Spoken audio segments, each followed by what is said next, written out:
tea here. The Golden Wind tea. I'm sure it's fine. I'm sure it's fine. If not, I've got a jellyfish for a tooth that can absorb any adulterating substances that might be in the tea. We're done with our void coffee for the day. We're ready to go. We're ready to go and give you a nice preview. Yeah, like with no warning whatsoever. Sorry about that. Just like had a lot of things come up today that needed to be taken care of. Oh my god, what is going on? Okay, let's just press the button and start the thing off. Are you ready? I hope so. Actually, I don't care.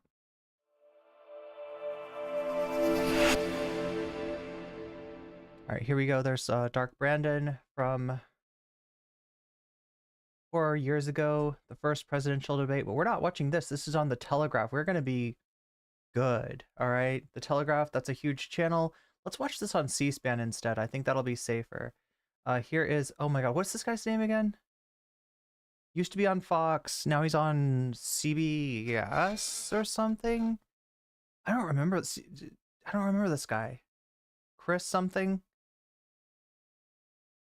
I feel like his name is like right on the tip of my tongue, but it doesn't matter. Maybe if we rewind it a little bit, he'll tell us his name. There he goes. Turn around. Oh, okay, here we go. All right, so yeah, we're ready to get started. What's up, Shaxby? Good to have you with me again. Sorry for the short notice, the no knock debate preview, and we're to do that. So we're really clear. We're doing the debate preview right now. This is the debate from 4 years ago to get a sense of what we can expect tonight, and I'm gonna figure out everything else kind of along the way. As far, I know you're all wondering, will I cover the debate tonight? I don't know. It feels like YouTube punishes me for covering anything live, so we'll have to see. But I think there, at the very least, I should be able to watch this on Twitch. If anybody in chat knows what's been going on, as far as what is even going on here, I don't know why I'm not seeing chat. Come on, chat. Refresh yourself. What if I press refresh? Huh? No. I don't know. Oh, there it is. There's chat. Okay, cool. So now I can see everything. Now I can see everyone. I'm going to get everything set up in the background. Again, sorry for the lack of notice. If anybody knows anything about like who's covering this, are they okay? Are they getting banned? Right? I will try to comply. I will try to go along with that. I'll try to get a sense of that, right? The thing is, I can't risk my YouTube channel, all right? I think on Twitch we should be okay, but YouTube is weird, bizarre, right? I get in trouble for stuff that other people don't get in trouble for, and we still haven't gotten that figured out. I had good timing for no warning. Yes, you did. Yes, you did, Derek.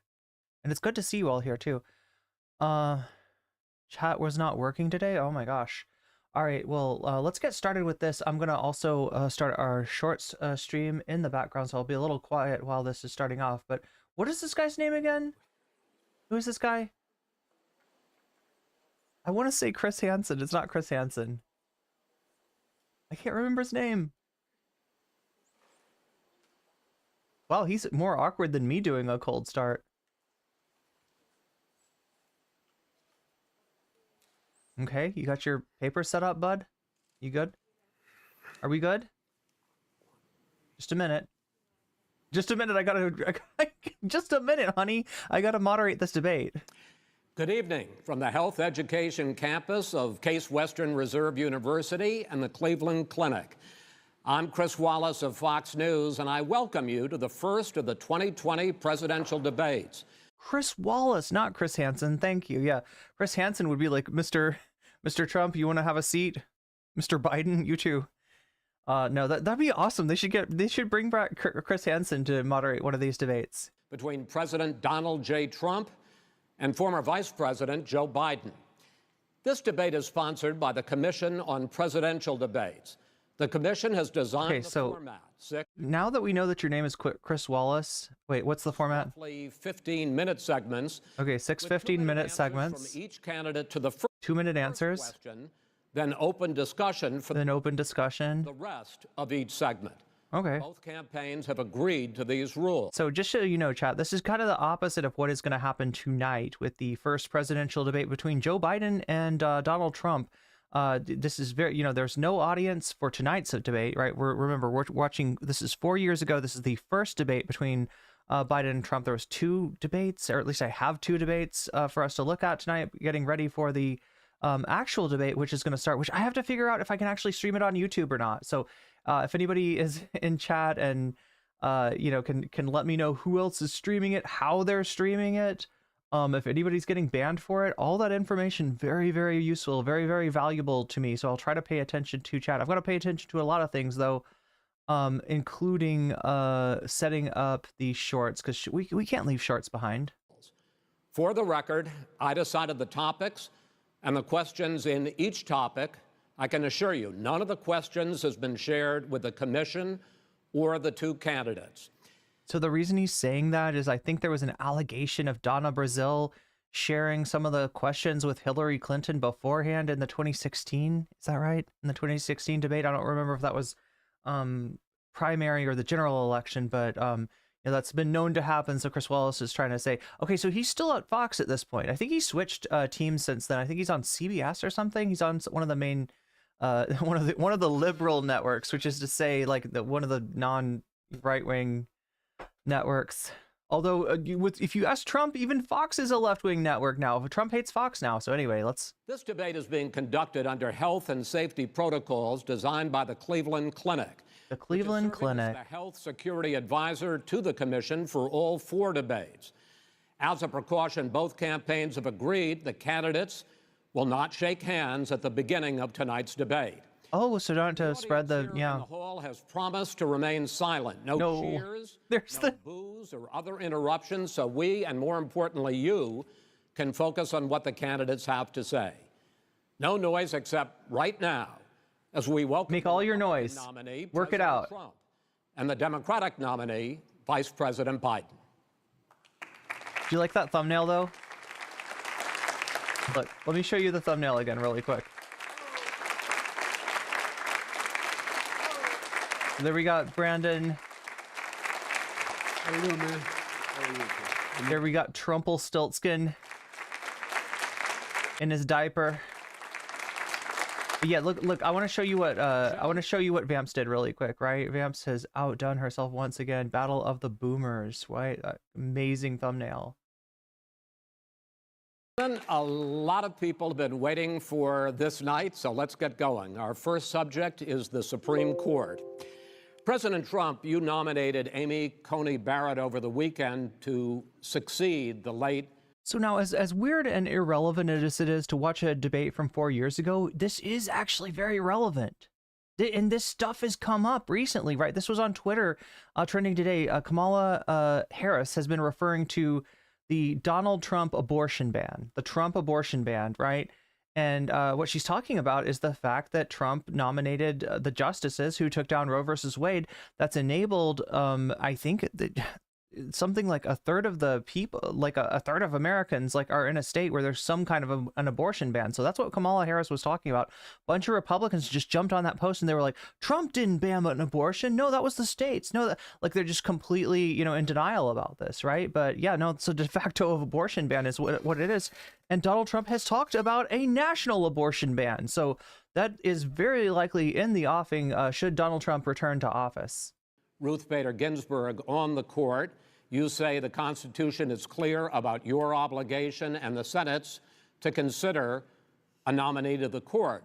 Vice President Biden, you say that this is an effort by the president and Republicans to jam through an appointment and what you call an abuse of power. My first question to... Okay, so now here's the weird thing, right? A president nominating and a Senate ratifying a Supreme Court nominee when one dies is not abnormal. The reason that Biden is contending this, though, is because of what just happened with Merrick Garland, right? Now, generally, even if the other side, even if the opposing side to the president holds the Senate, if there is a death in the office, they will allow at least a vote on the person nominated. And realistically speaking, they usually just like, accept the nominee, right? In fact, this is like the precedent that's been set. Unless the nominee is some kind of like, is literally, caught like, I don't know, literally like, revealed as an alien or something like that, right? They just like they go ahead and accept that, right? They sort of like ratify, or enough of the opposition will vote for a president's choice to allow the nominee to go through. The only times I can think of in recent history when this hasn't happened was Harriet Miers, who was a marginally unqualified candidate that the Republicans actually were the ones to reject when George W. Bush nominated her. The other thing about Harriet Miers is it's somebody who worked in the Bush administration, somebody who might have been a little too close. Oh my gosh, already with the sounds here.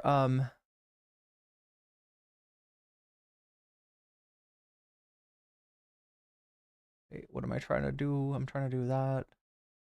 I gotta figure out what just happened.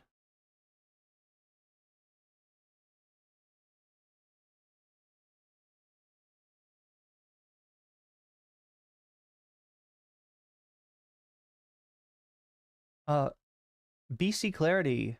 Trump lost the 2020 election, just saying. True.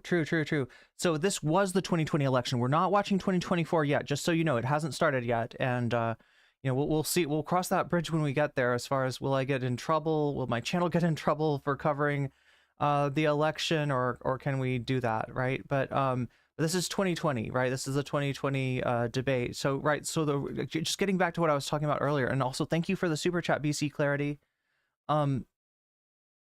This is yeah. Normally, there's a death in the office of the Supreme Court, the president makes a nomination, and the Senate ratifies it. That's just the normal course of events. That's what usually happens. The exceptions, I said, Harriet Miers, going back to the 1980s, you can find a judge named Bork who lived in an all-white neighborhood, whose nomination was held up for so long it eventually ended up being withdrawn, right?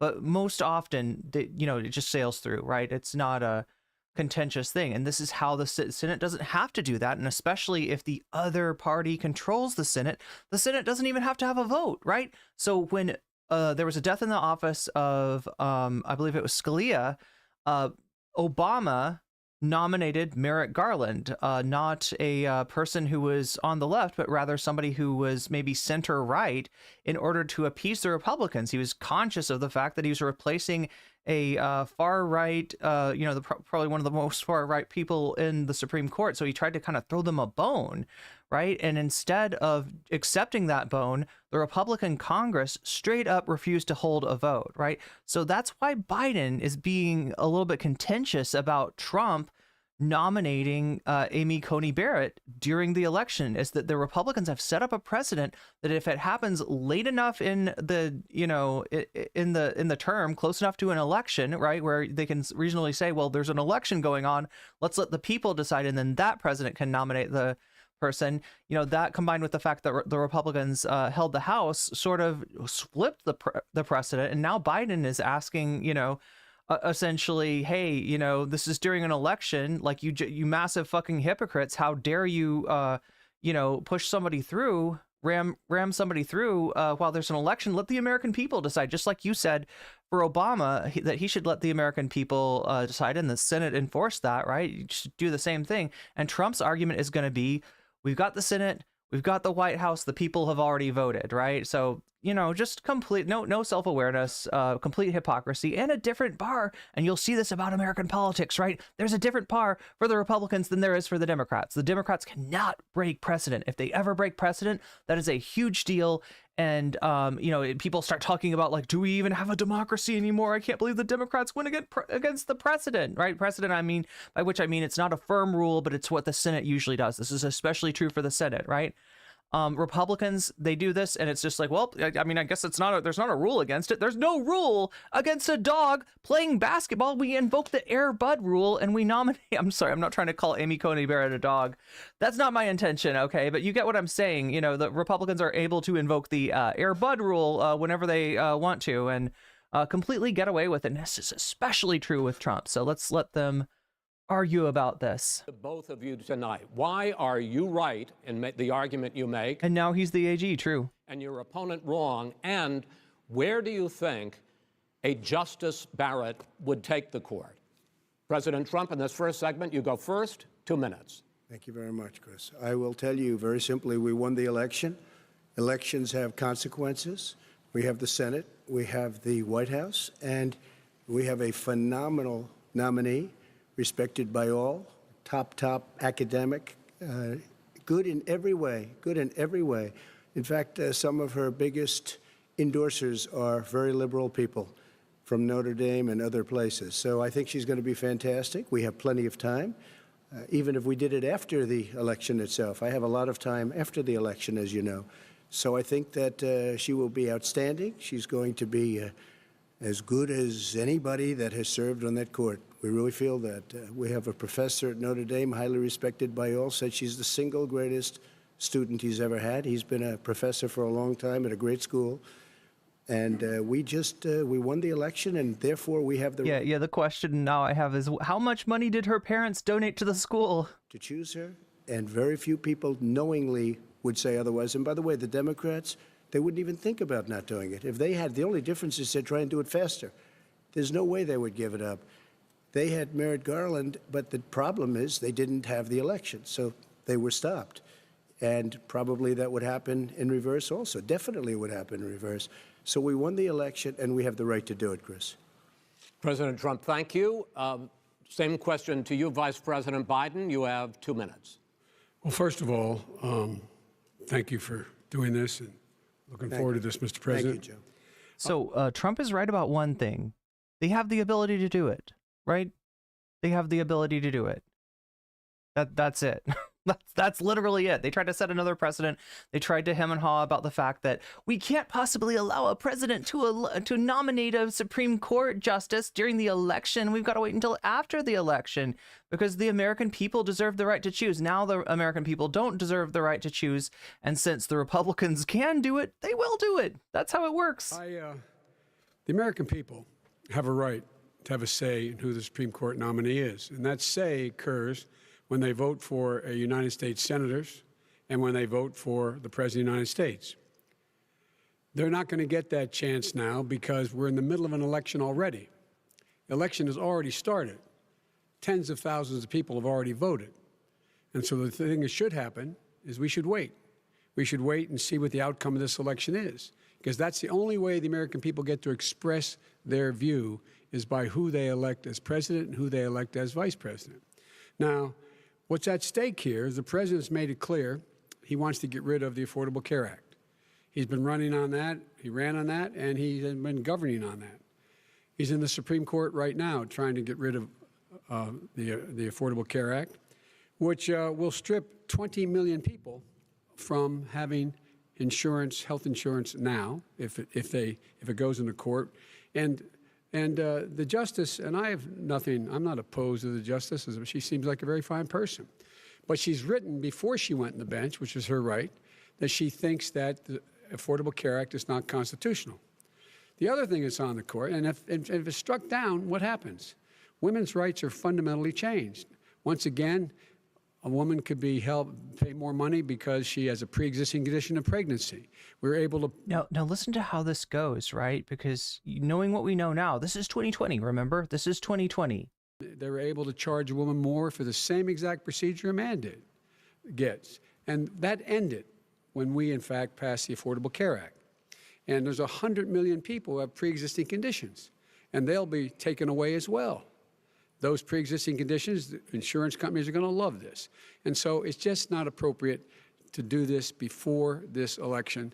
If he wins the election and the Senate is Democrat or Republican, then he goes forward. If not, we should wait until February. All right. There aren't 100 million people with pre-existing conditions. As far as the say is concerned, the people already had their say. Okay, Justice Ginsburg said very powerfully, very strongly. So yeah, I mean, like he's trying to, oh my God. I mean, this is the thing with Trump. He does not care about the truth. He doesn't care about anything. He cares about what he can get people to believe, right? You know, it is true that the American people have already had this say, and it is true that they elect a president for 4 years, not for 3 years, and his term's not up. So, you know, like, right, it's just not consistent with what the Republicans did in order to secure the rest of their majority, right? Remember, the majority came from their blocking of Merrick Garland, and then Trump getting to nominate, select a Supreme Court justice in the place of Obama, and now, you know, the Kavanaugh, the Kavanaugh, Amy Coney Barrett, and you know, here we are at 6-3. Here we are at 6-3, and yes, indeed, Roe versus Wade was struck down.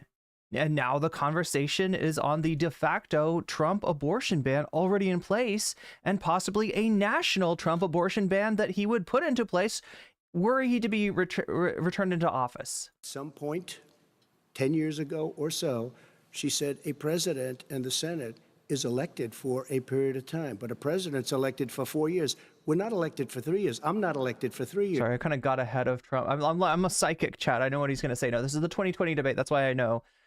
Anyway, Jules says, are we going to watch the debate? We're going to try to, Jules. At the very least, I think we can watch it on Twitch, right? Whether or not we can watch it on YouTube is another question. And really, I could use all the advice that you can muster, Chad, as far as like who is covering this. Are they okay? Is anyone getting banned for this? Just because I don't want to risk my channel just to cover this debate live, and YouTube's really weird, really inconsistent. You know, they have their rules, which are they're supposed to be fair use, but somehow when I invoke the fair use, i.e. the Jubilee situation, right, it doesn't seem to go through. So I'm going to be careful with this one, but yeah, we'll try to watch the debate after this.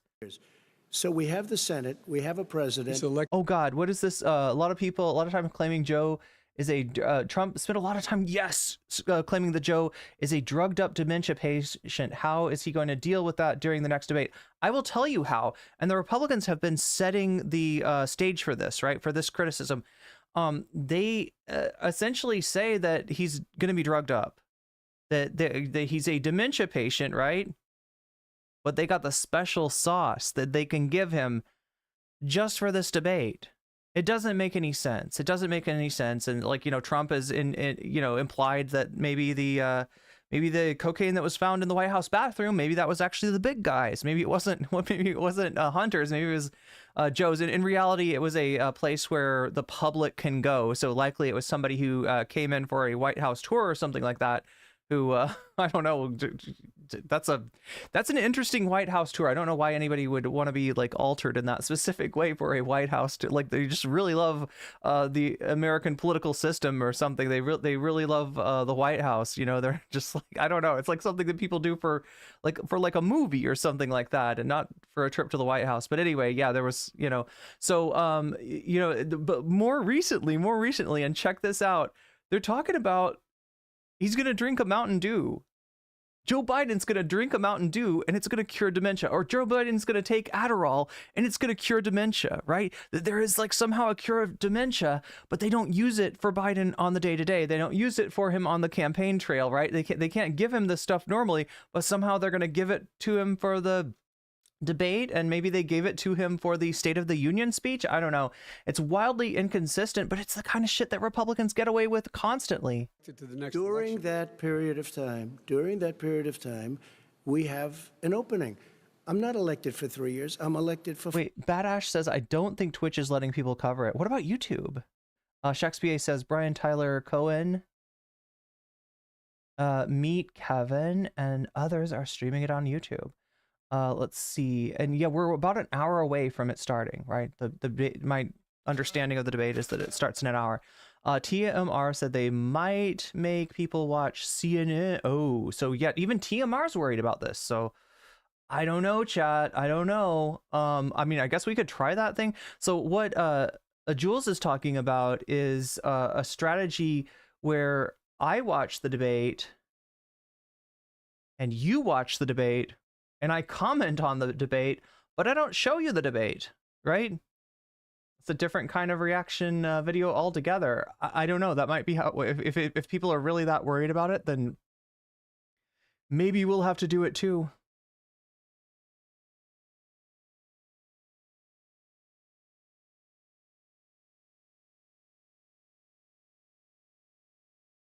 All the Trump accusations are admissions. Yeah, likely. You would rather watch me? Oh, that's really sweet of you, Jules. Although I don't think, like, Mountain Dew. I should have gotten Mountain Dew-a-thon.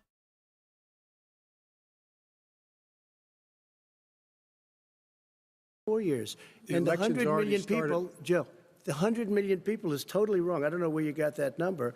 The bigger problem that you have is that you're going to extinguish 180 million people with their private health care that they're very That's happy simply with. not true. Well, you're certainly going to Let- socialist. go You're ahead. going to socialist medicine. We're now into, gentlemen, we're now into open discussion. Open discussion. Open discussion. Yes, I agree. Open discussion time. One, he Natalie Marie says it's supposed to be simulcast on other YouTube channels. Is watching USA Today's feed allowed?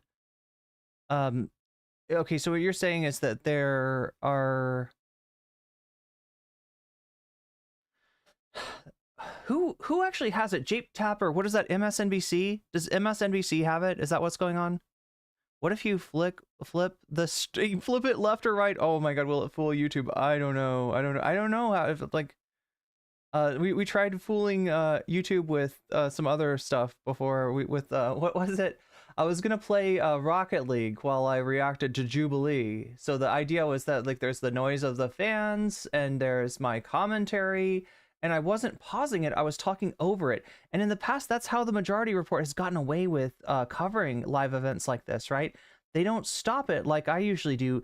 They leave it going, they leave it live, and they just talk over it. And it might actually work for me because I've got a sidechain ducking. In other words, if I talk over Biden and Trump, their volume goes way down, right? So, I mean, it's you know, we have the technology. The question is, like, does YouTube have the technology to, you know, fuck me over anyway? Quite possibly. Quite possibly. He knows that what I proposed.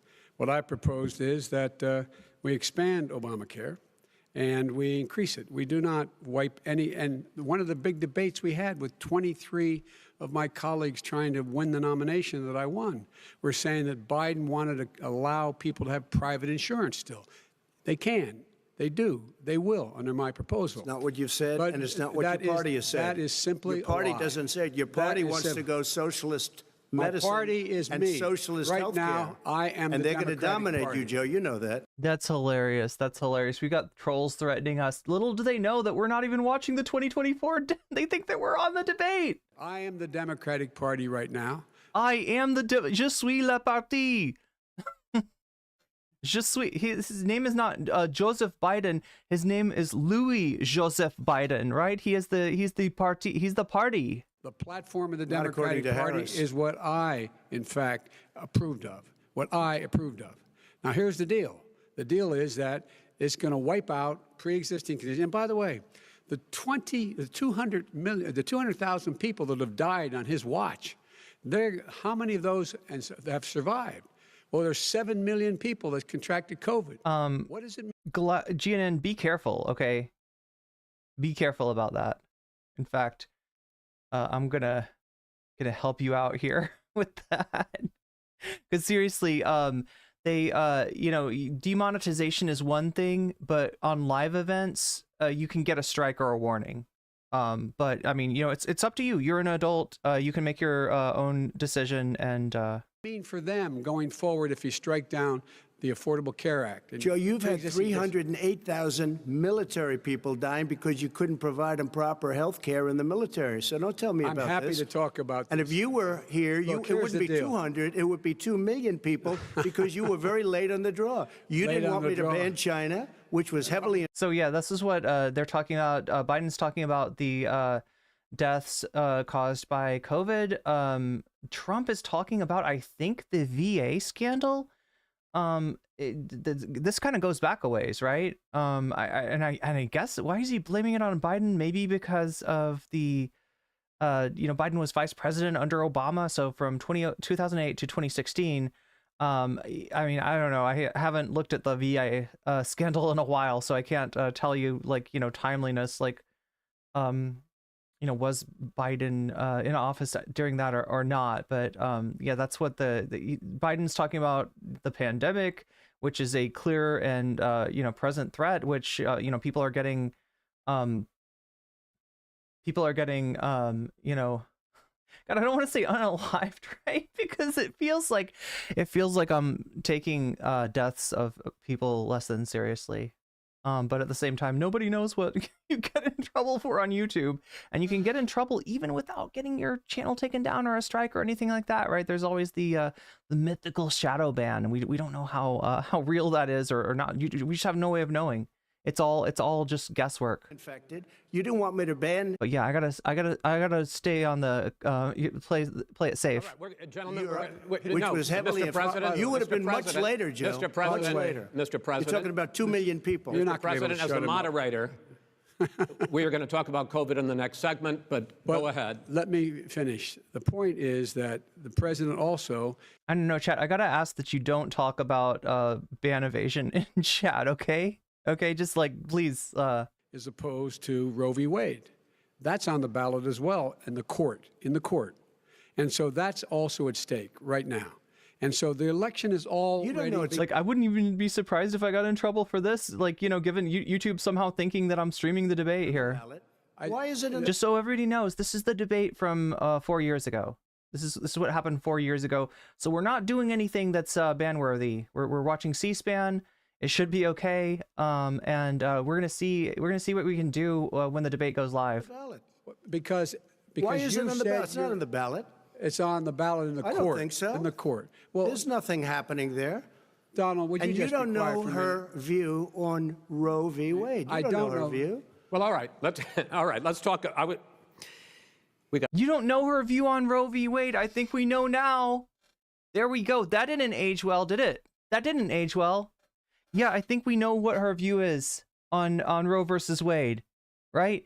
Trump fucking gaslighting America. Well, you don't know. I mean, she's the best student in her class. You know, her teacher said so. Her teacher at Notre Dame said that she was the best student that he's ever had. And, you know, like she talked look, when these assholes go up in front of the Senate to get confirmed, they always give some kind of deference towards something called stare decisis, right? The idea that they are going to follow precedent. They're not going to, you know, reverse, you know, decisions that the court has made in the past. But obviously these Federalist Society assholes, right, are, you know, they're like cultivated and groomed and manicured, and like they're like created in a lab, not really created in a lab, right? But, you know, metaphorically speaking, to do things like take down, you know, take down decisions that have bugged Republicans for years. Yeah, including Roe versus Wade, and that actually happened. That actually happened. So yeah, did not age well at all. Got a lot to unpack here, gentlemen. We got a lot of time, so. Yeah, more like no free speaking chick. More like yeah.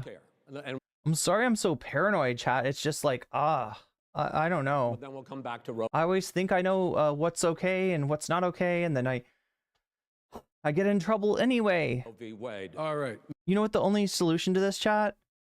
We gotta blow up. We gotta get big. Because Hassan doesn't have problems with this. Big channels do not have problems with this, right? If we had a YouTube liaison, then I could just ask them, be like, yo, YouTube liaison, can I do this or not? Can I watch Jubilee? Okay, Jubilee said that, you know, we gotta get big. We gotta blow up. That's the solution. Mr. President, the Supreme Court will hear a case a week after the election in which the Trump YouTube tricked you, Soul Life? That's not nice. administration, along with 18 state attorneys general, are seeking to overturn That's right. Obamacare, to end Obamacare. You have spent the last... Because they want to give good health care. If I may ask, We want to get better healthcare. That's what we know Trump with, you know, quality shit. From quality steaks to a good education at Trump University. That is definitely what Trump is known for, right? Is providing you top quality shit. Yeah. Yeah, right? Not for conning people and failing to pay people and ripping people off. No, he's known for quality shit. my question, sir. Good health care. Over the last 4 years, you have promised to repeal and replace Obama. Like, we just want to give you better healthcare, folks. Obama's not giving you good healthcare. Not like my Trump care. But you have never in these 4 years come up with a plan, a comprehensive plan Yes, to I have. replace. So yeah, the background to this is that early in the Trump administration, there was an attempt to overturn Obamacare. and it didn't go through. It didn't go through. I think it was John McCain, actually. John McCain, now the ghost of John McCain, but then, you know, he was not a ghost at the time, actually was the deciding vote that killed Trump's attempt to strike down Obamacare. And there was always a promise of like, but we're going to replace it with something better. We're going to, and nobody fucking believed that. And there was never any attempt to, and there was never any plan made. He had fucking 4 years in office, and there was nothing. There was no plan. So, yeah, they did manage to take down, I believe, oh my God, what is it called? The mandate, It's so peaceful up here, but now there are freaking communist invading radicals. What is it called, chat? Yeah, the mandate, right? They took down the mandate. So like you don't have, like under Obamacare, you had to have insurance. I think that's no longer the case, right?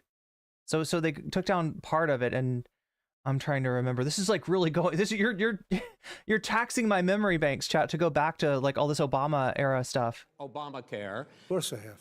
Well, I got rid of the individual mandate. I'm going to give you an opportunity. I got rid of the individual mandate. The individual mandate. There we go. Which was a That big is not chunk a of comprehensive that Shaxby said it and Trump said it. is absolutely a big thing. That was the worst I part of didn't ask Obamacare. Sir, Chris, you're that was the debating him, worst not part of me. Obama. Let me ask my question. Well, I'll ask Joe. The individual mandate was the most unpopular aspect of Obamacare. I got rid of it. I'd like you and we to, will protect Mr. people President, with I'm the pre-existing moderator of this conditions. debate, and I would like you to let me ask my question, and then you can answer your question. You, in the course I think the courts got rid of it, right? of 4 years, Yeah, why isn't there a woman date? never come up with a comprehensive plan to replace Obamacare, and Repeal and just this last replace. Thursday, you signed a largely symbolic executive order to protect people with pre-existing conditions 5 days before this debate. So my question, sir, is what is the Trump health care plan? Fine. Well, first of all, I guess I'm debating you, not him, but that's okay. That's There we go. There we go. He's a rhino, folks. Chris, I keep on wanting to call him Chris Hansen. Oh my God, what the fuck is his name? I already forgot his name again. I always forget. Oh my God, who is this guy? There's nothing symbolic. I'm cutting Chris Wallace. Chris Wallace. with favored Okay. nations, which no president has the courage to do because you're going against big pharma. Drug prices will be coming down 80 or 90%. You could have done it during your 47-year period in government, but you didn't do it. Nobody's done it. Back when Joe was conscious, Huncho, don't you know about his Mountain Dew? He's going to be beyond conscious tonight, right? It's going to be psychedelic Dark Brandon. Are you ready for this, Huncho? Can you take this? Right, we've been being told about Sleepy Joe. The guy is, dementia patient. He can barely walk, right? But now Trump's and the Republicans have been getting us ready for the fact that they're going to juice this guy up, right? They're going to be pumping Mountain Dew Code Red into the veins of Dark Brandon in order to make sure that he is able. So yeah, whatever he does, just know that he's on drugs to do it, or caffeine. Or whatever the Republican talking point tomorrow is, right? We'll find out tomorrow. Just watch watch some OAN. So we're cutting health care. What about All of the pre-existing things that conditions? we've done, He has not cut insulin. health I give care. you an example. Insulin. It's going to. Yeah, the mandate wasn't enforced. It's a nothing It point. was destroying families, destroying people. The cost. It's a tax if you don't have insurance was how it was implemented. I remember that. I'm getting it for so cheap. It's like water. You want to know the truth? So cheap. Take a look at all of. Wait, the what's he drugs that- talking? What we're doing? Prescription drug prices. We're going to allow. Hey, let's our go back a little governors now bit. to Go to other countries to buy drugs because When in they. fact- You want to know the truth? So cheap. I'll give you an example. Insulin. It's Okay, going to- insulin. it's Yo, destroying now this didn't age well either. This didn't age well either, right? Trump had another year in office, right? He didn't do shit for insulin. Biden actually did manage to get the price down to, what is it, like $35 a month or so? Yeah, this is families, destroying people. The cost. I'm getting it for so cheap. It's like water. You it's like what insulin's like water. want to know the truth? So cheap. Watch your local Rumble streamer, I Look guess. at all of the drugs that what we're doing, prescription drug prices. We're going to allow our governors now to go to other countries to buy drugs because When in they fact- pay just a tiny fraction. As I say, of this what is we do. open discussion. No, Let but me this ask is you about. big. You'll This be is happy. big stuff. Wait, is that really Trump's solution? Is he's gonna like I mean, look, I mean they You'll be happy. I'm about to pick up on one of your points to ask the vice president, which is he points out that you would like to add a public option to Obamacare, and Yes. the argument that he makes and other Republicans make is that that is going to end private insurance. It is and not. well, if I can sorry. ask you the question, it will Not what your end party says. I mean, if only. end private insurance and create a government takeover of health care. It does not. It's only for those people who are so poor they qualify for Medicaid. They can get that free in most states, except governors who want to deny people who are poor Medicaid. Anyone who qualifies for Medicare would, Medicaid would automatically be enrolled in the public option. The vast majority of the American people would still not be in that option, number one. Joe, you Number agreed two. with Bernie Sanders, who's far left, on the manifesto, we call it. And that gives you socialized medicine. Look, hey, The Communist Manifesto by Bernie Sanders. Remember that? I'm not going to listen to him. The fact of the matter is, I beat Bernie Sanders. Not by much. I beat him a whole hell of a lot. I'm here standing facing you, old buddy. Pocahontas would have Wait, do you hate Bernie Sanders or do you like him? left 2 I days tell early. you- Which one is it, Donald? Do you want to try to get those like know nothing Bernie voters? This is a sad thing. He actually did get some know nothing Bernie voters, but we're talking about like the Jimmy Dore types. He would have lost every primary. All he knows how to on do Super is hurt. Tuesday. You got Look, very lucky. here's the deal. I got very lucky. I'm going to get very lucky tonight as well. I'm gonna get very lucky and kick your ass all over this debate stage. And tonight I'm going to With make what? sure, because With what? here's the deal. Here's the deal. The fact is that everything he's saying so far is simply a lie. I really want Biden to just go off at some point and tell him that he's gonna shove this microphone so far up his ass that he's gonna be able to taste it or something. I'm not here to call Like he does tell him to shut up at one point, but lies. Everybody knows he's a liar. that's mild. Let's see some real dark Brandon. But you I just agree. Can we see some real Dark Brandon for fuck's sake, right? We've been teased for years and years about Dark Brandon.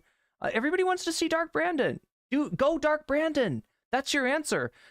Dark Brandon does not have dementia. That's the secret, right? The Republicans keep on saying he's gonna take caffeine or he's gonna get drugged up or he's gonna get juiced up at Camp David or whatever. No, I just want to see him transform on stage into Dark Brandon, into an eldritch horror known as Dark Brandon, and just eat Trump alive in a video game, in a Dark Souls game, in a like what kind of video game would that happen? And it wouldn't be Dark Souls. What would it be?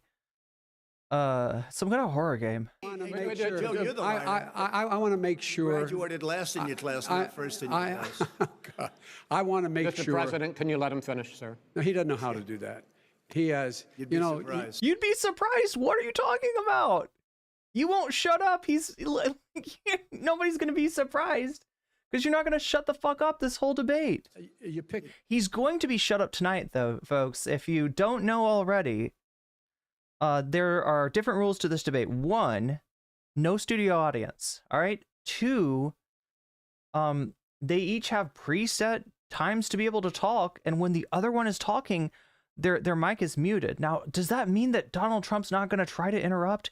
I mean, I guess if he's loud enough, he could probably pick up on Biden's mic. So, maybe that'll happen. But yeah, essentially what happened was that for a long time, there was no agreement about the debate. And there was a thought that like Biden, they're just hiding him. They don't want people to see him. And they certainly don't want him in a debate against Trump. So, Mr. Biden, are you going to debate? So he got asked at one point in an interview, are you going to debate? And he actually was like, yes, here's my deal. I will challenge Mr. Trump to 2 debates. No one in the audience, microphone shut off, made all the stipulations, right?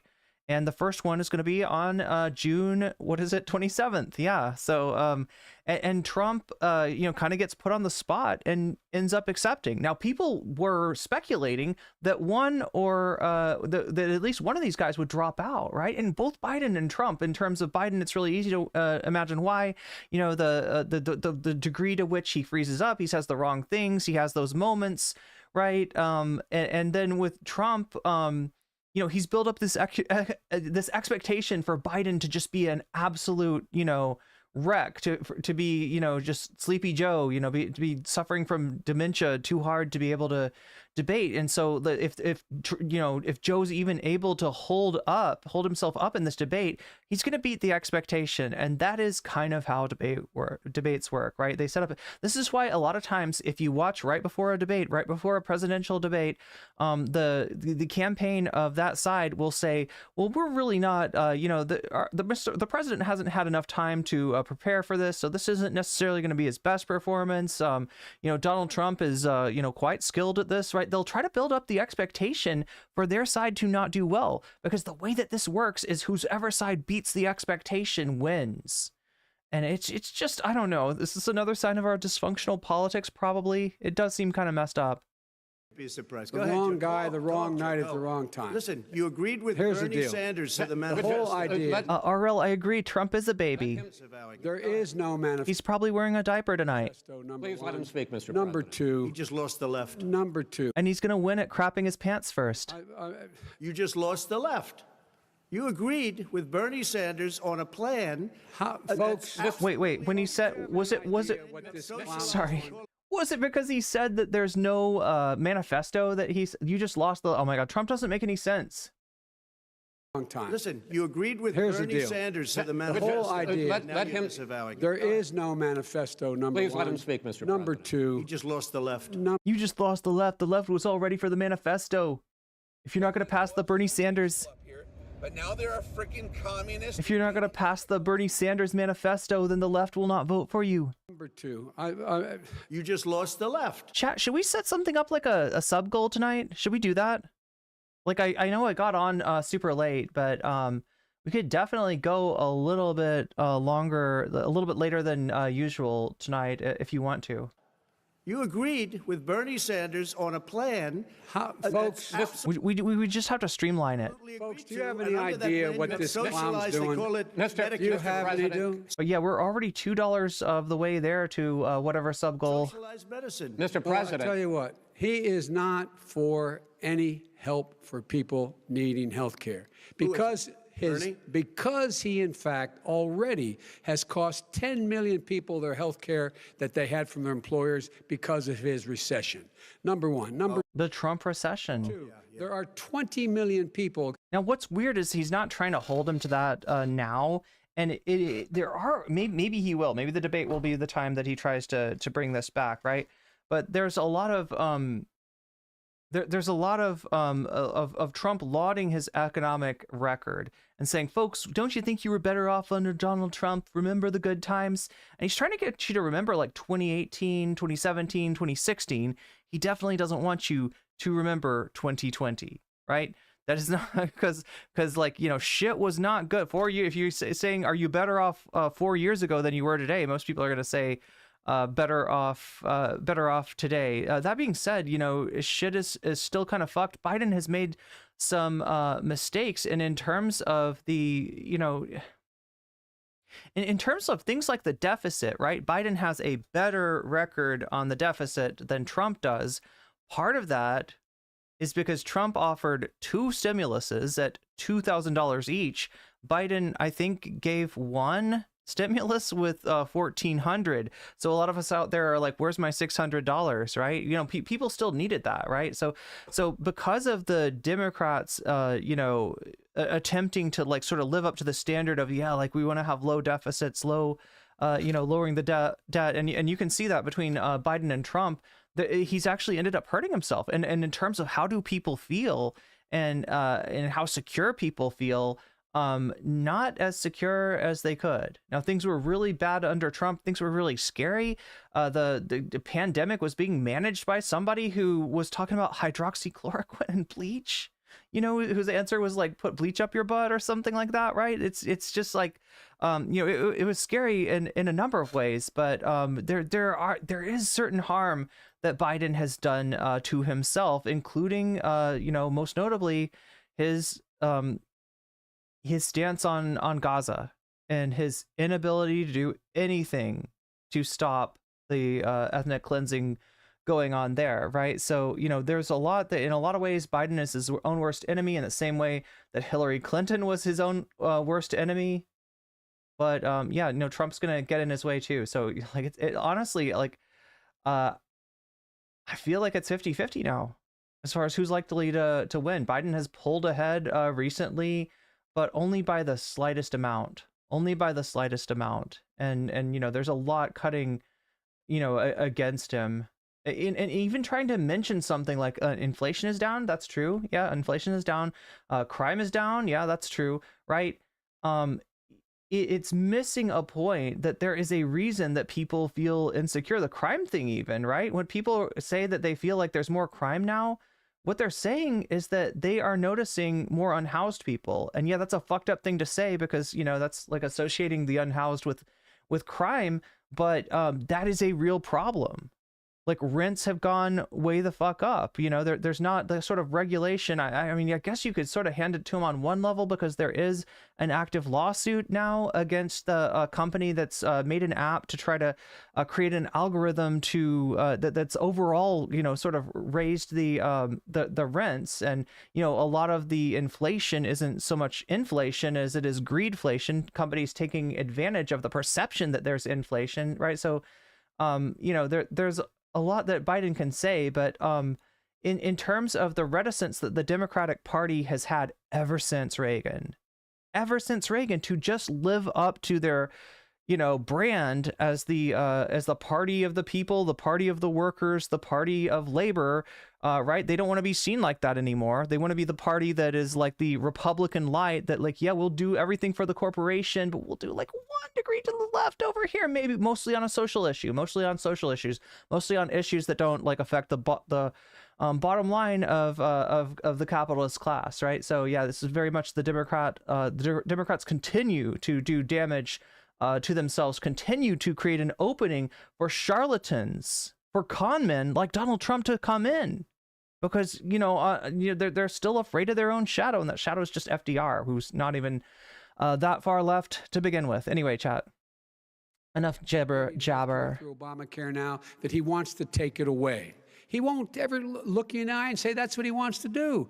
Take it away. No, I want to give them better health care at a much lower price because by the way, he Obamacare doesn't is know no how. good. He doesn't know how I've to do already that. fixed it. He has never I've offered already a plan. fixed it to an extent. He has never done a as single you might thing. know, but probably don't. Obamacare Gentlemen, you realize is no if you're good, both Joe. speaking at the It's same no good, time, and it's too expensive. let the president go ahead, sir. Obamacare. That's a very Dylan Burns quote there from Chris Wallace. You know, if you're both speaking at the same time, we actually hear neither of you. So if you could just not do that. No good. We made it better. And I had a choice to make very early on. We took away the individual mandate. We guarantee pre-existing conditions, but took away the individual mandate. Listen, this is the way it is. And that destroyed that. They shouldn't even call it Obamacare. Then I had a choice to make. Do I let my people run it really well? What? Is he saying what I think he's saying? It sounds like he's saying I took off the individual mandate, and therefore they should call it Trump care. Look, he's done this with a lot, right? You know, in terms of NAFTA, he was against NAFTA. Well, what did he do? He repealed NAFTA and he replaced it with some. He just like put his name on it. Like, this is the same thing that he does with everything. This guy doesn't actually do anything. He doesn't make anything. His brand is a nothing burger. What he does is he puts his name on things, and people are silly enough to be like, oh, Trump, this is some quality shit, right? Yeah, Trump University, that's a quality education. Trump steaks, that's a good steak. You know, like anything with Trump is, you might as well say trash, right? But people don't recognize it because they bought into this myth that was created like way back to the 80s, right? Of like, Trump is the socialite, Trump is the you know, the real estate magnate, the genius, the business genius, the art of the deal, right? It's all fucking bullshit, right? If you were given the money that Trump inherited and made the most conservative investment possible with it, right? Made just like, you know, an S&P 500 type investment with the money that Trump was given, you would be richer than Donald Trump. He is not a success story. He is not a genius. He is a fail son in a goddamn diaper. Or badly. If I run it badly, they'll probably Are you streaming the debate tonight? Good question. We're going to try. blame him, but We're going to see what we can do. I want to help people. Okay? I said, you got to run it so well. That's Right now, we're just giving you a little bit of a preview for the debate by watching the previous 2 debates from 2020 and trying to see how this stuff has aged so far. And so far, it has not aged very well for Trump in terms of his claims about maybe Amy Coney Barrett is for Roe versus Wade. Nope. Nope. They took down Roe versus Wade, right? And what was the other thing? I don't know. And I just had a meeting with them. They said the problem is no matter Rewind it to find out. how well you run Obamacare, it's a disaster. It's too expensive. Premiums are too high, and it doesn't work. So we do want to get rid of it. Chris, we want to get rid of it. I understand it, sir, but I have to give you roughly equal time. Good. Please let the Vice President talk. Good. He has no plan for health care. Of course we do. Please. He sends out Dude literally can't shut up, can he? wishful thinking. He has executive orders that have no power. He hasn't lowered drug costs for anybody. He's been promising a health care plan since he got elected. He has none, like almost everything else he talks about. He does not have a plan. He doesn't have a plan. And the fact is, this man doesn't know what he's talking about. All right. He's I have one final question for you, Sure. Mr. Vice President. If Senate Republicans, we were talking originally about the Supreme Court. So, chat, we are about 30 minutes away from the start of the debate tonight, all right? And I'm getting information that just does not make me very confident about my ability to stream this like I'm streaming this right now. Now, we do have some options, okay? We do have some options, and one of those options is something like that I would bring up the debate on my phone, all right? Maybe put up some kind of meme picture of Trump and Biden, maybe play some video game or something. I don't know. We'll figure that out when we figure it out, right? But, and I listen to the debate and you listen to the debate and I comment on it, right? That's an option. I know that that would be safe, right? That is totally safe to do.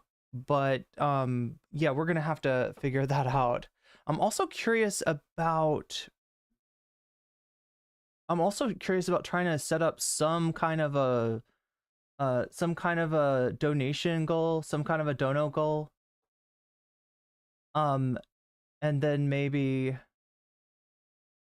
watching something after the debate as well, because I've got time to stay up tonight.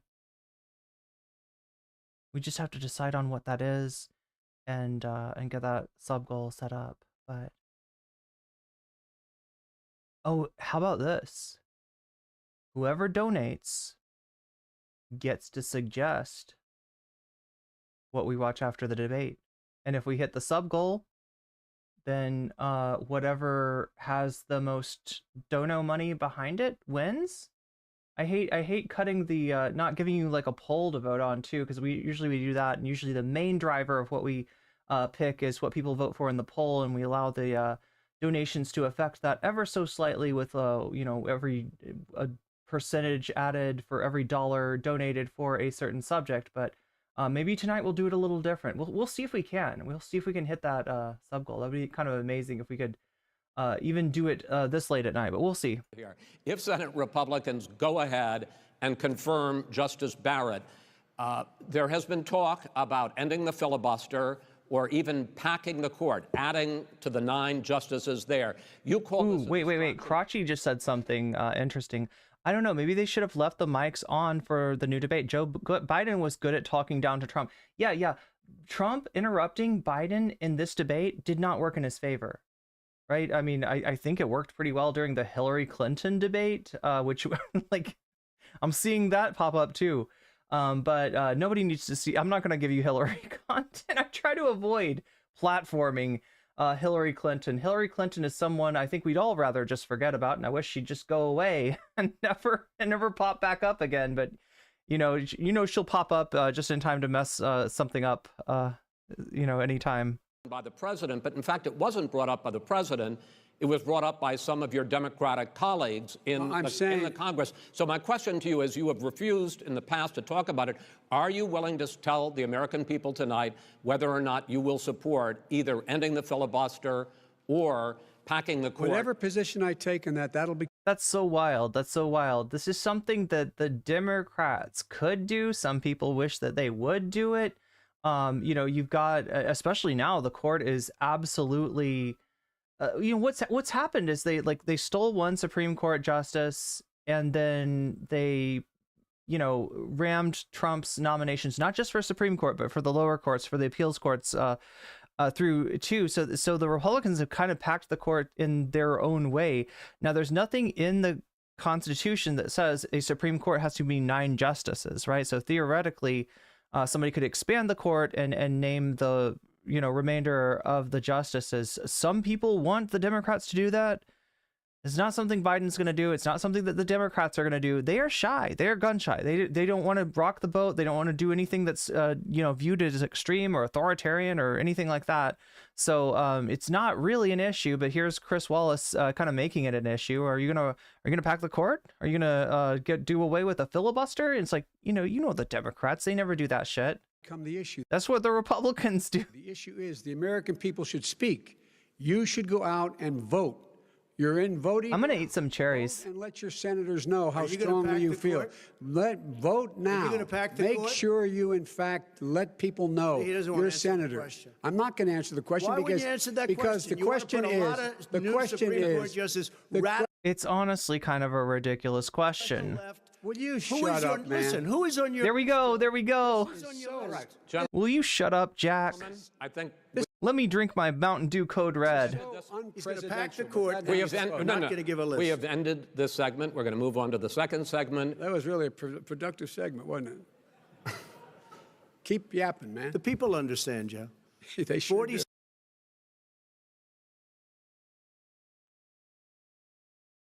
That's Dark Brandon, isn't it? That's Chad Biden. Keep yapping, man. 7 years you've done nothing. They understand. All right. The second subject is COVID-19, which is an awfully serious subject. So let's try to be serious about it. We have had more than 7 million cases of coronavirus in the United States, and more than 200,000 people have died. Even after we produce a vaccine, experts say that it could be months or even years before we come back to anything approaching normal. Okay, now that's wild. That's wild. Because, the way that we're conducting ourselves, the way that the government's conducting ourselves itself, and the way that people are conducting ourselves is as if that's in the past. That's not something to worry about, right? We beat it. Yay. Have you looked at the wastewater levels? Have you looked at the only measurement that we have of how much coronavirus is still out there lately? We just clocked the second highest spike of levels of corona in the wastewater this past winter. And it took longer than normal to come back down. In fact, it hasn't gone back down to the levels that it usually, usually there's a spike and then it goes down and there's a spike. It's always a spike in the winter, sometimes 2 spikes, right? Yeah, it's not actually fixed. We're not actually done with it. People are still getting it, especially anyone that you're around that's like, oh, I think I have allergies. No, stay away from that person. They have corona, okay? They don't have allergies. They've got corona is what they have.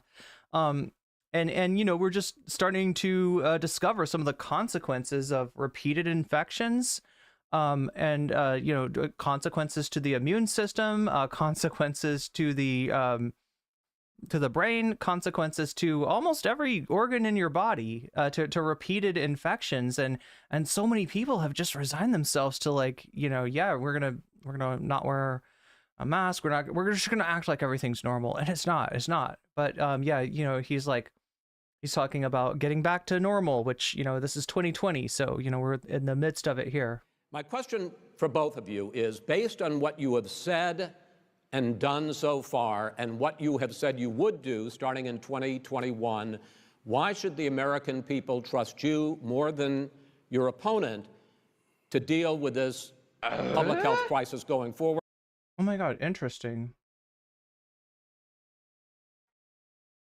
I just heard Tim Allen. Do we have a Tim Allen in the in the chat? We do. What's up with Crystal Safira? Thank you for the $2. Like I said, when you donate, suggest a topic if you want, right? After the debate, we could definitely watch something else. Now there are even summer spikes. Yeah, that's scary. Shax BA.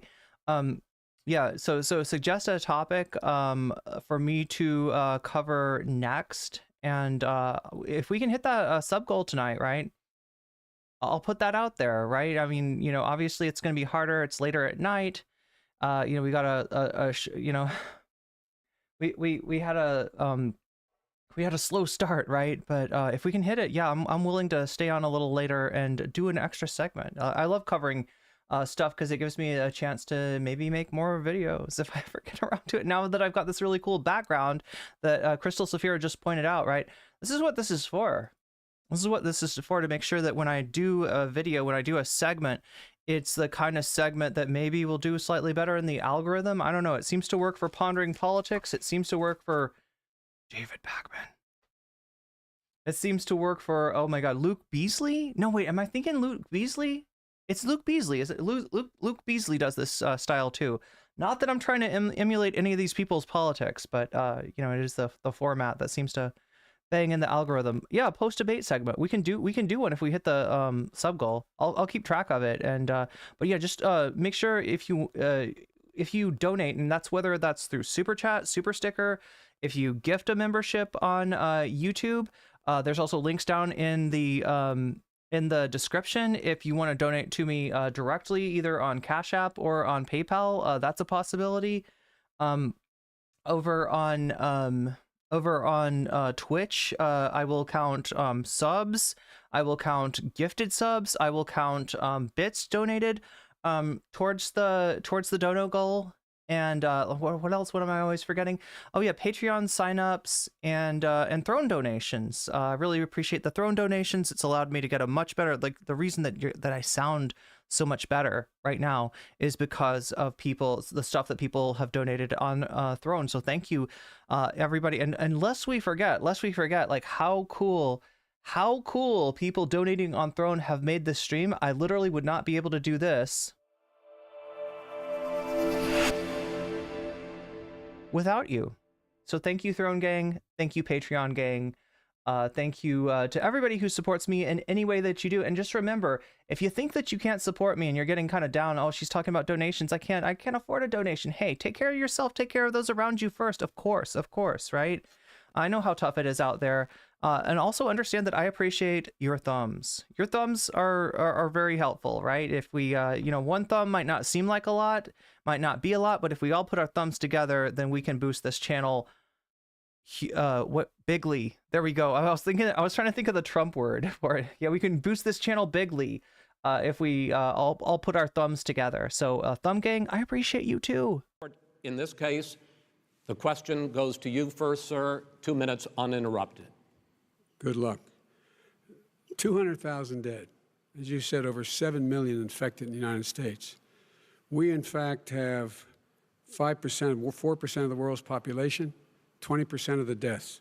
40,000 people a day are contracting COVID. In addition to that, about between 750 and 1,000 people a day are dying. When he was presented with that number, he said, it is what it is. Well, it is what it is because you are who you are. That's why it is. The president has no plan. He knew all the way back in February how serious this crisis was. He knew it was a... Okay, so I just got some news that some people are streaming this to Twitter. And I have a Twitter too. Huh. I wonder how that would work. If there was only a way that I could keep streaming it on YouTube, keep streaming it on Twitch, but not put the debate itself, not the audio nor the video on stream, but then stream to YouTube with the audio and video, because apparently people are getting away with it on Twitter. So I don't know. I do not know. Deadly disease. What did he do? He's on tape as acknowledging he knew it. He said he didn't tell us or give people a warning of it because he didn't want to panic the American people. You don't panic. He panicked. In addition to that, what did he do? He went... Okay, so now this is a reminder of just how bad things were, because I feel like a lot of people have forgotten and it doesn't get brought up. You know, when people are able to say, are you better off than you were 4 years ago? And they're like, oh God, 4 years ago was so great. Do they remember what they were doing 4 years ago? Do they remember what they were not doing 4 years ago? Do they remember the level of confusion and panic in this country? You know, because like not only do you have like an unprecedented public health epidemic, public health event going on, but you got this jackass over here, not this jackass, but the jackass past him, not the Mountain Dew guy, but the diaper guy, right? You got that him in charge, and he's like, I don't know, maybe if we put bleach up our butt, folks, we won't need, we can take care of the COVID, right? Maybe if you shine sun into every orifice of your body, or use enough horse paste, maybe that'll fix it, right? This guy was like scary to have. And you had the situation where like he would say something and Fauci would come out and be like, no, the president's wrong. Like, you don't usually have to have a like an appointee, like somebody underneath the president, come out and be like, no, the president's fucked up on that, actually here's the real truth. And like he needed to do that. He needed to do that just to have some semblance that somebody with some degree of power, was at the helm, was watching things. And we were insisting that the Chinese, the people we had on the ground in China should be able to go to Wuhan and determine for themselves how dangerous this was. He did not even ask Xi to do that. He told us what a great job Xi was doing. He said we owe him a debt of gratitude for being so transparent with us. And what did he do then? He then did nothing. He waited and waited and waited. He still doesn't have a plan. Wrong. I love that they're both kind of shaking hands on the xenophobia. I laid out Sir, back it in is 2 March minutes. exactly so what we wrong. should be doing. And I laid out again in July what we should be Shakespeare says in the past week, there has been a 14.7% rise in the emergency department visits related to COVID just in the past week. doing.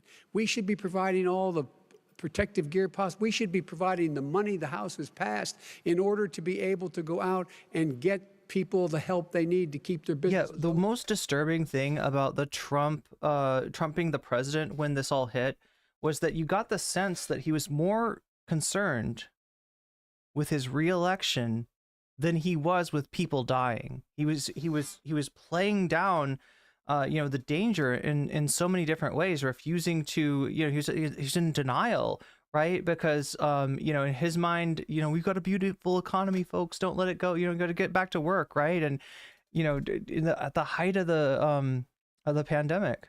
Open schools, it cost a lot of money.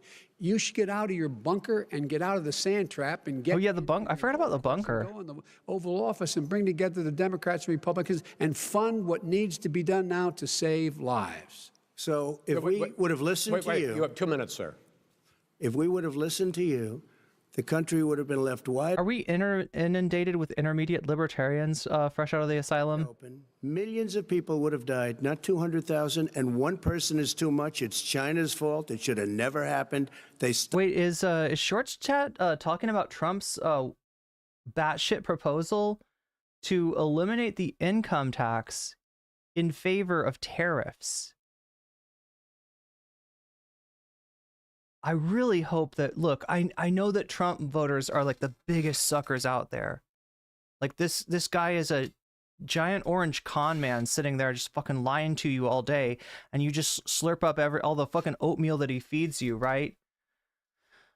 But like that is pretty ridiculous. You understand that that's not a elimination of income tax. That's not an elimination of costs that you will bear.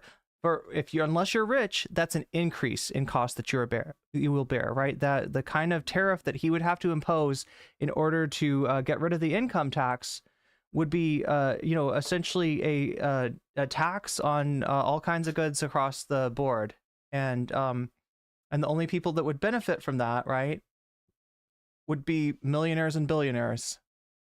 So that is what Trump is really doing there, is proposing a tax increase on the workers and a tax decrease for capitalists. Stopped it from going in, but it was China's fault.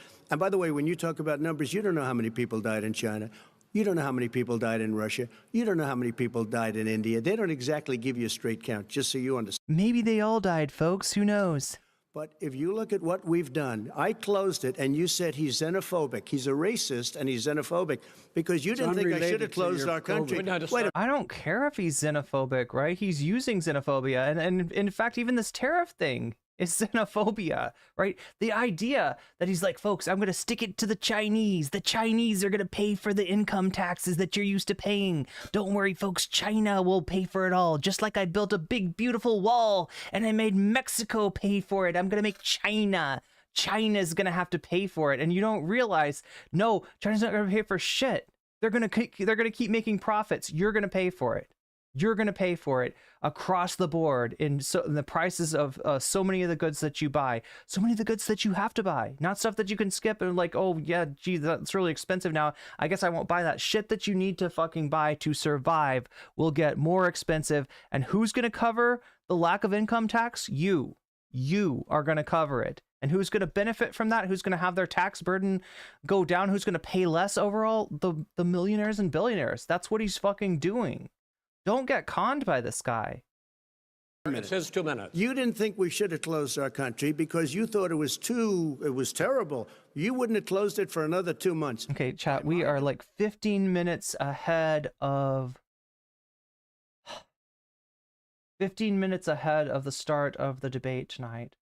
I still don't know what exactly to do in terms of that. I don't know. Yeah, it's like I don't think I can stream like with the sound going just to YouTube, or like I don't know how that would work.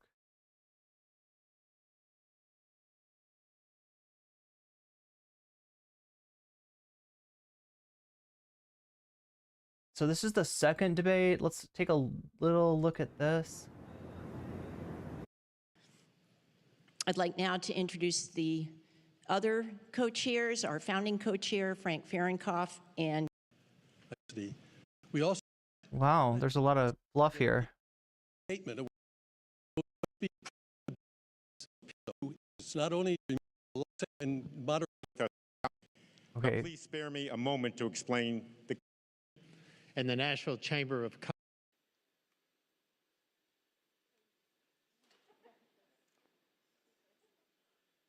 It's a liminal moment. It's a liminal moment with a liminal figure that is Donald Trump waiting in the wings. I want to watch this video essay with you talking about Donald Trump as a liminal figure in politics, in popular culture, but there's some issues with that too in terms of it having copyrighted music. It's a really interesting video essay. Trump and former Vice President Joe Biden. Tonight's debate is. Was this the Fox News debate? I don't remember. No, the first one was the Fox News debate. On presidential debates, it is conducted under health and safety protocols designed by. As we. There we go. Here comes Biden.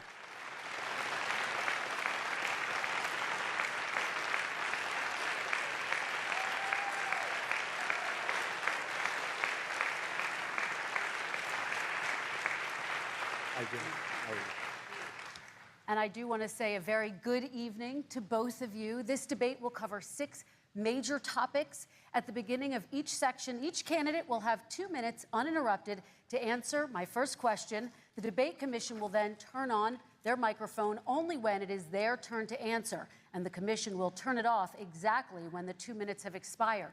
After that, both microphones will remain on, but on behalf of the voters, I'm going to ask you to please speak one at a time. The goal is for you to hear each other and for the American people to hear every word of what you both have to say. And so with that, if you're ready, let's start. And we will begin with the fight against the coronavirus. President Trump, the first question is for you.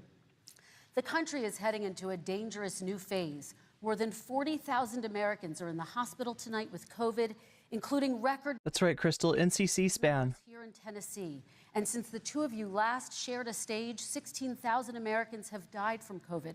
So please be specific. How would you lead the country during this next stage of the coronavirus crisis? 2 minutes, uninterrupted. So, as you know, 2.2 million people modeled out were expected to die. We closed up the greatest economy in the world in order to fight this horrible disease that came from China. It's a worldwide... China! It came from China, folks. It wasn't our disease. It was over there. The Chinese Communist Party. Pandemic. Look, he doesn't straight up say like the most batshit conspiracy out there, but he's basically tagging on with that, right? When he says this comes from China, his supporters can be like, yeah, that's right, because the Chinese are evil. They made, you know, whatever he's trying to imply, whatever the current QAnon theory is about that. Why does he say his L's like that? I'm not sure. You see the spikes in Europe and many other places right now. If you notice, the mortality rate is down 85%. The excess mortality rate is way down and much lower than almost any other country. And we're fighting it, and we're fighting it hard. There is a spike. There was a spike in Florida, and it's now gone. There was a very big spike in Texas. It's now gone. There was a very big spike in Arizona. It's now gone. And there are some spikes and surges in other places. They will soon be gone. We have a vaccine that's coming. It's ready. It's going to be announced within weeks, and it's going to be delivered. We have I don't think that's something he's going to be flexing tonight. Operation Warp Speed, which is the military is going to distribute the vaccine. I can tell you, It's kind of a minor miracle he didn't pay more of a price for the fact that Operation Warp Speed took place during his administration. from personal experience that I was in the hospital. I had it, and I got better. And I will tell you that I had something that they gave me, a therapeutic, I guess they would call it. Some people could say it was a cure. But I was in for a short period of time, and I got better very fast. Now this is after he okay, wait, we gotta find this. There's Fauci. If I can figure out where this was. There was a Fauci interview, and he talks about what. Nope. We're not trying to watch Destiny. Thank you very much. Not tonight, anyway. Fauci, Trump.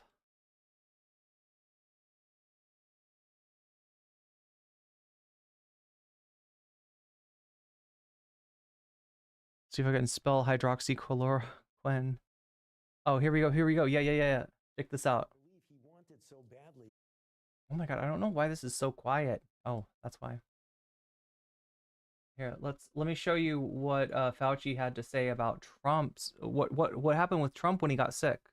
For this to go away the way influenza goes away, and when he saw it was not going away, then he was hoping for some magical solution. And he even used those words, it's going to go away like magic. And then when that didn't work, then we had to have these miracle cures like hydroxychloroquine, which he got from Laura Ingraham on Fox News. And then after that, he would bring in somebody like Scott Atlas, who was telling him what he wanted to hear. It was tough. I believe he wanted so badly for this to go. So yeah, that's how Trump actually reacted to getting infected. In fact, was this the debate where he had it? Or was it the first debate? One of the debates, chat, Trump was infected and he didn't tell anyone. Right? And the like, I don't know if this is true or not, but like the thinking was maybe he's trying to infect Biden. You know, Biden's so old. Maybe if Trump can just pass the COVID to him, then he won't have to run against Biden anymore. I don't. There's obviously no proof of that, but I wouldn't be here tonight. And now they say I'm immune, whether it's 4 months or a lifetime. Nobody's been able to say that, but I'm immune. More and more people are getting better. We have a problem that's a worldwide problem. This is a worldwide problem. But I've been congratulated by the heads of many countries on what we've been able to do.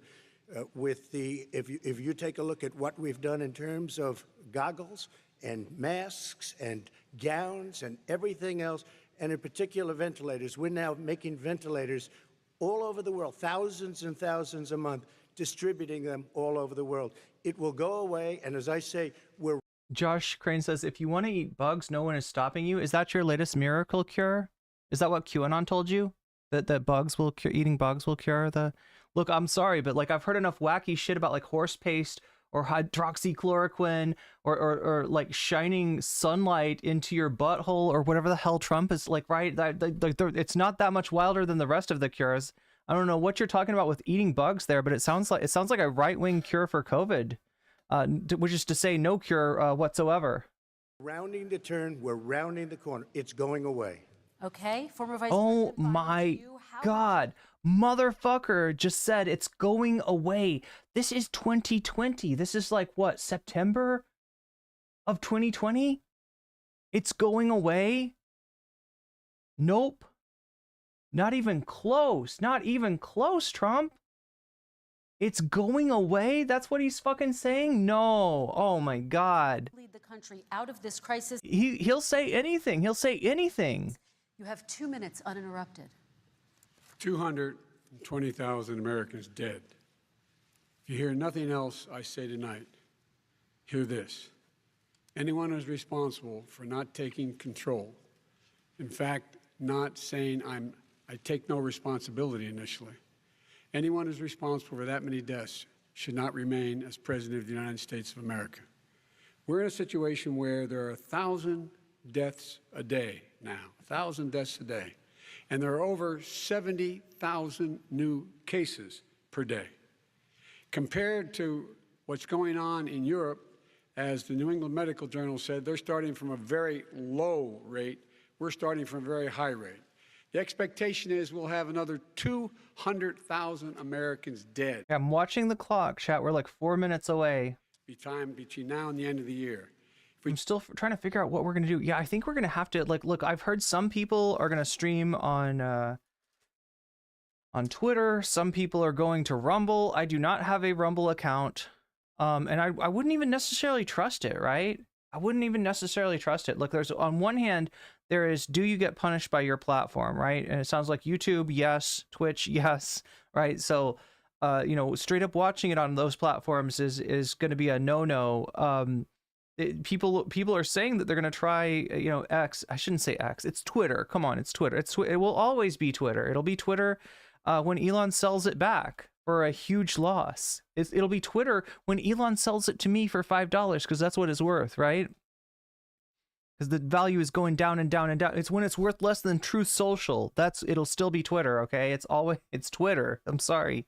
You can't unbrand like one of the biggest brands in the fucking world. That's like, oh, I bought Disney World. Now it's called DeSantis Land. Sorry, no, don't say Disney. Don't say Mickey. It's. We called him Ronnie Rat now. He's not Mickey Mouse. That's Ronnie Rat, right? We're gonna change. We're gonna rebrand Disney as DeSantis World when DeSantis you know, passes a bill to take over Disney, right? But it would still be Disney World. It wouldn't matter. It wouldn't. And same thing with Elon. He can't change the bird into the X no matter how hard he tries. But here's what I'm thinking. Okay, here's what I'm thinking. I've got my magic earbud right here. Okay. Got my earbud, I got my phone. I can put this on. I can watch the debate and listen to the debate, and I can react to it, and you can watch along. So the idea is this, right? If you are on your mobile, sorry, if you're on your desktop, if you're on a desktop, if you're on a laptop, if you're on anything like that, open up a new tab. Open up a new tab with the debate. Listen to the debate and like listen to me at one time. If you even want to, like, you know, if you got headphones, maybe you could or earbuds like I do, right? Maybe you could like have one ear, like one is me and the other is the like debate, something like that. That's how we're gonna try to do it, because I don't think there's any other way we can do it. The other option would be you know, killing all the streams and going to Twitter. And I don't think I don't think everybody even has a Twitter. Right? I don't think anybody even has. I don't think everybody has a Twitter. And Blue Sky is not. You like my top? Oh, thank you, BCatK. That's really sweet of you. But yeah, we got like 1 minute until this starts up. What do you think, chat? Should we try this? Let's try this out. Look, I'm gonna find it on my I'm gonna find it on my phone. You figure out a way to listen to me and listen to the debate at the same time, and we'll just see if this works, right? Because yeah, the other ways to do it, like I don't know, I don't want to drive it all over to Twitter. Like I said, there's plenty of you that don't even have a Twitter. Watch Sam Cedar watch the debate live, or watch Irene watch the debate live. How about that? Biden versus Trump. Oh, please don't tell me this is going to be like on something that's not on YouTube. CNN, right? Yeah, there we go. All right, here we go. Magical earphone.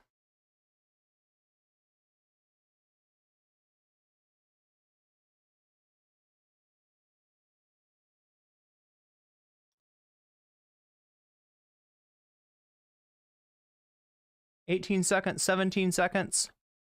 Find your other source. Watch it on there.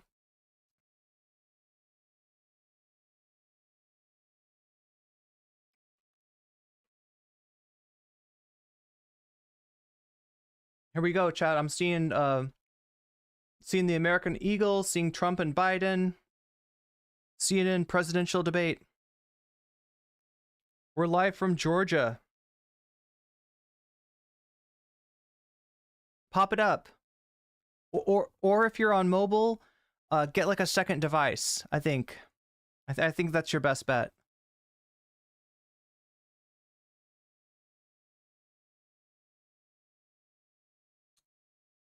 Metal says I think K Flogus.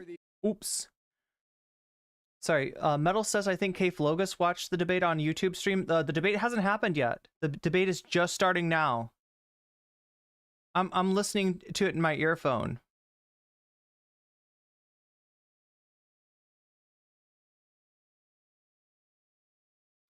Maybe we should change the name of the stream.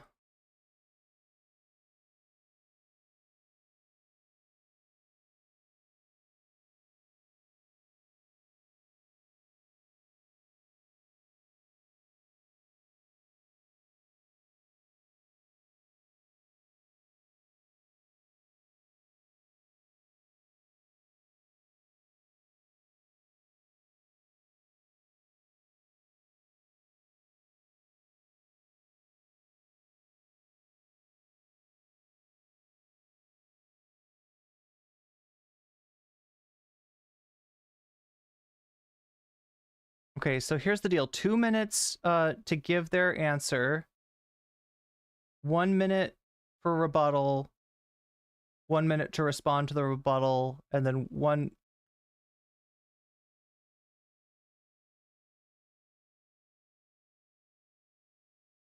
Okay, so 2 minutes of a closing statement. There's no studio audience. No notes, no props, no contact with campaign staff. They've both agreed to accept these rules. Here comes Biden.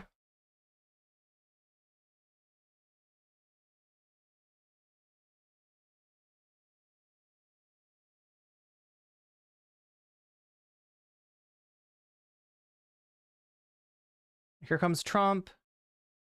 He's looking a little down. His posture's off. Somebody should do one of those posture lines on Trump. Trump does not look good tonight.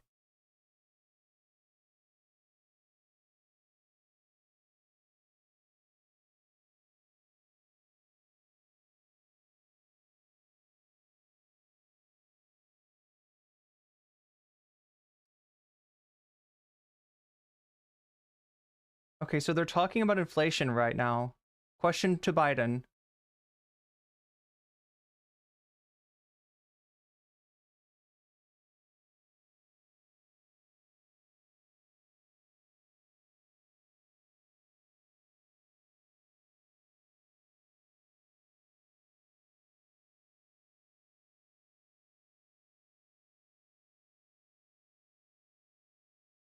So, Biden's been asked,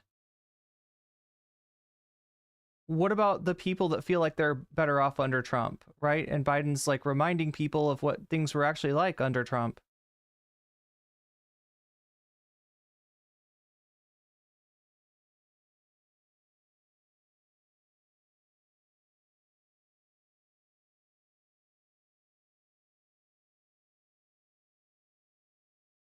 So he's talking about what his efforts to address inflation. He's saying we've done a lot, but there's more to be done.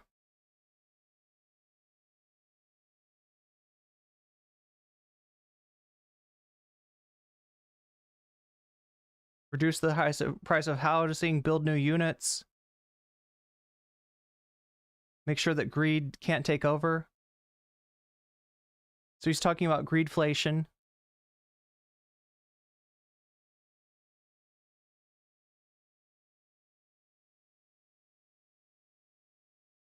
He's talking about the chaos that Trump left us with.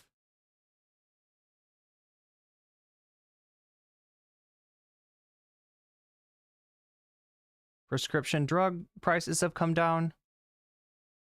Insulin, remember, 35. Used to be over $200, now it's under 35.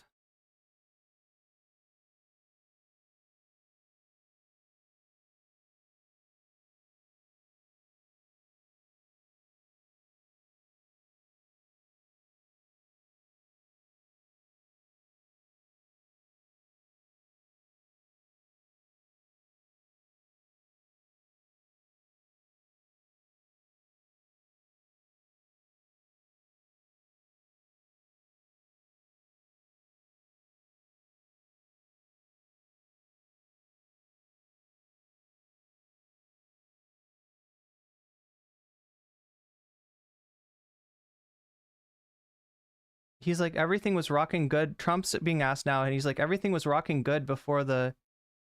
He's blaming the pandemic. So don't think about 2020, he's saying. Think about the other years.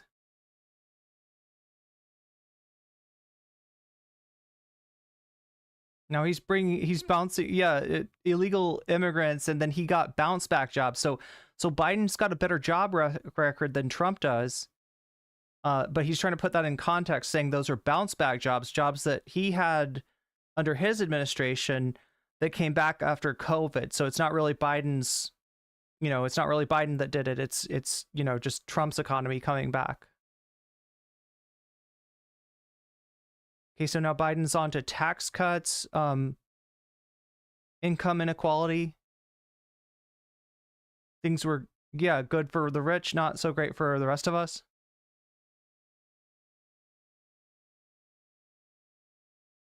Comparing him to Herbert Hoover, who presided the beginning of the Great Depression.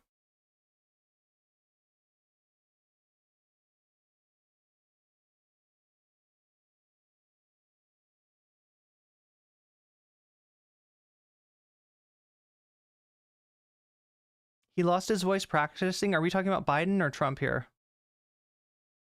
Now it's back to Trump. Okay, so he wants to ask a follow-up, but Trump wants to respond to Biden. But I think they've been back and forth, so... Well, that's really sweet, Afroponics. Thank you.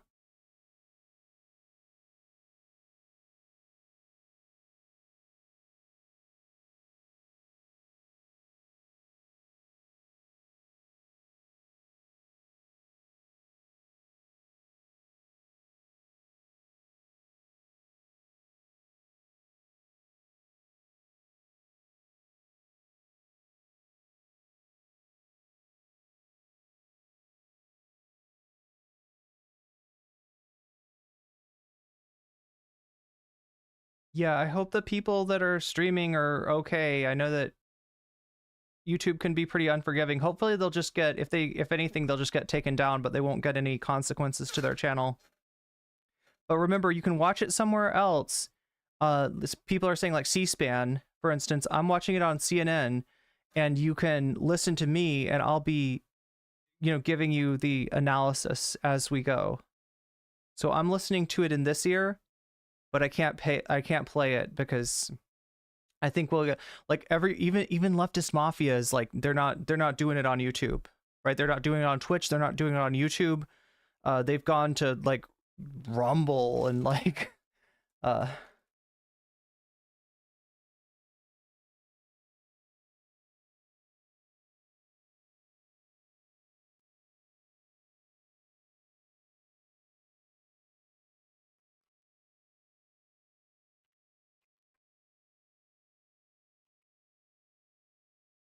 Trump's being asked why corporations and rich people should pay less taxes. Trump's answer is basically trickle-down economics. Like, we're going to make the economy better, folks. We cut their taxes to nothing, and they'll piss revenue all over us, and we'll all be rich. We'll all be incredibly rich.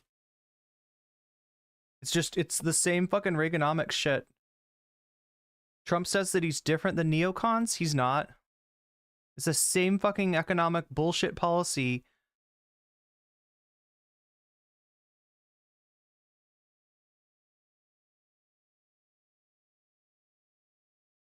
You you upset the Vosh Defense Force? Oh, where did that happen, Luna?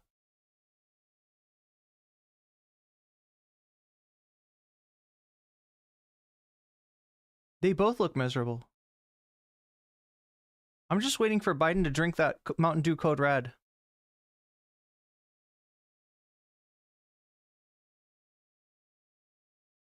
YouTube would be dumb to take down. People are talking about like lawsuits and shit. Like, I don't know. I'm hearing different things from different people.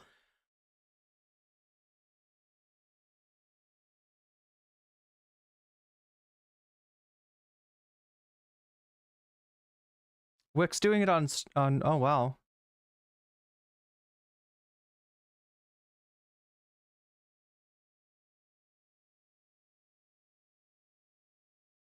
Trump is saying we're a third world nation, weaponized. That Biden himself is going after Trump. He's talking about immigrations, prisons, jails, and mental institutions. Like, based on nothing, right? He just says it.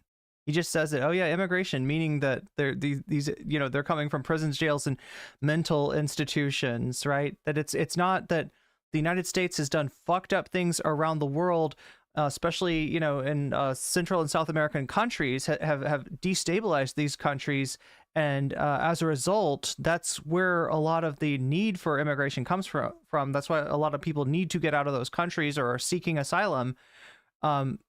Right, but instead Trump wants to say that it's like the countries themselves are just like taking all they're like, ooh, hey, look, the United States is allowing immigration. Let's send all our prisoners, all our mental institution committees, and, you know, just like basically like that they're all like, you know, shuffling off the people that they don't want into the United States. There's no proof for it. It's not true, but he's going to say it anyway, and they're going to let him get away with it. That's the most frustrating thing of all. Salmon, yeah, the majority. We're going with the majority report in terms of. I really hope that everybody else is okay. I really hope that YouTube doesn't, like, you know, bring the hammer down on smaller channels, but hopefully they will at the very most just get their stream taken down, but not get any consequences to the channel. That is sometimes what YouTube does when you stream something that you're not supposed to, but sometimes you get a warning, sometimes you get a strike. Who knows? Hopefully they're okay. Are Biden's eyes getting squintier? It's like his eyebrows are kind of drooped down a little bit more.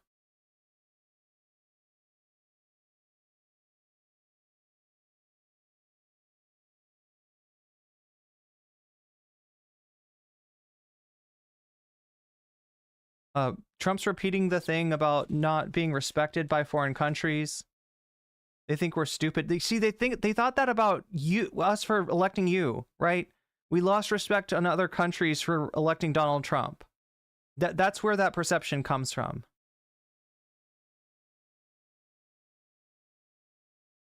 Okay, here comes Dana Bash. We're talking about Roe v. Wade.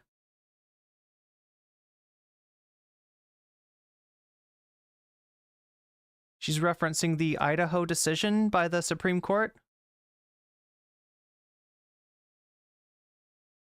She's bringing up the fact that Trump took credit for taking down Roe v. Wade.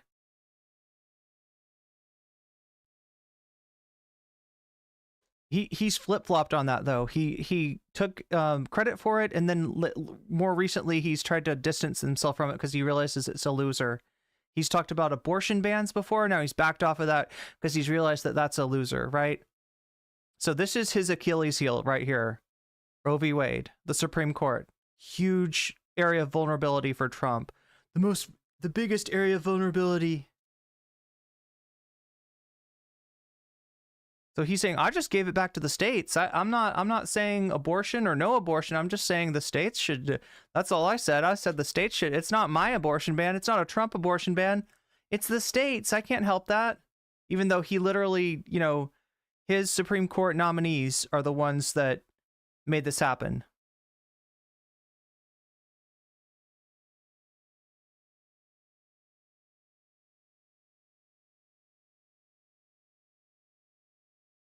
Every legal scholar wanted it brought back to the states.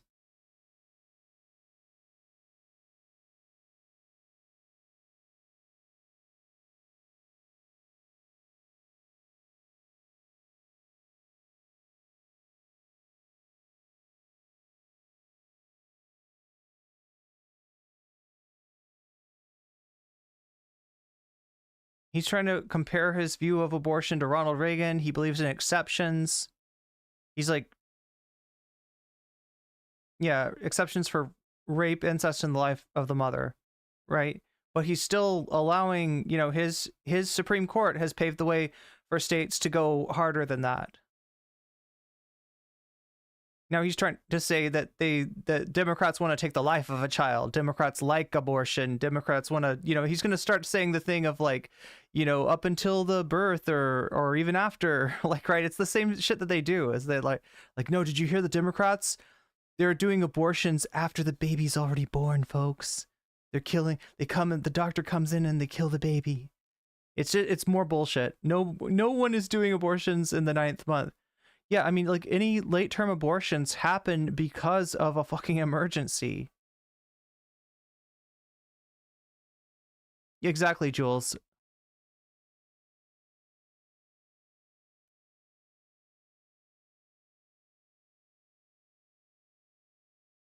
Shakespeare says we should watch the Libertarian Party video. I sent you the one where they want to actively be a spoiler. Yeah, that's so here's the deal with tonight. All right, if you donate, and that's whether it's through super chats, super stickers, through memberships, through gifted memberships, that's even over on Twitch, through subs and gifted subs, through bits. There's also links down in the description. So, you know, if you donate on any of those links, or through Throne or signups on Patreon, any kind of donation that you do, let me know what you want that donation money to go to. And if we hit the donation goal, then I'll keep track of it here, and if we hit the donation goal, then we'll just watch whatever's got the most donos behind it. Okay, so he's talking about immigrants. He's associating them with rape. This is Trump. How did we get from Roe v. Wade to immigration? He's going to take everything back to immigration, isn't he? That's what he's going to do.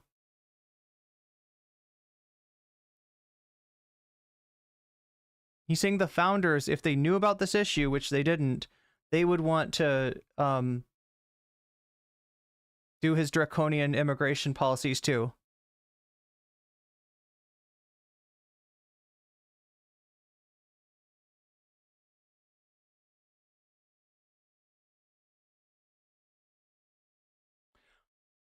We're still on abortion. He literally changed the subject to immigration in the middle of...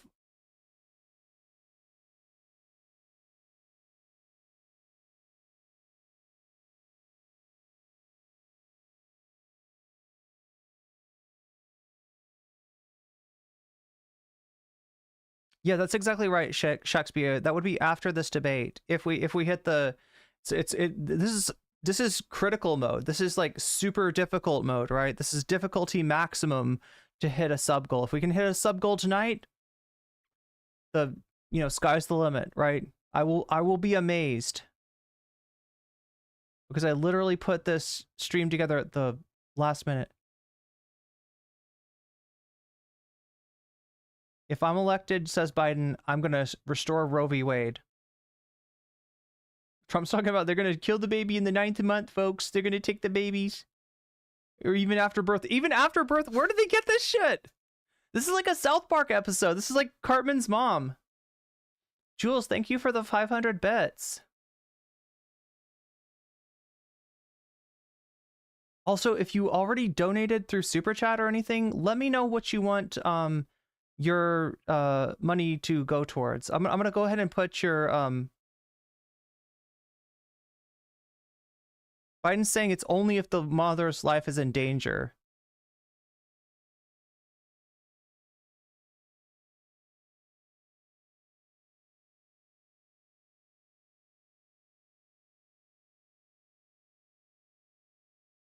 The Democrats are the radicals, not the Republicans. And that is $5 to Vox Populi, which is off to a early lead. That is, we are 10% towards our dono goal.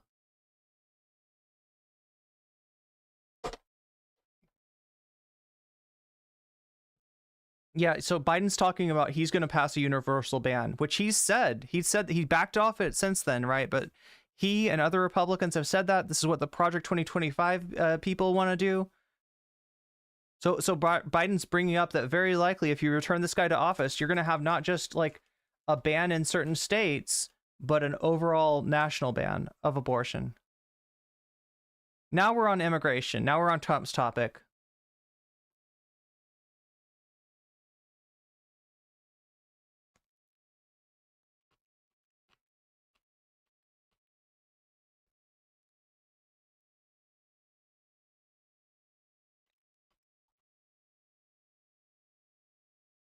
Biden's talking about his bipartisan agreement that he made, that he wanted to pass, and that they were going to pass. The Republicans were going to pass it, and he was going to sign it. But then Trump said, don't do it. Don't pass it. He's reminding everybody that that Trump separated babies, separated children, put kids in cages. A lot of the stuff that has gotten memory hold, right? Like this all happened during Trump's administration, but people do not talk about it anymore. People do not remember it.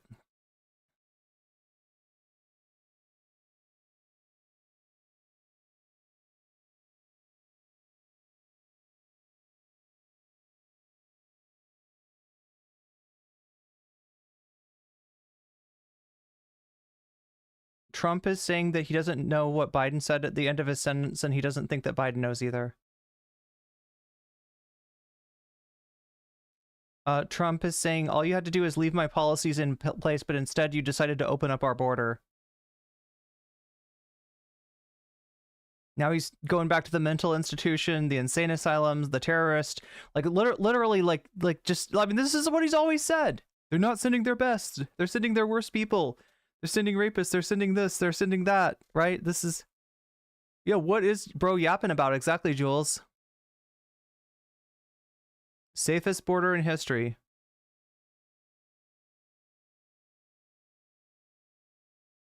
The Border Patrol, he's reminding people endorsed him for president.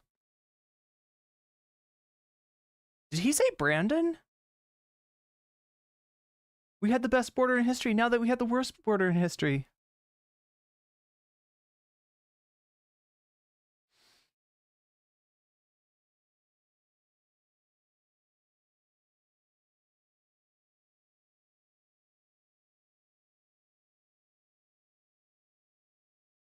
Biden is mumbling a little bit. He's talking about a terrorist that came across in Trump's administration and killed 3 U.S. soldiers.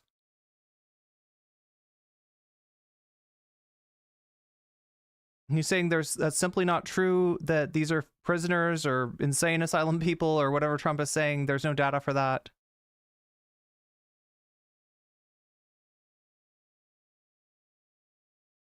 They're asking Trump about his deportation plan.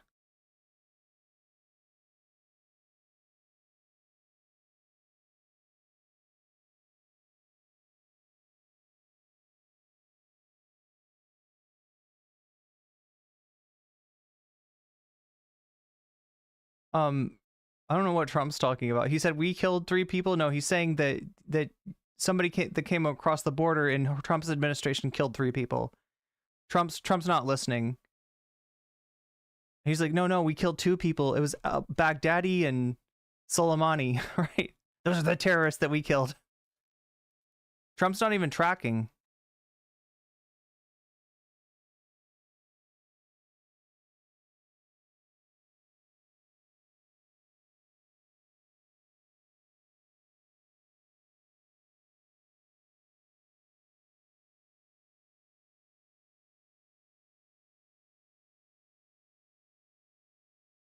Migrant crime, yeah. He's saying that they're killing our citizens at a level we've never seen before, folks.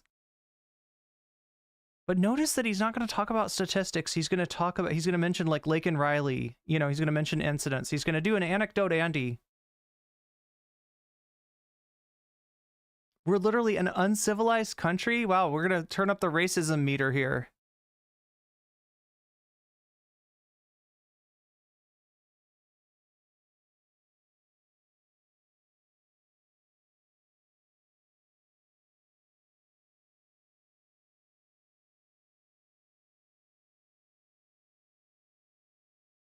Wait, he doesn't like the military at all, or he's a war president? Which one is it?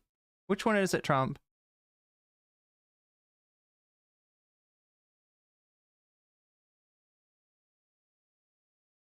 They're living in luxury hotels. That's what he said, yeah.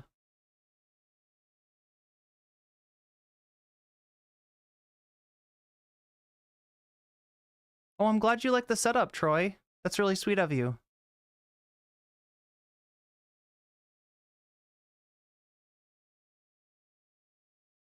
Biden's calling him out on his lies.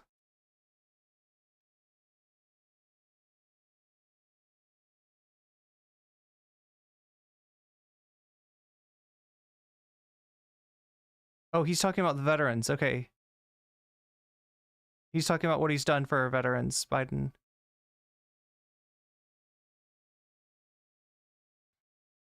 Yeah, Biden's a war hawk along with most of the Dems. Like, this is not...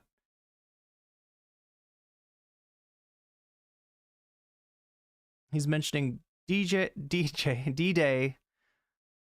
which he went to, and I guess Trump wouldn't go to. No, it was like the World War I event that Trump wouldn't go to because it was rainy. Oh shit! My son's not a loser. My son's not a sucker. So his son, Bo, who did military service, he's bringing up Trump calling soldiers losers and suckers, right? He's saying that we have 19 people that say that he didn't say it. So he's denying that he called military people losers and suckers, or like, I guess, people who died in...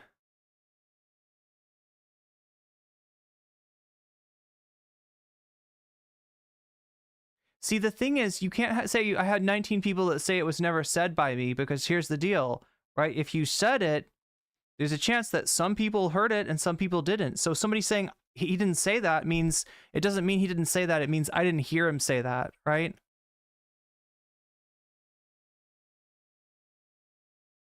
Now he's brought up Hunter Biden. He made up the... So Biden made up the suckers and losers, says Trump.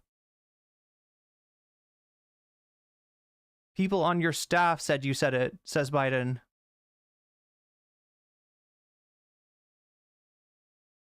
Biden's being feisty. He drank his Code Red. He downed that Code Red.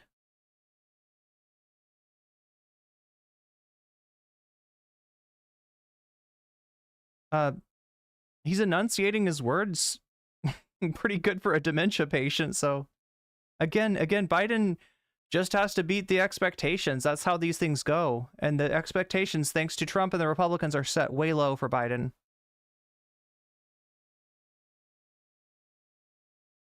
Okay, so now we're on to Ukraine. The ceasefire proposal from Putin. And Ukraine's potential membership in NATO. Trump's getting this question.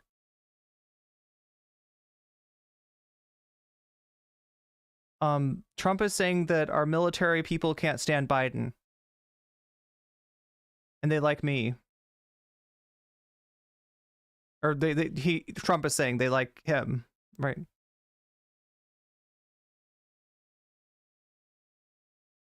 He's repeating his claim that if he had been the president, Putin would have never attacked. Like, he acts like he was hard on Putin. He was hard on Kim Jong-un. And if anything, he was kissing their asses, right?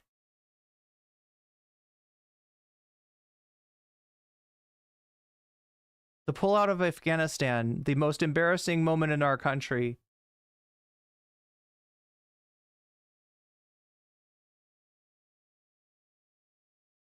Trump is saying that Biden should have fired the generals overseeing the Afghanistan pullout. Left millions of dollars of equipment, 13 soldiers killed, 13 beautiful soldiers. They were the most beautiful soldiers that you've ever seen.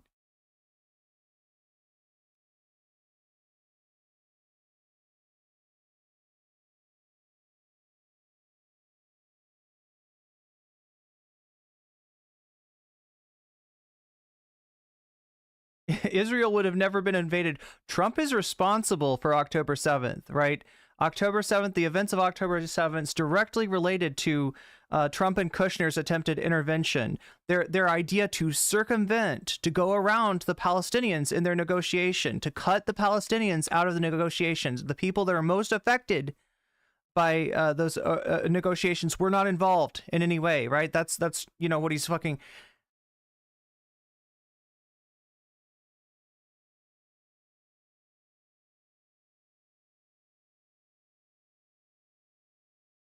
Okay, Iran attacked our troops, caused brain damage for a number of troops. Trump did nothing about it.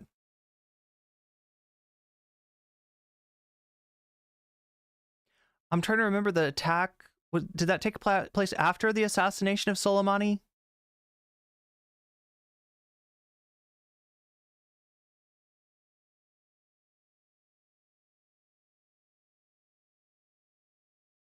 Biden's tracking pretty well. Like, Trump's mentioned several things, and Biden's like, number one, this, number two, that, number three.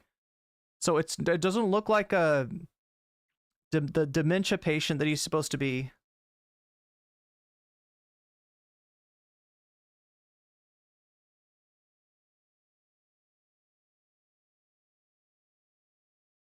He's bragging about the fact that Putin said that he could get into Kyiv, he could take over the capital in 5 days if he wanted to, and they didn't get into Kyiv at all. Israel was not invaded by Hamas, yeah.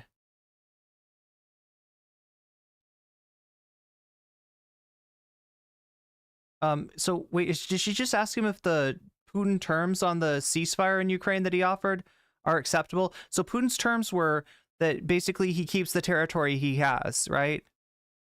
He keeps the Donetsk region, and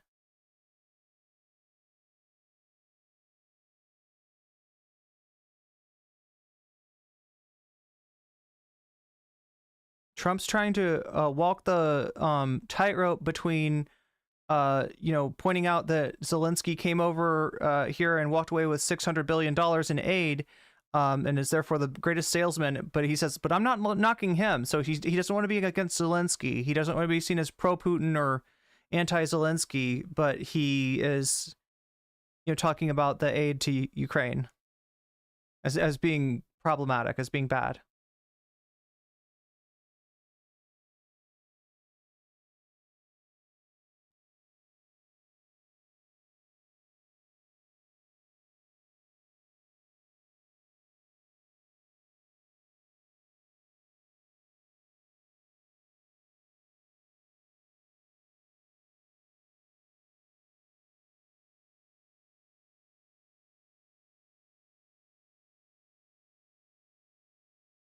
Biden's talking about Putin being a war criminal.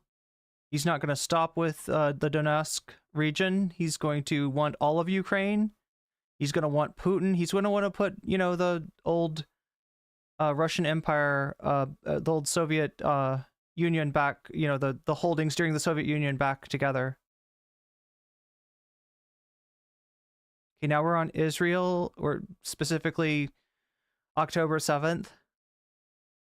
Talking about the hostages, 5 Americans amongst them.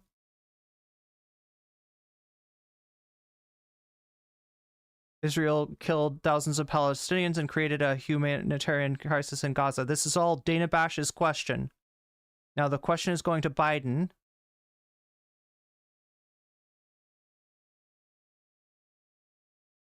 So asking Biden, what additional leverage will she use to get Hamas and Israel to the negotiation table?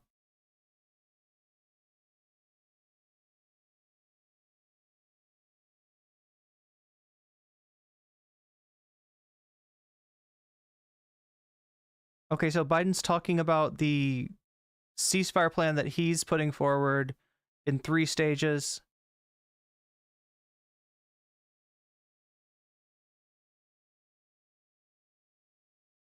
He's blaming the lack of a ceasefire on Hamas, which is rich. Biden. The only thing that he says he's denied Israel are 2,000-pound bombs. But other than that, giving them all the weapons they need whenever they need them. This is scary shit, right? Because, you know, with what's going on in Hezbollah, or what's going on in, you know, between Israel and Hezbollah in the south of Lebanon, and the intent to expand the war to Lebanon. Like when Biden is so reticent to put any limits on the U.S.'s military aid to Israel, right? It kind of makes one wonder, you know, how willingly he will go along with Israel trying to expand the war into Lebanon, which they're actively seeking right now. Oh, Trump wants to go back to Ukraine. Trump wants to go back to Ukraine. He doesn't want to talk about this. This is an interesting thing. As much as this is a dicey issue for Biden, Israel, and Gaza, I mean, it is also a dicey issue for the Republicans. There's not agreement, right? On the Democratic side, you've got, you know, a contingent of people who are sick of the, you know, war crimes being perpetuated by Israel in Gaza and want that to stop. On the Republican side of things, you have anti-Semites that have decided, you know, when faced with the Islamophobia button or the anti-Semitism button, they want to mash that anti-Semitism button. So Trump's got to be careful and walk a tightrope as well.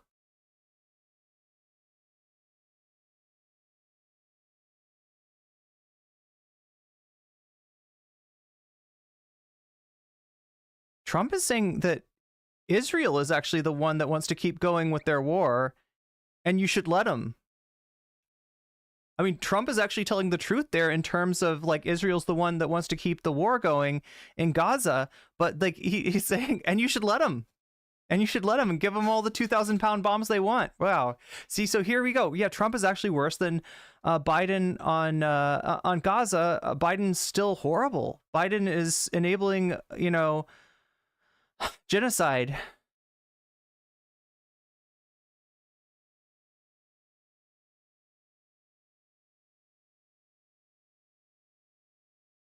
This is wild. Like, Trump actually spoke the truth in terms of who's keeping that conflict going, but he's okay with it.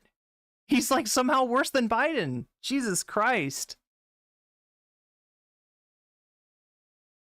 I mean, on this issue too, right? And, you know, in general, he's worse than Biden, but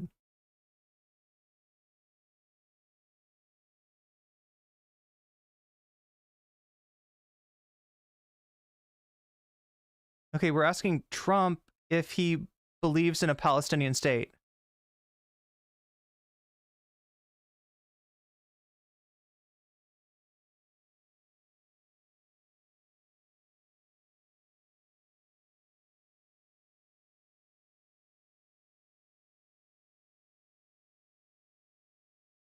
Yeah, the Abraham Accords are directly related to what happened on October 7th.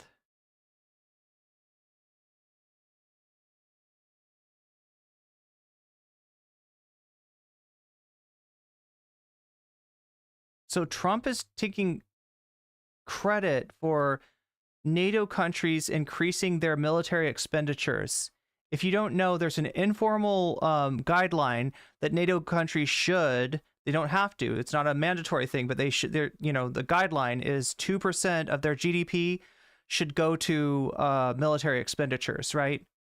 And a lot of the countries had not been doing that.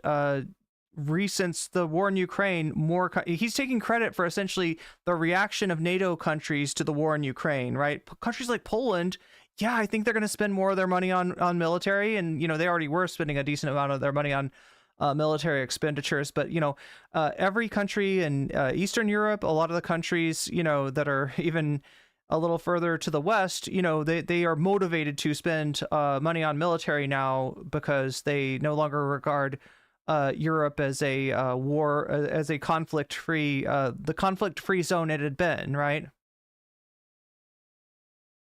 But Trump's trying to take credit for that, even though the real credit belongs with Putin, actually. I mean, not credit, but you know what I mean. Because of Putin's invasion, more countries in NATO are spending a higher percentage of their GDP on the military.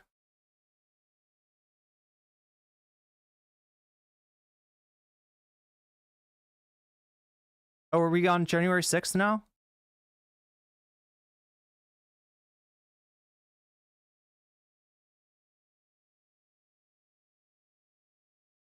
He doesn't seem to have really answered the question. He's dodging.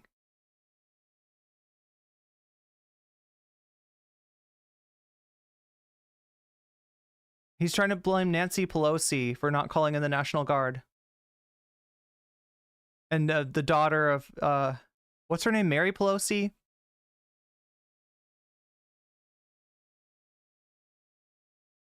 Trump saying he offered her 10,000 soldiers or National Guard and she turned him down. And the mayor of DC. God. Has Trump been watching Zizek?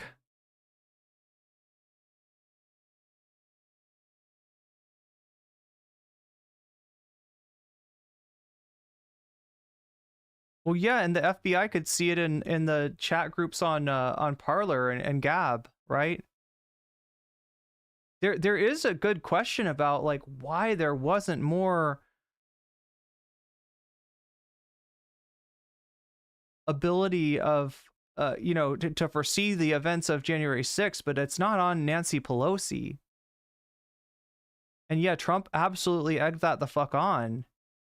Right? Trump is the reason for that, the perception that the peaceful transfer of power represented something illegal, right? It's because of Trump. It's because of the words that Trump, you know, his inability to accept the, you know, objective results of the election.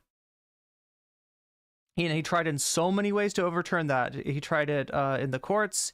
He tried to call and intimidate elected officials in states like Georgia, right? He tried everything that he could, and then the last-ditch effort, let's put pressure on Pence not to go through with the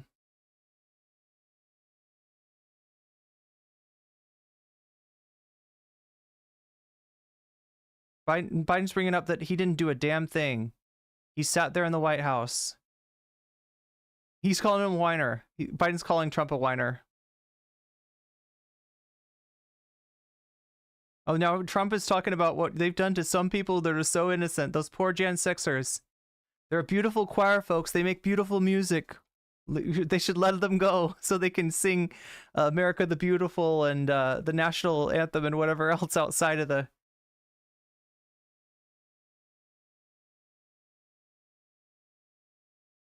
He's acting like he stopped the events by bringing in the National Guard. Oh wait, no, was he talking about Portland?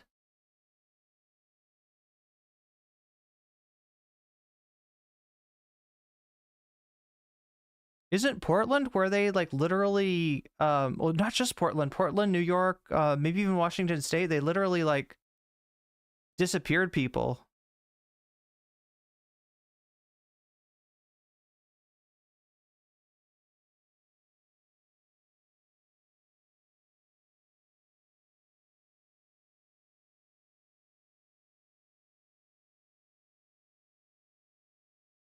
The only person on this stage that's a convicted felon is the man I'm looking at.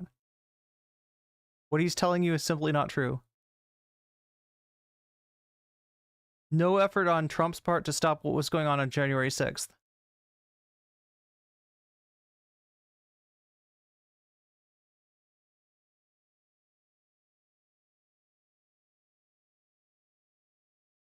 You know, Biden's mentioning turning over desks and you know, fucking things up in the Capitol. You know, like they shit in the Capitol, right? There was poop smeared.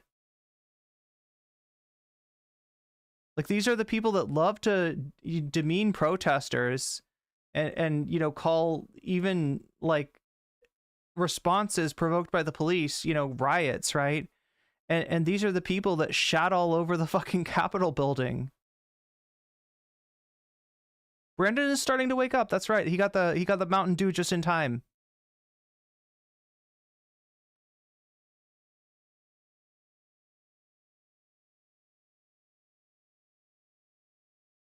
They're asking Trump to clarify his statement that he has every right to go after his political opponents.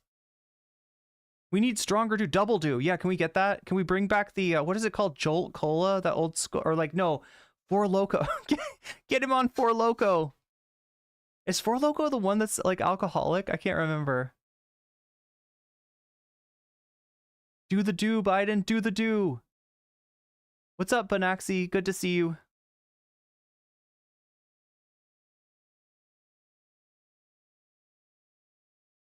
So if you are just joining us, understand, I am listening to the debate, all right?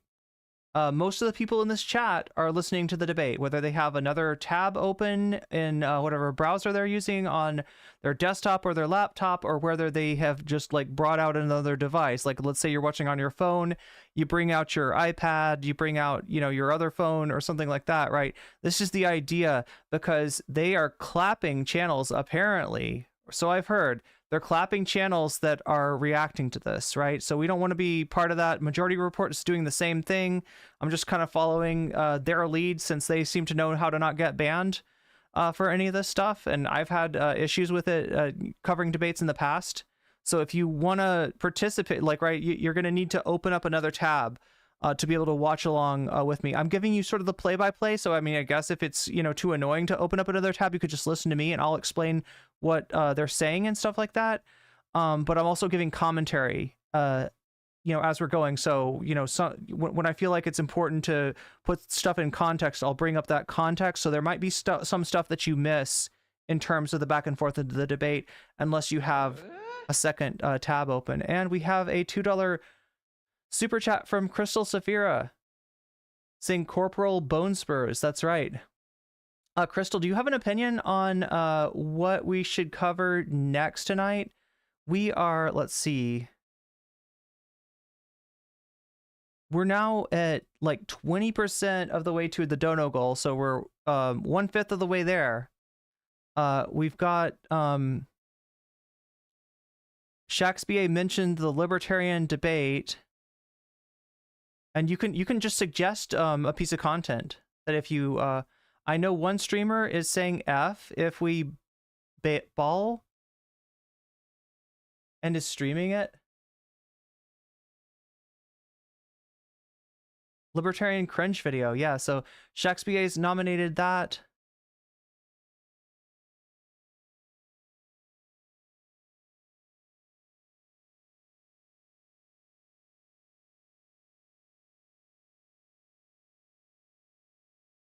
So Trump is saying that Biden's trying to lock him up because he can't win fair and square.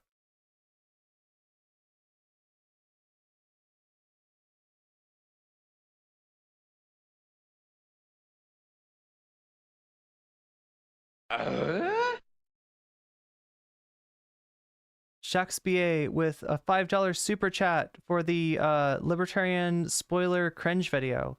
Oh, that's not what it is? I thought it was a debate. Libertarian spoiler cringe. Okay, I'll put that down. Spoiler. Oh, they want to spoil the... Yeah. So that's got us up to 30%.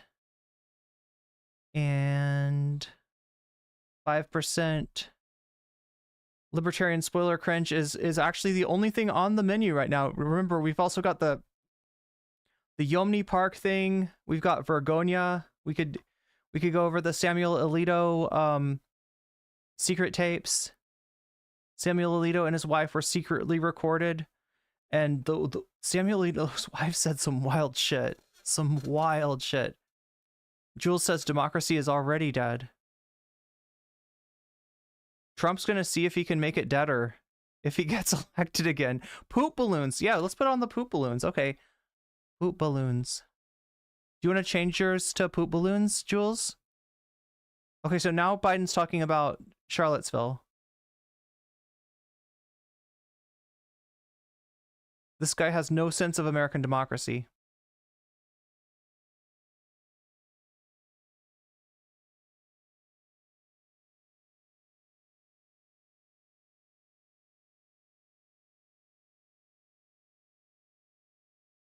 Biden's saying that he ran for president because of Charlottesville. That was the call to action, the call to adventure for him, for his heroic journey, his heroic Mountain Dew journey. Dark Brandon.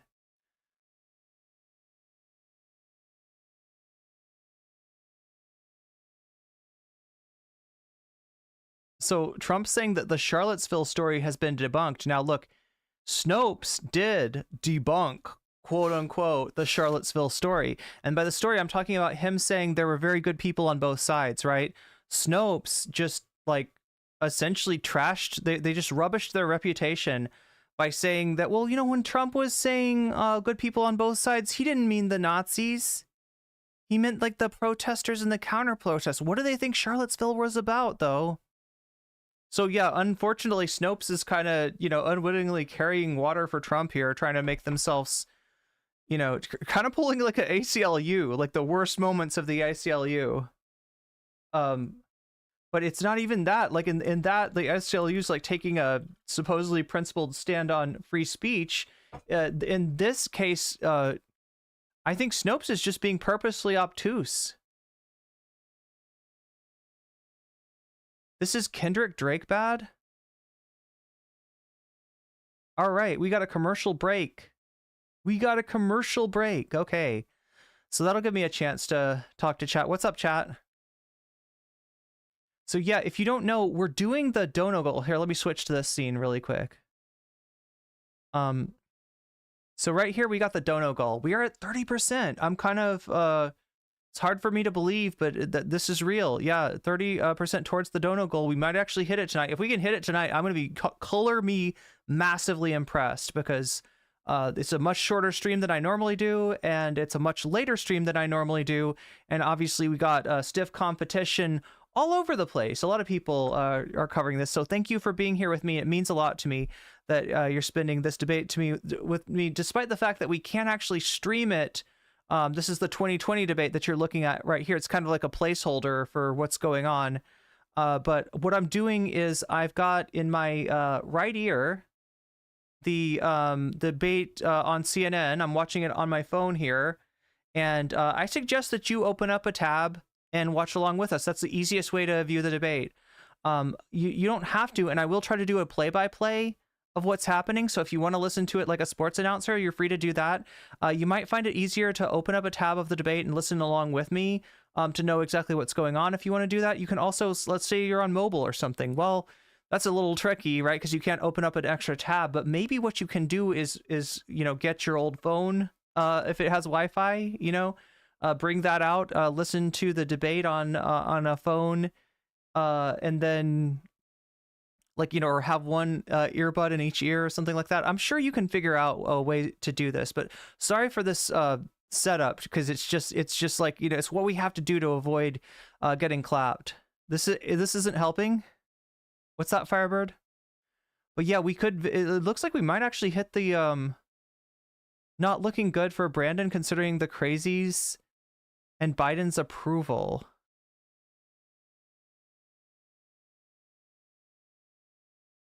Yeah, I don't know. I kind of think that Biden has kind of an easy job tonight based on the expectation that's been set up for him. So for so long, there's been, you know, clips going around on TikTok. There's been, you know, Trump saying it. There's been Republicans saying it. There's been news media saying it. Hell, I've even said it. Like, Trump, you know, Biden looks out of it a lot of the time, right? And so this has set up this idea that Biden is like this doddering old dementia patient that is just completely out of it all the time. So anything that he does in this debate that is not that, you know, like when he was tracking with Trump brings up like 5 things and Biden is like, number 1, this is why you're wrong here. Number 2, this is why you're wrong here. Number 3, right? Biden's tracking along with him. He's not confused. He's not losing his place. So, you know, anything short of Biden just kind of shitting the bed is going to be seen as a win, because the way that this stuff works is it's about perception, and unwittingly, without meaning to, Trump has set up a very low expectation bar for Biden.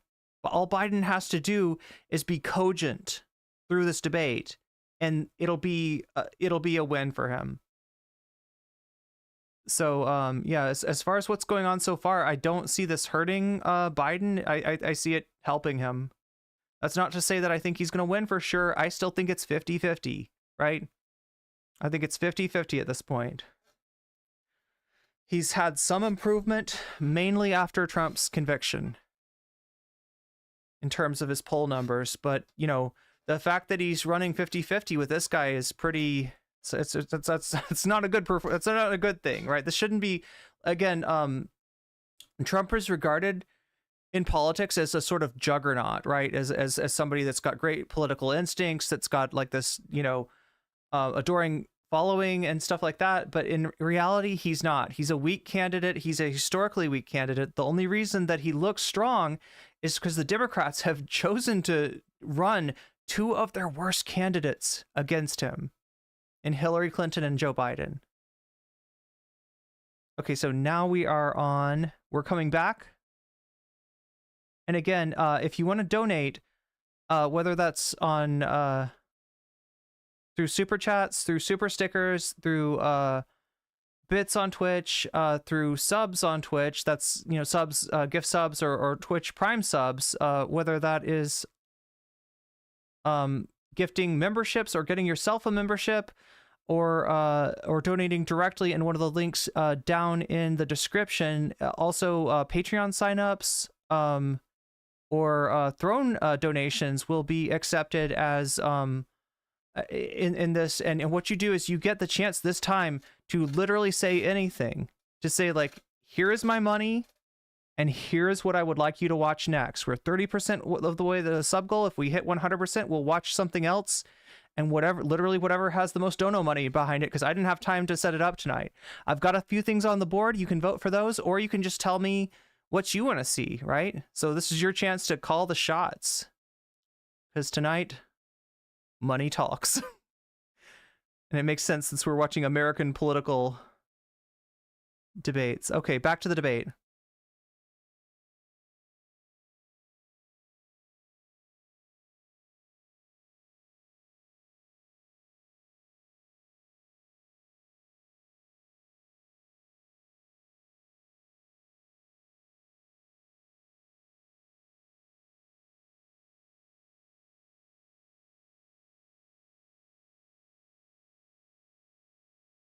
So the question is about black voters and what Biden has done for them.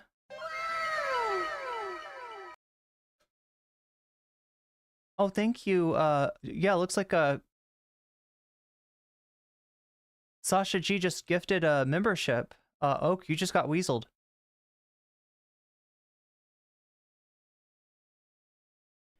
You've just been weaseled, and that's a good thing.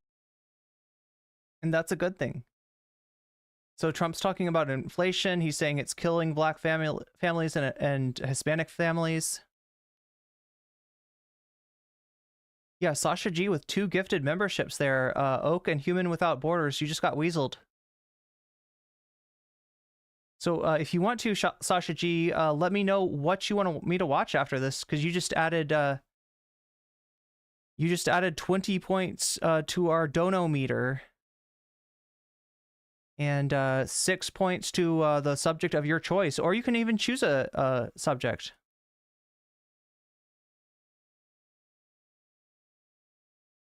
So Trump is now stewing,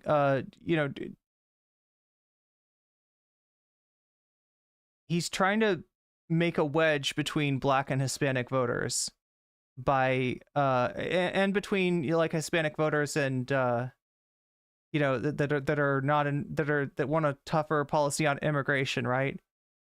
He's saying that immigration is hurting black and Hispanic families, right? So this major wedge issue. Republicans love to do this, love to like divide and conquer, love to, you know, stew hatred between groups of people. Yeah, they were both avoiding addressing black people. Narwhal, yeah, I didn't mention this, but Biden was actually given, I think, 2 minutes to answer the question.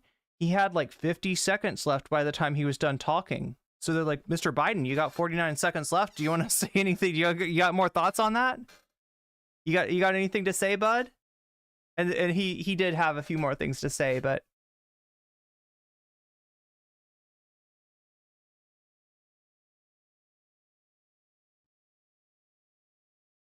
Biden is blaming Trump for the inflation by the malfeasance of his handling of the okay, so now we're talking about the extreme heat, we're talking about climate change, I suppose.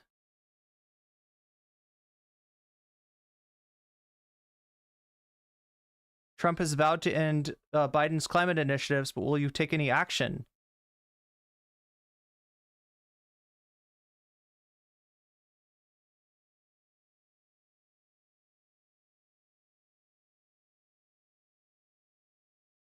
Trump wants to talk about the police, not climate change.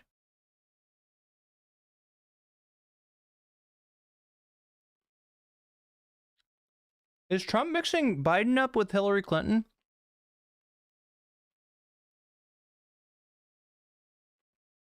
Trump's saying that Biden called black people super predators in the 90s? I think that was Hillary. Did Biden say something like this? Oh my god, Luna, I hope you do well on, I've heard that Airtree DLC is super hard. Good luck with that. I don't think I'd be able to handle... Elden Ring looks hard.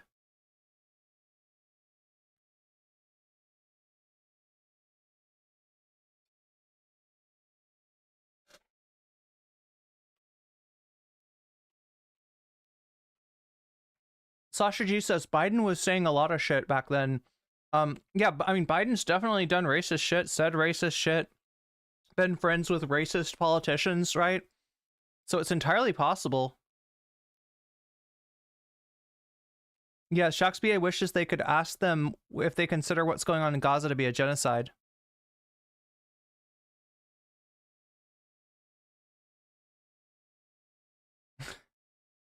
He wants clean water, and he wants clean air. That's his environmental policy. Immaculately clean water, the very cleanest Trump water. Okay, now here's some bullshit. So this was part of a leak about what people were telling Trump to say, right? He just said, during my tenure, I had the best environmental numbers. Now here, he's right about one thing, okay?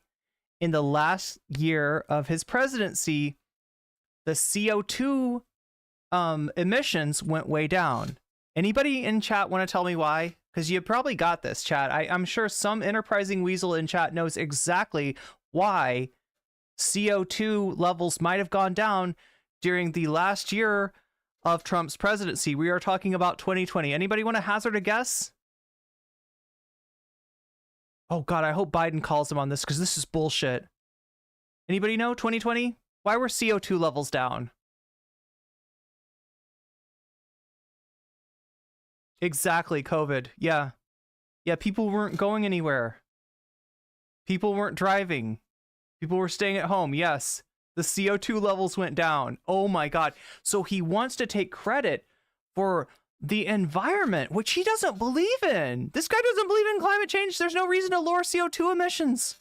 Why would you want to do that? Plants breathe CO2. It's really good for them. I'm sure it's really good for, you know, like, right? In Trump's mind, right? Generally CO2 is not a problem, but he's trying to take credit for the lower levels of CO2 despite the fact that the guy doesn't believe in climate change, right? But he doesn't want to, you know what he doesn't want to take credit for? The economy in 2020, right? So he'll take credit for COVID and pushing the CO2 levels down, right? The CO2 emissions down, right? He won't take credit for the economy, you know, being in the shitter in 2020. I don't think Biden didn't say anything back, did he? That's an unforced error, Joe. That's an unforced error because, like, look, I'll show you in a second, but earlier today, Trump has been truth socialing a lot of shit. He's been saying a lot of unhinged shit. One of the things he said was he showed some notes that somebody had for him, some suggestions that somebody had for him, and one of the things was, like, you know, lowest CO2 levels in years. Biden should have seen that coming. Biden's team should have known about that. They should have prepared Biden, because that's an easy one. That's, oh, Donald, I wonder why your CO2 levels were so low in your last year of office. Jeez. So easy. Biden missing the dunks, yeah.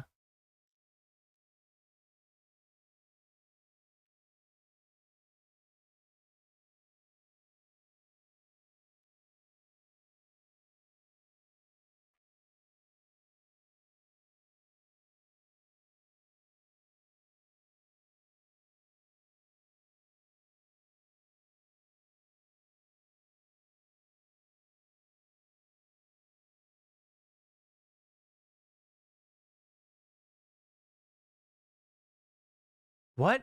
Did he just end with, and by the way? I don't think he called him on it. Yeah, exactly, Luna Rose. It was the lockdowns. Once lockdowns were lifted, CO2 levels went back to pre-lockdown levels. Correct.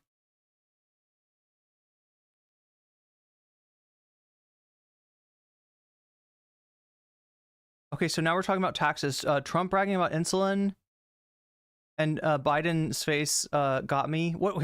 I wasn't watching. What did he? What kind of face?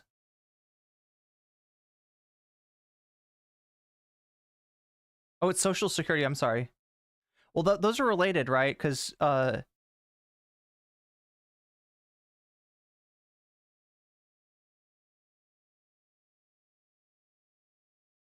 Trump has made indications that he wants to cut Social Security, and this is sort of tied to taxes in terms of the fact that he wants to lower taxes, maybe even abolish taxes, and that would go with the tariff plan. Again, what he's doing is he's shifting the tax burdens burden from the capitalist class more to the working class.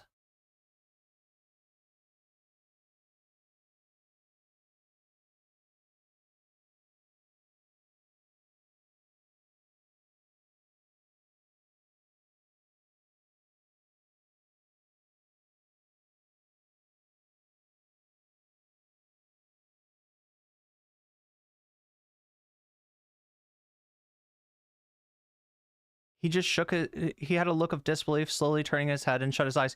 Yeah, Biden actually lowered the price of insulin. I don't know what Trump is talking about.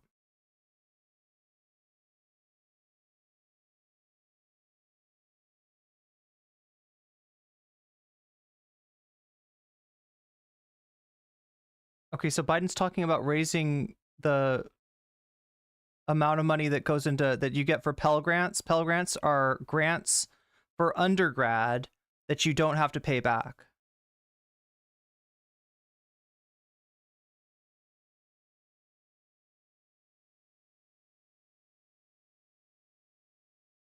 What's he talking about? I've been on this side of the equation for the last 8 years, right? He was president.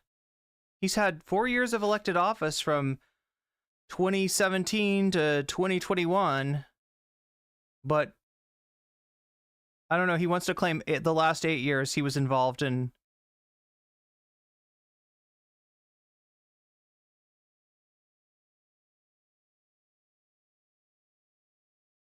Oh my God.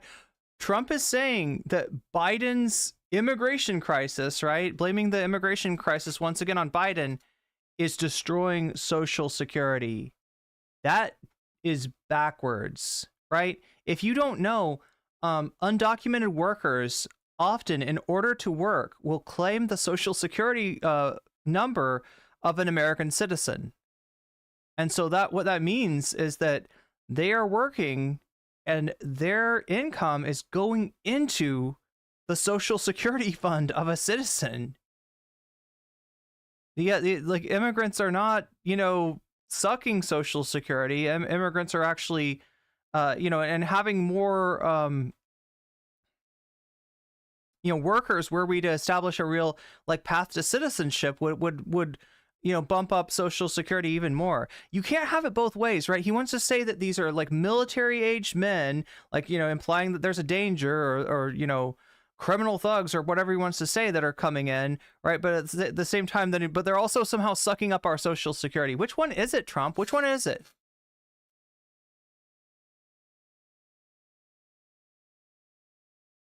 So Biden's talking about the impact on the economy of Trump's plan of mass deportation, which is true. Would raise inflation. It would hurt the economy.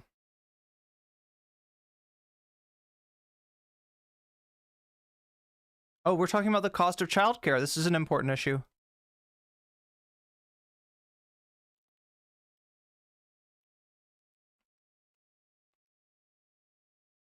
Trump calling Biden a liar, right?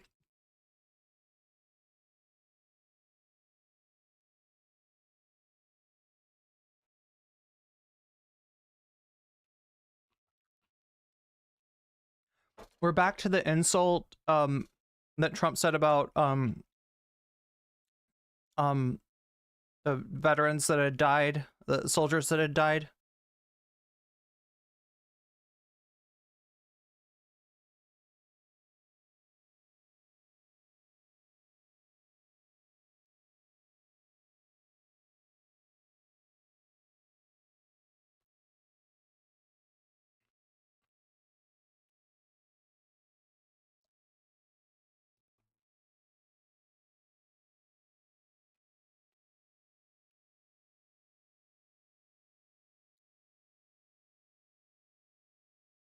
How did Trump segue into firing the generals that were responsible for the Afghanistan withdrawal?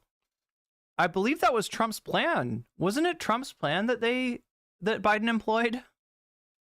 Like, they'd made the plan for withdrawal prior to Biden taking office, and then Biden just...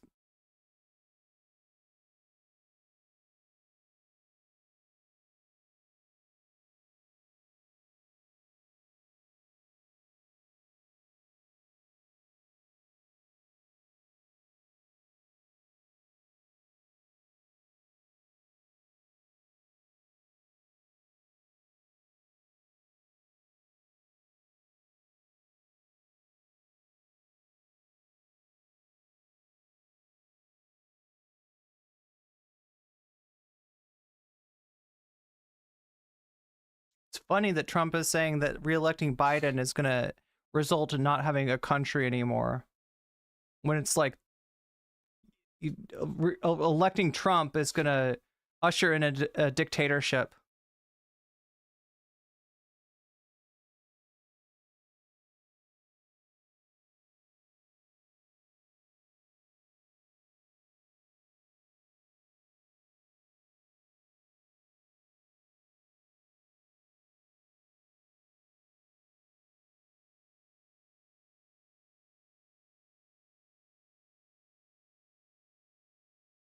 So Trump called Biden the worst president in history. Biden is bringing up presidential historians that voted on who they thought was the worst president in American history, and they selected Trump.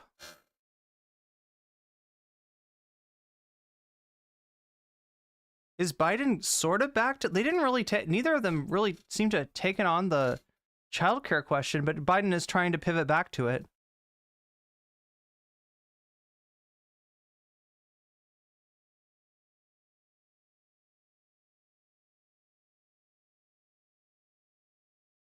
And Trump is saying, we have polling, we have other things, they rate him the worst, right? Based on what? I made it the fuck up. Give it 4 years, then the presidential historians will realize how great Trump was, and they'll rate him the best. He'll go from worst to best. That's what he's saying. He wants to raise everybody's taxes by 4 times?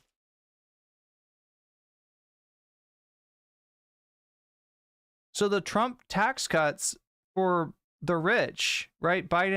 He's saying Biden is going to let them expire, thus raising quote unquote everybody's taxes by 4 times, but that's just not true.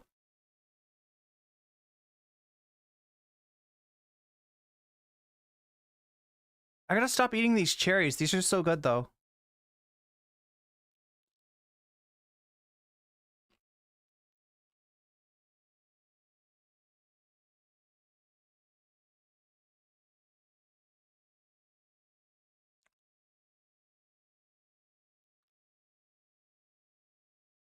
Biden's talking about Trump's tariff plan now, right?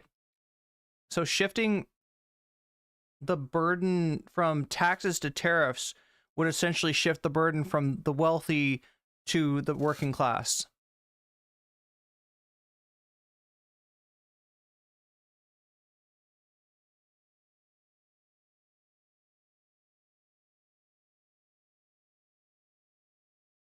Oh, Biden saying he had the largest deficit of any president in U.S. history. Biden's talking about the trade deficit with China. It's now the lowest since 2010. Now we're back to COVID, or back to COVID. We're talking about COVID, which is kind of amazing that this is coming up at all, considering how much the media tries to pretend it's not an issue anymore. It absolutely is. Cherries are so good.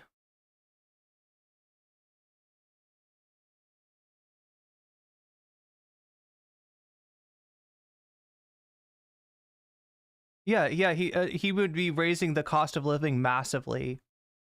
Kamasato.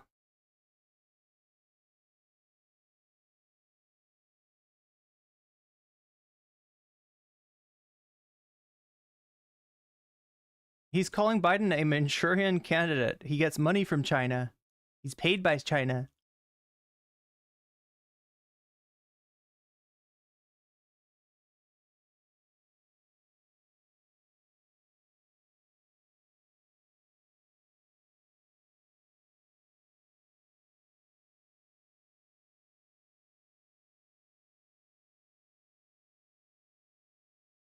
Biden saying that Trump saying Biden has the largest deficit in the history of our country. I don't think that's true as a budget deficit.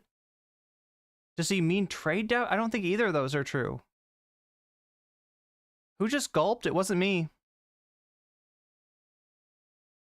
Trump just wants to talk about China.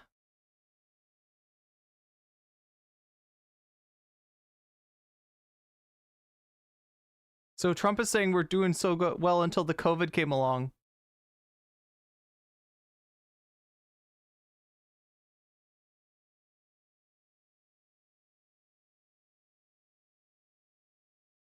We bought this certain dog. That's the most incredible, the way that they can spot it. Did you get Milei's dog? Are we talking about cloning Milei's dog here? What's going on?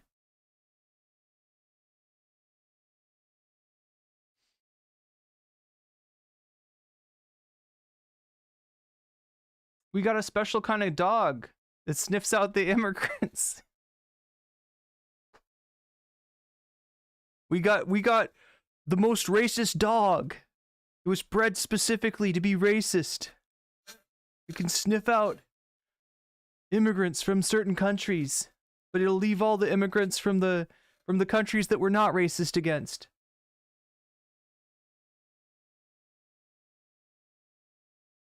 Now Biden's talking about machines that can detect fentanyl? Are we talking about Securitrons?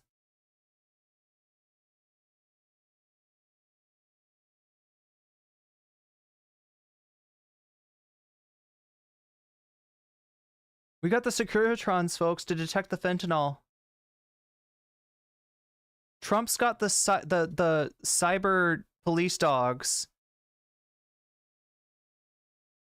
And Biden's got the Securitron, the you know, Mr. House's Securitrons.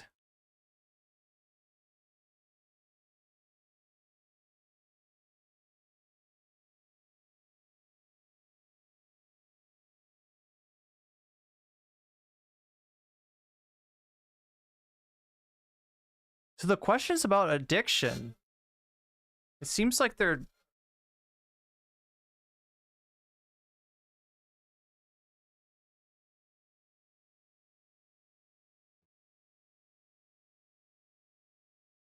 so Trump's talking about things that he got Mexico to do for him, and he's kind of right. Right, in terms of AMLO, guy was way too accommodating to Trump. But it's essentially, did Trump also release some of the Taliban's top commanders? I'm not sure. Upload yes men into all of Trump's Securitrons. That's right. For an independent New Vegas. Americans bring in the drugs, not Mexican migrants.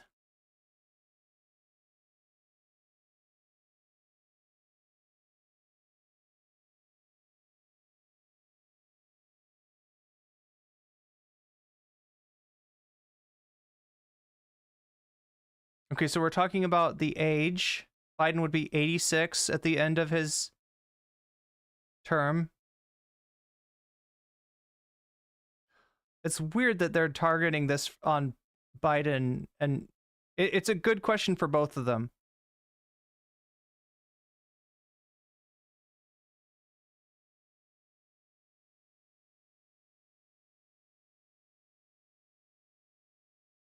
Biden's trying to do a Reagan. This guy's 3 years younger and a lot less competent.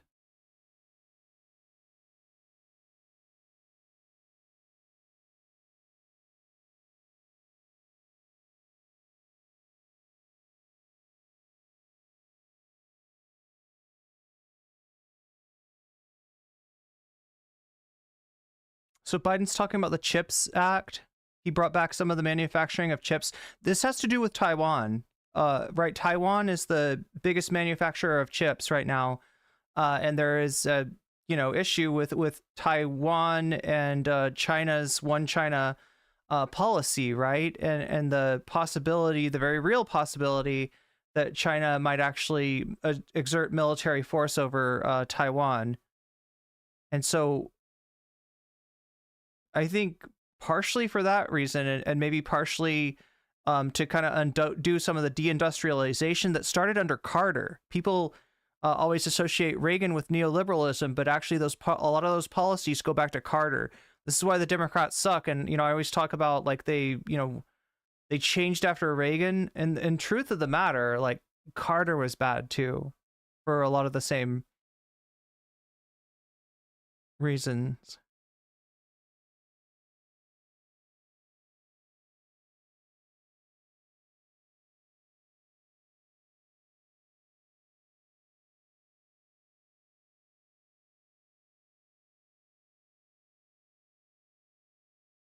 So Biden's talking about Trump's coddling up to Kim Jong-il and Vladimir Putin. He sounded a little bit hard to understand in saying that. Oh no, he's talking about his cognitive tests.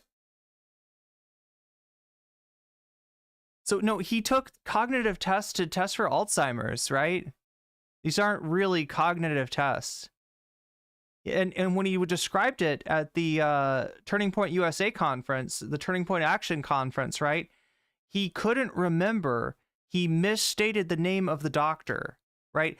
The doctor that is in trouble now, the doctor that is under investigations for running a pill mill out of the Trump White House. Like, he wants to talk about fentanyl. I believe fentanyl was one of the substances that this doctor is under investigation for doling out to like members of the Trump White House, and like there's some real accounting inconsistencies in terms of where all those medications, some of them addictive substances, ended up.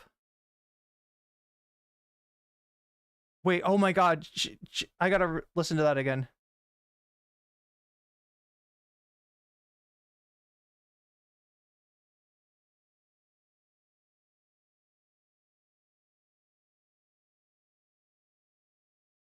Dr. Ronnie Jackson.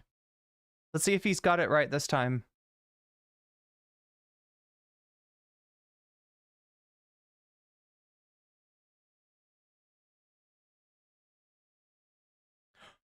Oh, shit. So yeah, Ronnie Jackson's been demoted in the Navy. This is the doctor that he's talking about. He called him Ronnie Johnson before. He's got the right name now. So now he's talking about Trump's suspicious medical records, right? Including his weight and his height, which some of his medical records are just like strained believability.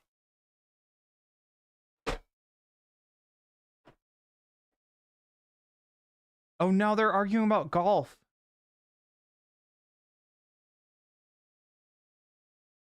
Oh my god. Fuck. I missed the golf part. Trump cheats at golf. He said, I'm happy to play golf.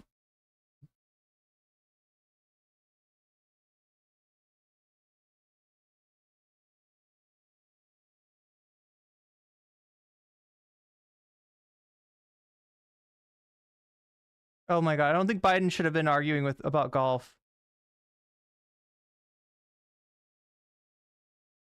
If you're gonna mention golf, just mention that he's a golf cheater.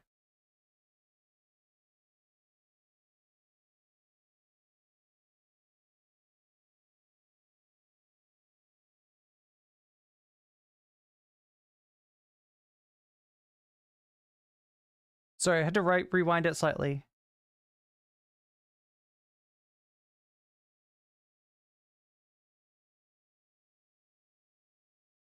Okay, so we're back to the Capitol, January 6th. He's saying that in many cases, the Jan 6ers were ushered in by the police.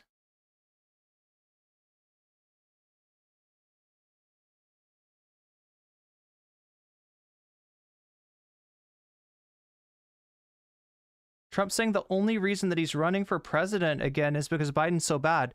When in truth, the only reason that Trump is running for president again is because that's the only way he's going to escape responsibility for some of these charges. He's got 91 charges against him, right? He's got 34, convicted on 34 counts so far. Those are like the least serious counts, right? Other court cases are taking longer and may not take place before the election, right? So if Trump gets reelected, he can make those cases go away. That's why he's running for president again. He's saying Putin doesn't respect Biden. And Biden's going to drive us into World War III.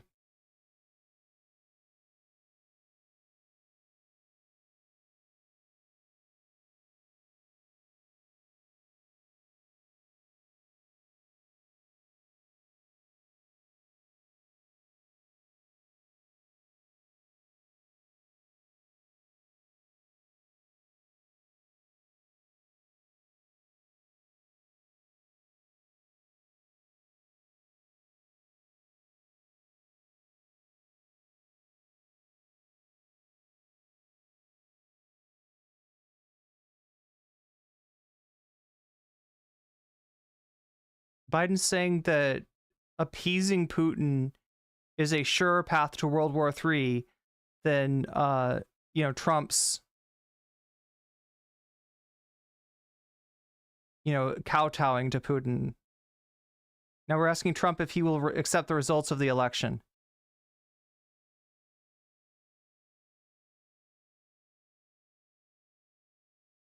He's back to the fucking foreign policy shit. Right, he's saying they didn't take any land from me, folks, but they took land from Obama and Biden. He's talking about Crimea and Donetsk, right? He's talking about Russia, and that's not our land. That's Ukraine. Okay, that for the record, right? Those are Ukrainian, Ukraine, which is neither part of the United States nor a member of NATO.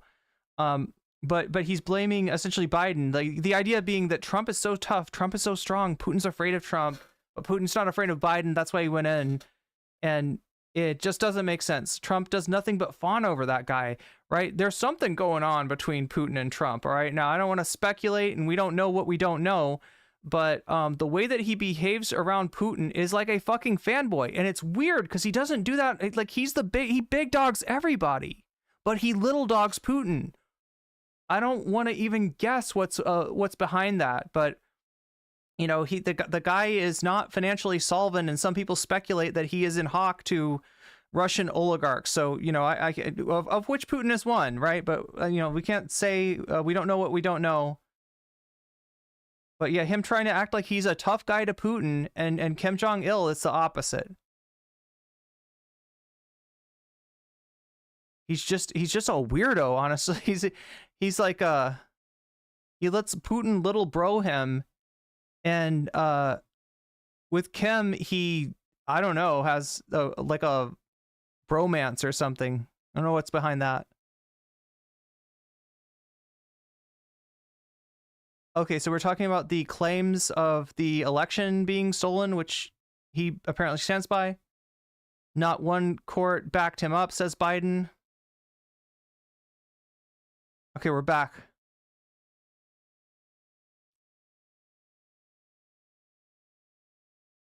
Biden says, I doubt you'll accept the results of the next election because you're such a whiner.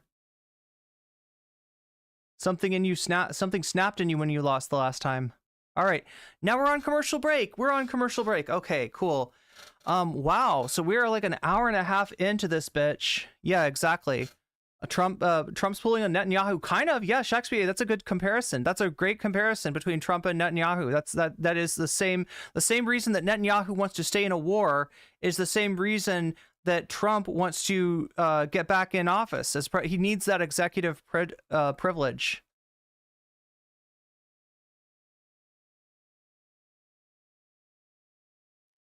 He had a neoliberal PRI president in Mexico from 2017 to 2019. And that's what, yeah, the one, what do they call that? The rule of the PRA, Shakespeare? There's like a name that they call that period in Mexico. I can't remember. But yeah, the PRI, the governance of the PRI is largely what brought AMLO into power. All right, so even under Nixon, that's when the U.S. ended the Bretton Woods system. AMLO has been way too accommodating, yeah, to the U.S., but that is because of how imperialized by the U.S. Mexico is.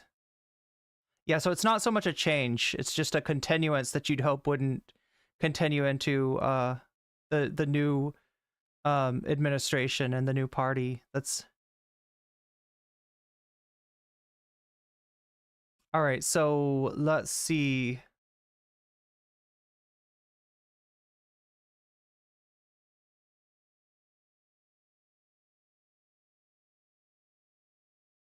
Can't wait for the debate to be over. What is it over in like 30 minutes? Anyway, we are 50% towards our donor goal. We are 3/4 of the way done with this debate, and we are 50% towards the donor goal. Remember, if you donate, when you donate, right, whether it's a super chat, super sticker, a membership for yourself, or a gifted membership for somebody else, whether it is a sub on Twitch, a Twitch Prime sub, or a gifted sub, or even gifting bits on Twitch, right? Whether it's a sign up for Patreon or a donation to Throne, you get to call the shots a little bit as far as what we watch what we watch next. So far, all I have on the board is Libertarian spoiler cringe. So, but realistically, like, it's anybody's choice. We're gonna go strictly with the donos tonight because I don't have time to do a poll. Sorry, I got kind of started late. If we can hit this dono goal tonight, it would be amazing, right? Because we started so late, but we are closer than I thought we would be. So yeah, thank you everybody who's contributing to the stream, who's helping me, helping the stream stay alive, helping me come to you with stuff like this, even on nights when it seems like the algorithm is just taking a big fat dump on my stream. Still having that support from you means a lot. And even if all you can muster in terms of support is giving me a little thumbs up, that thumbs up means a lot. And I appreciate that. What about the reaction to the debate? Janelle, are you not aware that the debate is currently on a commercial break, right? So I could give you a reaction to the, well, they're not even running commercials, actually. It's just this little CNN logo. Okay, so we're coming back. We're coming back, but good question, right? Because I'd be confused too. If I was like, I'm here for, what's up, Galactic Streamlord? I hope you're doing okay. Good to see you. Welcome, Raiders. Welcome, Streamer. We are finishing this debate, I think. I think we're close to the end. What did they ask Biden?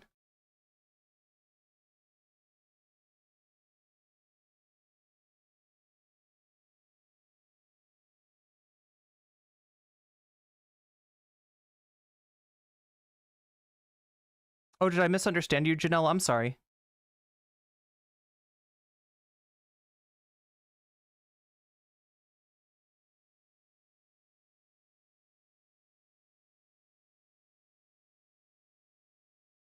What's up, Robot Monkey Cat? Good to see you. Good to see you too, Galactic Stream Lord. Hey, everybody, if you're not already, throw Galactic Stream Lord a follow. Can we get a shout out, mods? Shouts out to Galactic Streamlord. Also, shouts out to Holly Janae. I think this might be the closing statement or something.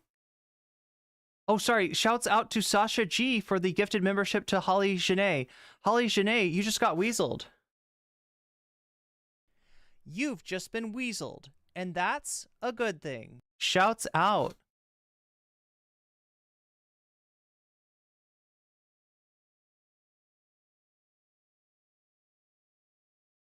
I mean, Biden is kind of whisper speaking. I mean, it's not necessarily a good look.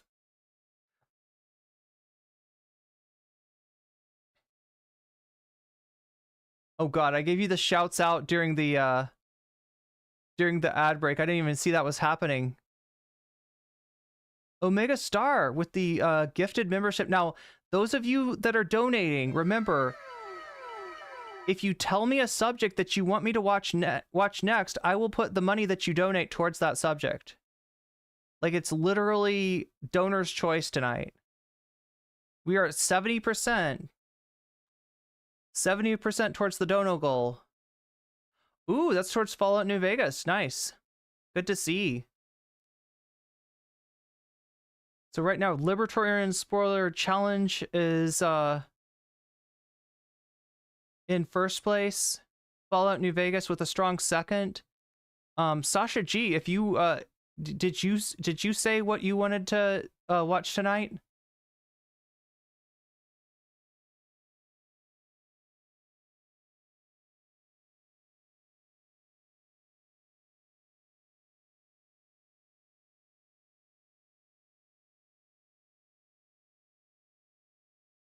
So Trump is comparing the student protest to Charlottesville.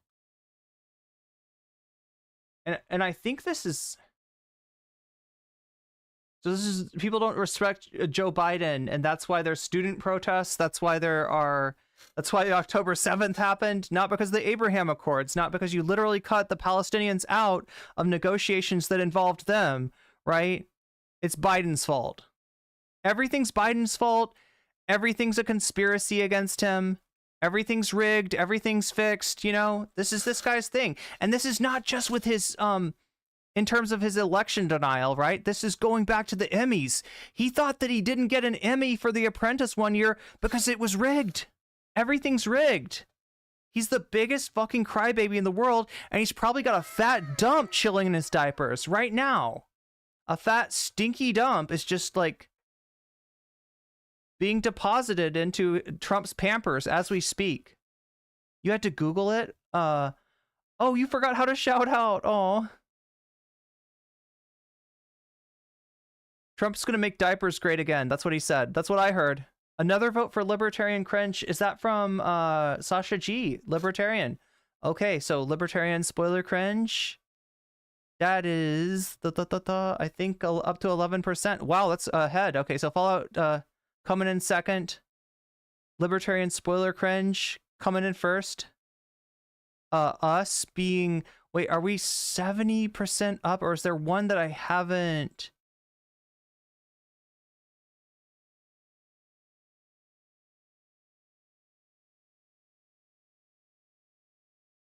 Wait, there's another one from Omega Star. Another one for Fallout New Vegas. Fallout New Vegas now up to 6%. The donation goal up to 80%.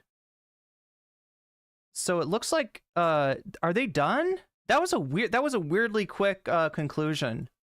It was 2 minutes. They're giving like 2 minutes for conclusion, right?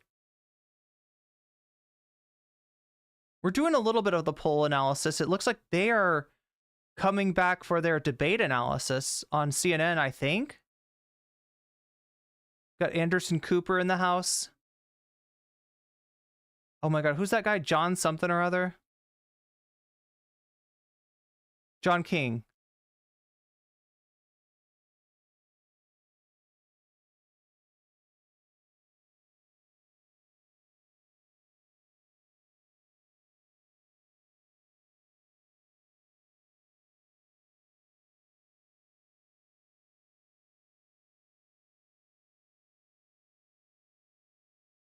Oh, wow. This is kind of wild, chat. John King is opening up with the... there's a panic in the Democratic Party about Joe Biden. It's continued up until this debate, and it's continued through this debate.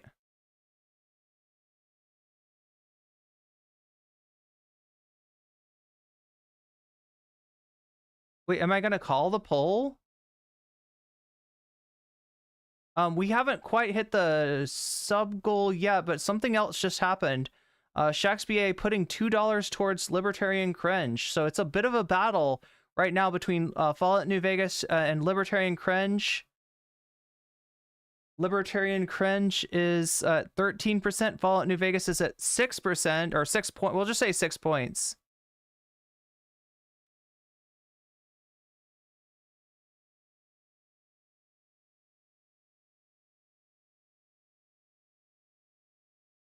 Let's see. Let's put this up to, I think it's 4.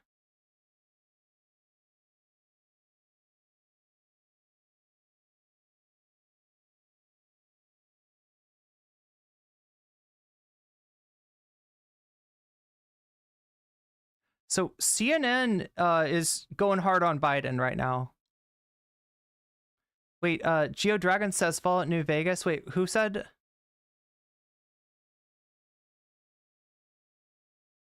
So here's what we're doing tonight, right? We don't have a poll. We don't have like a I haven't had time to put up a poll, but I'm just when It was so peaceful up here, but now there are freaking communists invading radicals. So when people donate, right, I am adding 1 point per dollar towards the here. But let's go back to this screen so you can see it. See what I'm saying? Look at that Capagen. You see that Capagen? That's pretty sweet. Anyway, the Capagen, it's beautiful. It's a beautiful thing to see. David Axelrod is here. So yeah, what we're doing essentially, we are 84% of the way to our dono goal, right? That's that means 16% away from it, right? And we've got Libertarian Spoiler Cringe in the lead, Fallout New Vegas in a strong second. I haven't heard anybody say anything else or put any money towards anything else, but just know that when you welcome Weirdo from the internet, good to have you. Good to have another weirdo from the internet, you know, that you'll fit right in. So yeah, if you donate tonight, whether it's through Super Chat, Super Sticker, if you are gifting memberships, if you are giving yourself the gift of weasels, giving yourself a membership, if you're over on Twitch and you are,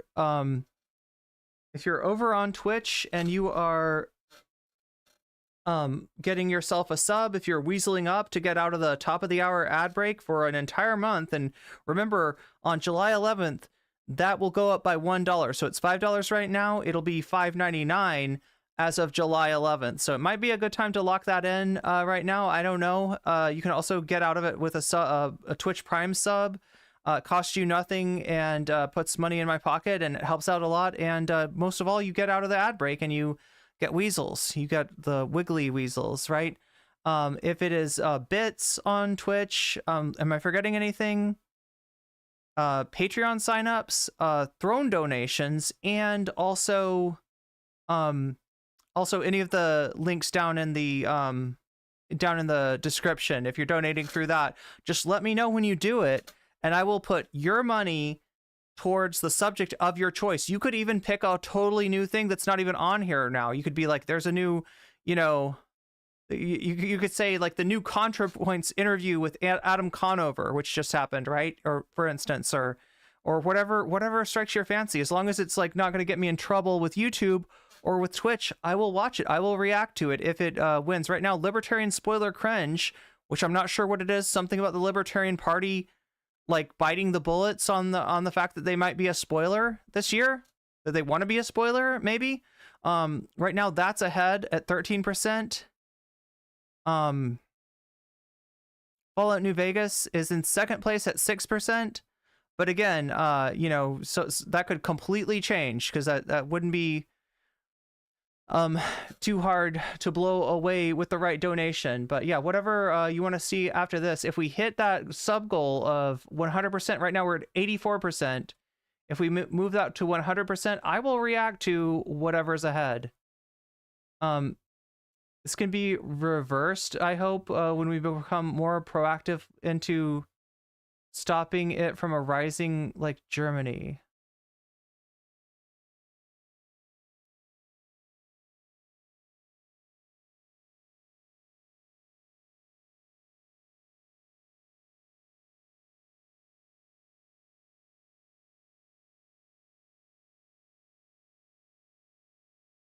Yeah, CNN's not liking the Biden. They're not like.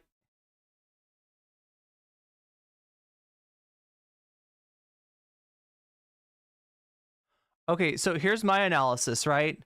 We got Van Jones, we got David Axelrod, we got John King, we got Anderson Cooper, right? I mean, these are political establishment people and Democratic Democratic operatives, right? The fact that we're hearing this coordinated misdescription of what we just saw happen. Like, here's the deal, okay? The expectations for Biden were like through the floor, right? He'd been described as a freaking dementia patient, right? He was not supposed to be able to keep up. He was not supposed to be cogent. I am frustrated with, like, you know, the amount of lies that Trump told and Biden's inability to smack those lies down. However, the way that debates are analyzed in terms of presidential debates is in comparison to expectations, because of Trump's, you know, attacking of Biden on his age, because of the media's concentration on Biden's age at the exclusion of Trump's age. The expectations for Biden were through the floor, right? So any sort of decent performance is a win for Biden in this context of where Trump has just been, you know, convicted on 34 counts, right? It's Biden's, you know, debate to lose, and I don't think that he lost it, but CNN does. And what I think this represents is a real effort by the Washington consensus, by the Democratic establishment, to replace Biden. So be on the lookout for that, okay? I mean, I don't think it'll happen. If you look at the betting markets, people bet on these things. They bet on, you know, who's gonna win. There's not a lot of money saying, like, you know, Kamala Harris will win. There's not a lot of money saying that, like, Michelle Obama will be the president, right? These are, you know, people that have been talked about as replacing Biden. I don't think that that's likely, but I do see a push for it now. The Democratic establishment, or at least a component of that Democratic establishment, is making a move right now. They've chosen now to make their move to try to push Biden out. We'll see if they're successful. I don't really think, like, again, you know, there's not a lot of other good choices, right? Because of the Democratic Party's treatment of insurgent candidates, you know, such as Bernie Sanders, or, you know, even somebody like AOC, who I think might be eligible to run for this year, if not in the next election. Right, there's not a backbench, there's not a lot of options, and there's not a lot of popular options other than Biden, right? So that's kind of why Biden has stayed in his spot. Yeah, no, they're going for blood, chat. CNN is going for blood on Biden. And as much as I don't like Biden, and I don't think he's a strong candidate, and I think that he is his own worst enemies in a million different ways, right? I don't trust who these fuckers are going to put in instead.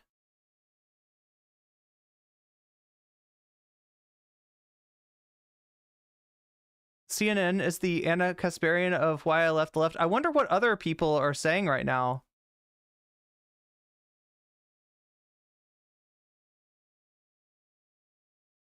So David Axelrod is bringing up that this is not the 60s.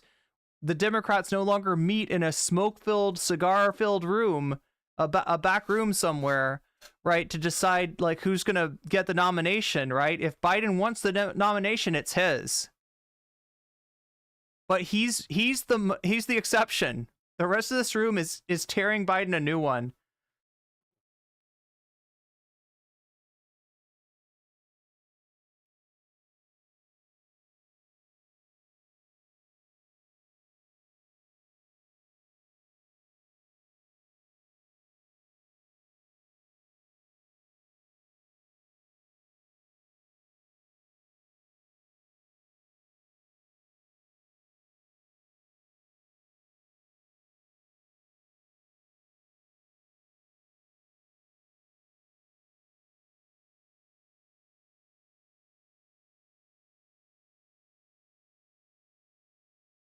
Yeah, even David Axelrod is lukewarm at best about Biden.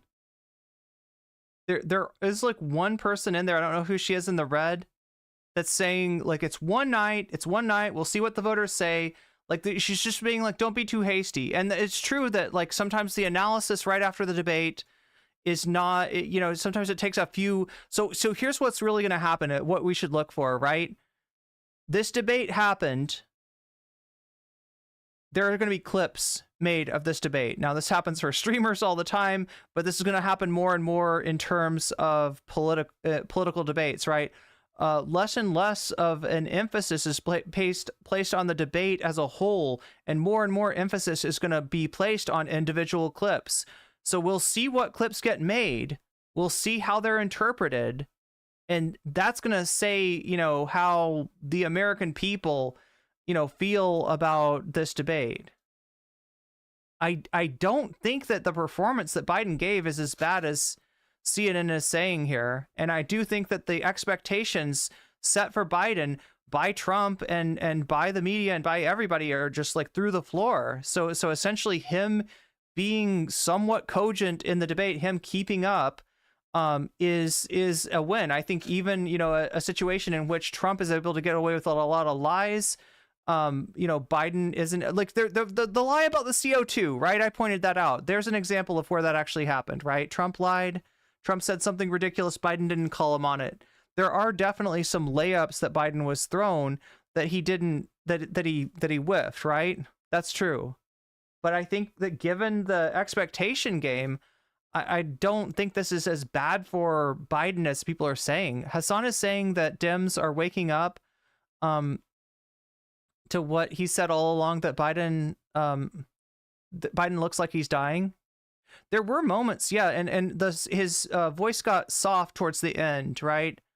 So the length of the debate, the 2 hours that the debate went for, were not, you know, kind to Biden. I think he opened kind of slow. I think that he hit his stride early, but it wasn't very strong, and he did kind of fade as the night proceeded, right? He got tired, or what, his Mountain Dew ran out.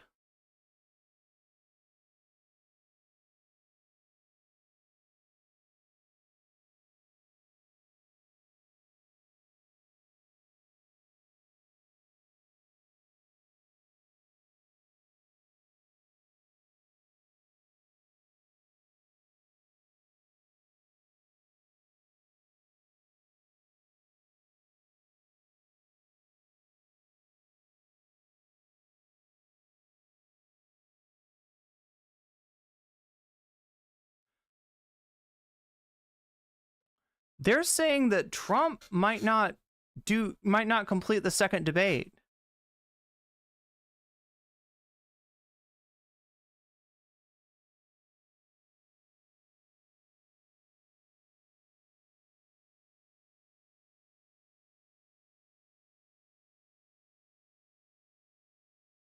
Emma started dropping F-bombs about being on a burner channel. Do you mean wait. What do you mean, Chat Alpha? I'm curious about that. They were on a burner channel?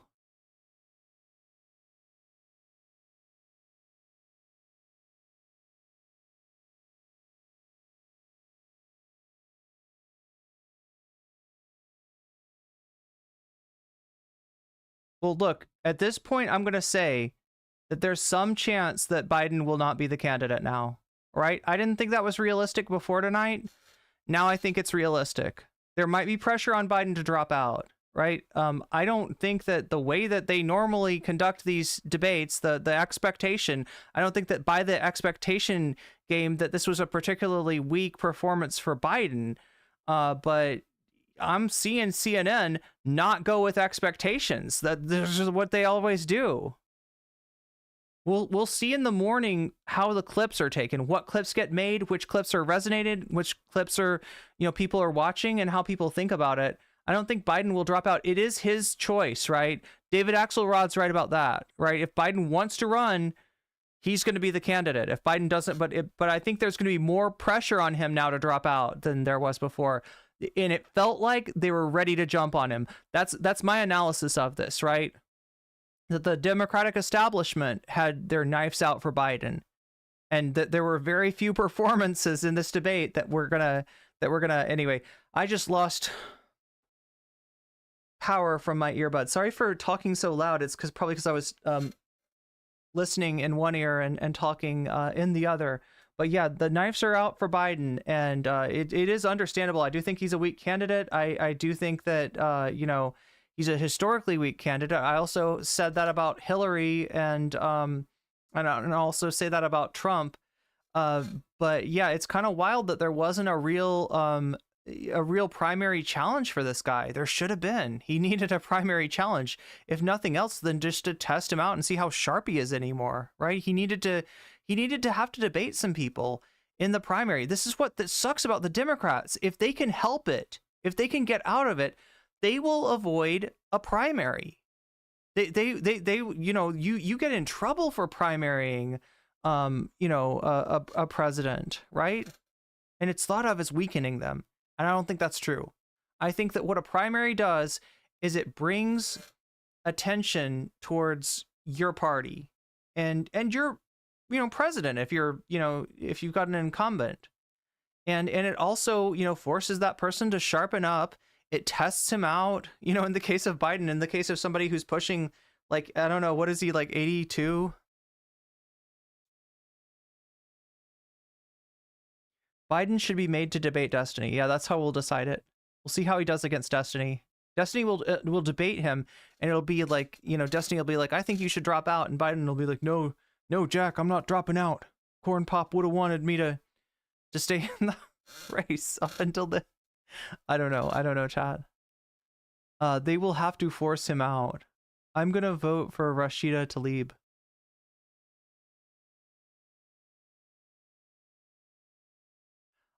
For the record, chat, I don't think that the performance by Biden is as weak as they are saying it was, but I do think that their opinion of it, the opinion of the establishment of the Democratic Party, the centrist establishment of CNN, I probably counts a lot more than my analysis of it, right? So if they decided that this year they're not going to do the expectation game, which is generally how they analyze a debate, then if they're going to have their knives out for Biden, they're going to make a run to push him out of the to push him out of the election. And I don't know who they're going to replace him with, right? People have talked about Michelle Obama. Michelle Obama has indicated she has no interest in running. People have talked about Kamala Harris. She's the vice president. She would be the obvious replacement, right? You've also got Gavin Newsom, who's being talked up, but talk about a weak candidate. I mean, Gavin Newsom looks like he's going to sell you a used car. Newsom is not somebody that I think just his presentation, right? He's a good speaker and everything, but I don't think people trust Gavin Newsom. I don't think people like Gavin Newsom.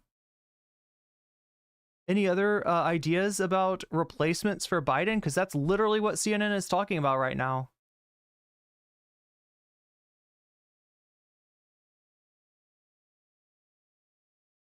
Do you not think a quick halftime change would now... No, that's a good point, Luna.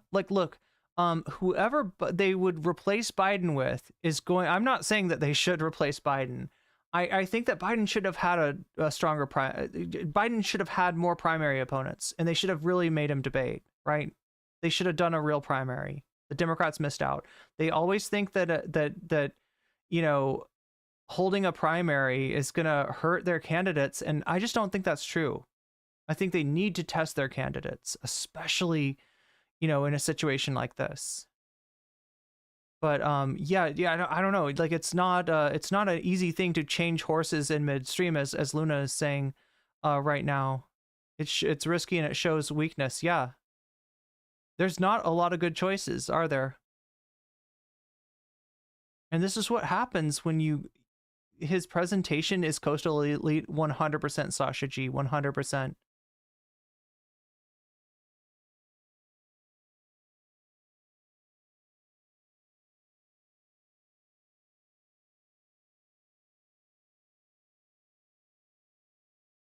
He's going to turn 82 just after Election Day.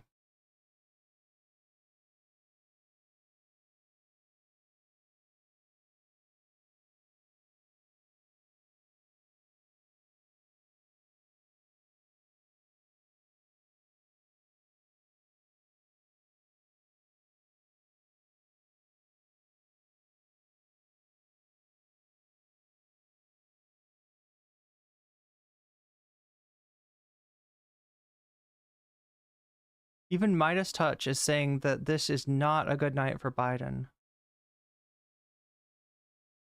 What do I have to do to get New Vegas to the #1 spot? I will tell you exactly what it would take to get New Vegas to the #1 spot. It would take like a super chat of $7.99 or more. I mean, that's assuming that nobody wants to go in on and try to, yeah, like, I mean, just to warn you, you could get in a bidding war with the Libertarian spoiler cringe people. But yeah, it's been quiet for a little while. So yeah, and we haven't hit the sub goal yet. So I'm gonna keep this going. I'm gonna keep this open. Looks like we had a lot of people come back to us after the debate. So maybe there were people watching. Do we have a word? I'm curious on how people fare. GNN, if you are in chat, let me know how it went for you. Any issues with like taking down the stream, or anybody know how that went? I know a lot of people that normally would stream this stuff on YouTube did not stream this stuff on YouTube. But yeah, Commissar von Kaiser, it would take, I think, a super chat of $7.99 or more to do that. Remember, whether it like any kind of donation counts towards the battle for supremacy over what we're going to cover next. If we hit that dono goal, we're 16% away, so I'm going to keep it open a little longer, and also take your get the sense of chat. I don't know, chat, am I the only one that didn't think that Biden like shit the bed there? Is that a spicy take? I mean, I'm definitely on the perception game, and based on the perception of Biden, you know, people coming into this debate thinking Biden's like a dementia patient, I don't think he acted like a dementia. Won the debate, if we're being honest, right? If we're being honest about, like, you know, who looked better out there. Jesus Christ, actually, I don't even know. I don't think that Trump like blew him out though, and that's the feeling that I'm getting from other people here, is they feel like this was a blowout from Trump. It sounds like Hassan thought that. Definitely CNN was saying that. People are telling me that MSN and Midas Touch. So all the lib channels are kind of saying the same thing. That is $5 towards Libertarian spoiler cringe. So yeah, the threat of New Vegas and then Libertarian spoiler cringe is able to beat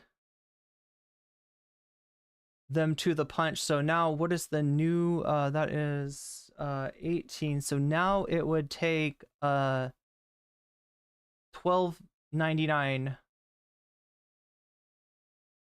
super chat. But it's not just super chats that count. Remember, gifted subs count, subbing yourself counts, donating to any of the links down in the description. Just make sure to let me know, right? Donations to Throne count as well. Donations, signups for Patreon count. Subs on Twitch count, as well as gifted subs and bits on Twitch count as well. So anything that's like a donation that you make, you can put that money towards the content that you want to watch next. We're 94% of the way towards the dono goal, to unlocking some of this content, and right now Libertarian spoiler cringe is at 18 points and Fallout New Vegas is at 6 points. But like I said, that is what, $112.99 super chat away from that. That is another way to look at it, is that is what would it be?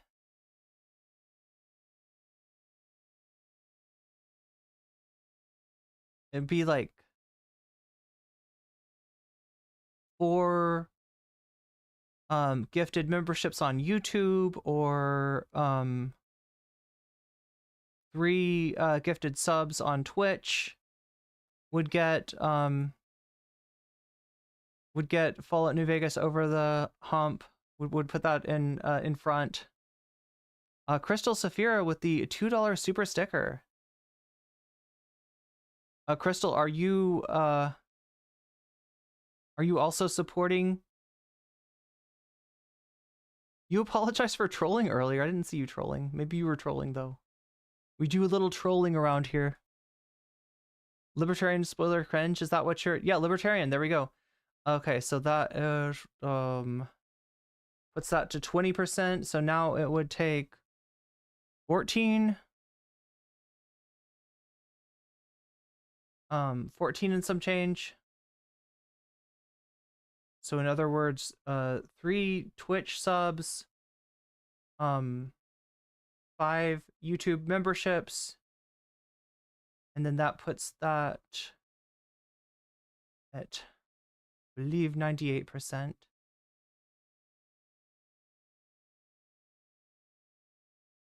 Oh, you were on alt accounts. Well, that makes sense. That's why I didn't notice. Well, hopefully you were funny, right? It's always good when trolls are funny. It's better than an unfunny troll. I am not PR trained, but even I know Dim's strategy is bad. Dims are incredibly foolish. Too many old people at the top making decisions. Exactly, Jules. Exactly. Yeah, and like, look, the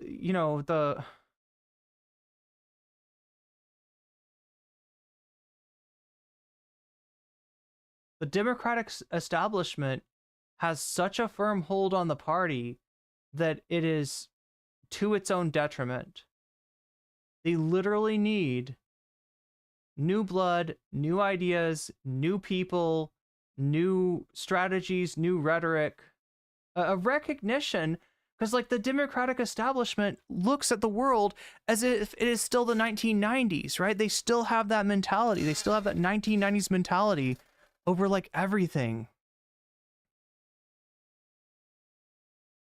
Over everything.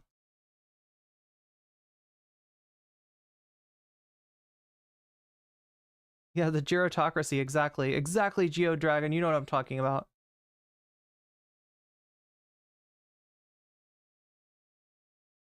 But yeah, we're teetering on the edge of being able to watch entertain one more subject tonight. Do one more segment, right? We got 20 points, and this is all the donors tonight that are deciding this, right? Deciding whether we get there at all, and also deciding if we get there, what do we actually watch? And it looks like 20 points towards the Libertarian spoiler cringe. The cringe of the Libertarian Party bragging about possibly spoiling the election. We got 6 points towards Fallout New Vegas. I heard it was a shit show, the debate. I mean, yeah, I think it was a shit show on both ends, though. This is what I'm not getting, is a lot of people feel like Biden lost the debate, and I just don't think that they're... Like, they're two old men yelling at clouds. It's teetering even more. Well, it's teetering over the edge with that, Crystal Saphira. It's teetering over the edge. Now, there was some move on the part of the Fallout New Vegas crowd to try to teeter it over in their direction. And I will give that a little bit of time if it wants to get itself together. But at this point, we are talking about... It would take like a $14 super chat and some change to get Fallout New Vegas over the line. And again, that could provoke a bidding war. But I'll give the Gaming Frogs a chance, because I'm kind of encouraged by the fact, look, most of the time the Gaming Frogs are shy. I think it's because it's so late though that they're getting a little bit more bold, right?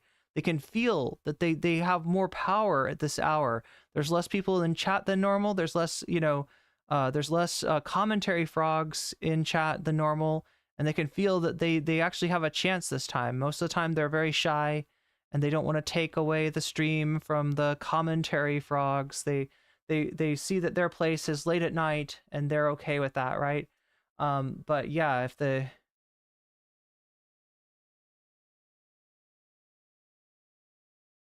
I sort of agree that he didn't do as bad as he could have.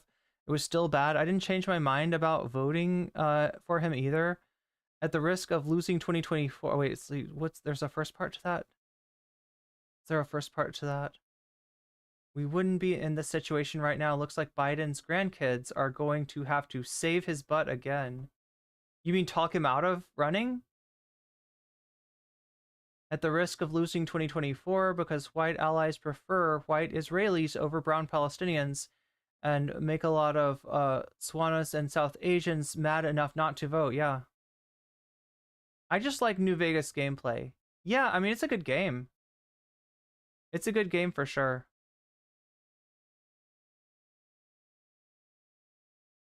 But yeah, tonight it's all on the donors, right? Since I didn't have time to set up a vote. So it's completely decided by and especially since we're watching an American political debate, right? Which, if you don't know, holy shit, something just changed possibly. What is that? What is that? Looks like Temporal Insanity just donated towards Throne. Temporal Insanity, let me see if I can tell. Maybe you said in the dono what you wanted that going towards.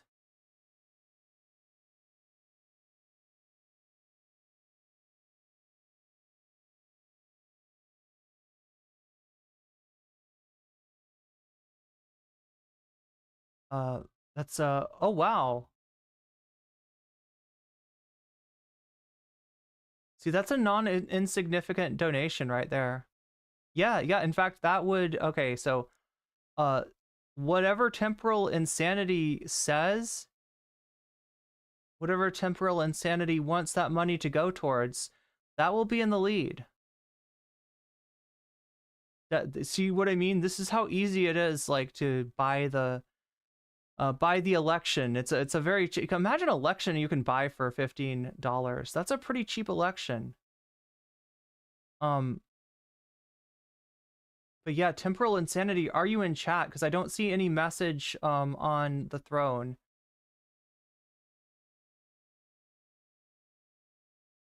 Vox Populi. Oh my gosh, you could have completely upended everything. No, that's okay. That's okay. It's you're not in trouble for it's very easy to forget to okay, so that's towards Vox Populi. We'll see. So tonight, since we didn't do a vote, Vox Populi is essentially, I guess, confirming what's already winning, right? So that's what, just so you're clear, that's what you're voting for. So if you're good with that, I will add 15 towards Vox Populi, and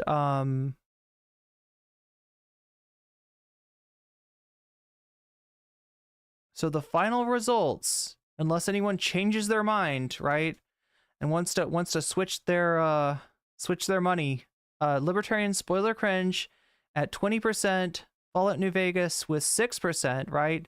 The Gaming Frogs, you made a good run of it, okay, I will say. You definitely impressed me. You surprised me. Nobody saw you coming. Nobody saw you coming. And yet you came. You saw, and you almost conquered.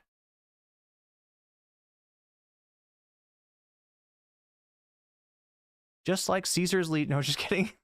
You don't want to be Caesar's Legion. Nobody wants to be Caesar's Legion. Not even Caesar wants to be Caesar's Legion, right? Caesar's dying of a brainworm or something. We watch NCC regardless of the winner. Aw.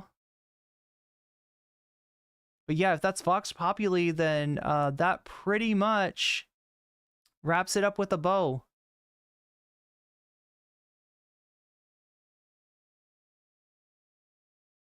I should do like the wedding thing. Like, what is the whole thing that they do at a wedding? They're like, if any, what, you know what I'm talking about? Like at a wedding, you're the, you know, the priest marries the people and like is like, if anybody knows any reason why these two shouldn't be married, speak now or forever hold your peace. So yeah, here's your speak now or forever hold your peace, and we will do the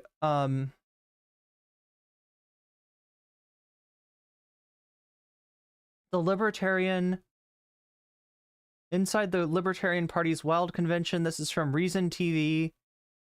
They're talking about spoiling the election. And one wonders how. One wonders how. One wonders in what way.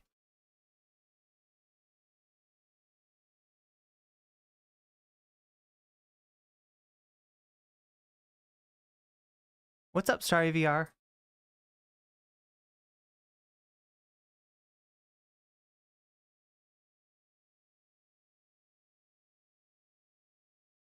And the debate was so sad. Yeah, people are saying that they thought that Biden lost. I watched it. I don't really. It's hard to pick a winner amongst those losers. But I would normally expect the media to judge Biden, not necessarily by his performance, but by the expectation that was set up for him, which was not good, right? Biden, the expectation was not high. The expectation was that he would like dodder around and like, you know, get lost in the middle of the. Yeah, they're both god awful. I don't think Biden knows who he is. Well, I mean, like, that's not what I got from the debate though, right? Like, at times he spoke way too softly, right? Conspicuously softly. As far as Biden seeming out of it, right? That's the only, you know, that's the only part of the debate that kind of goes along with that. He crapped himself at one point. Did you see him hunch over or something?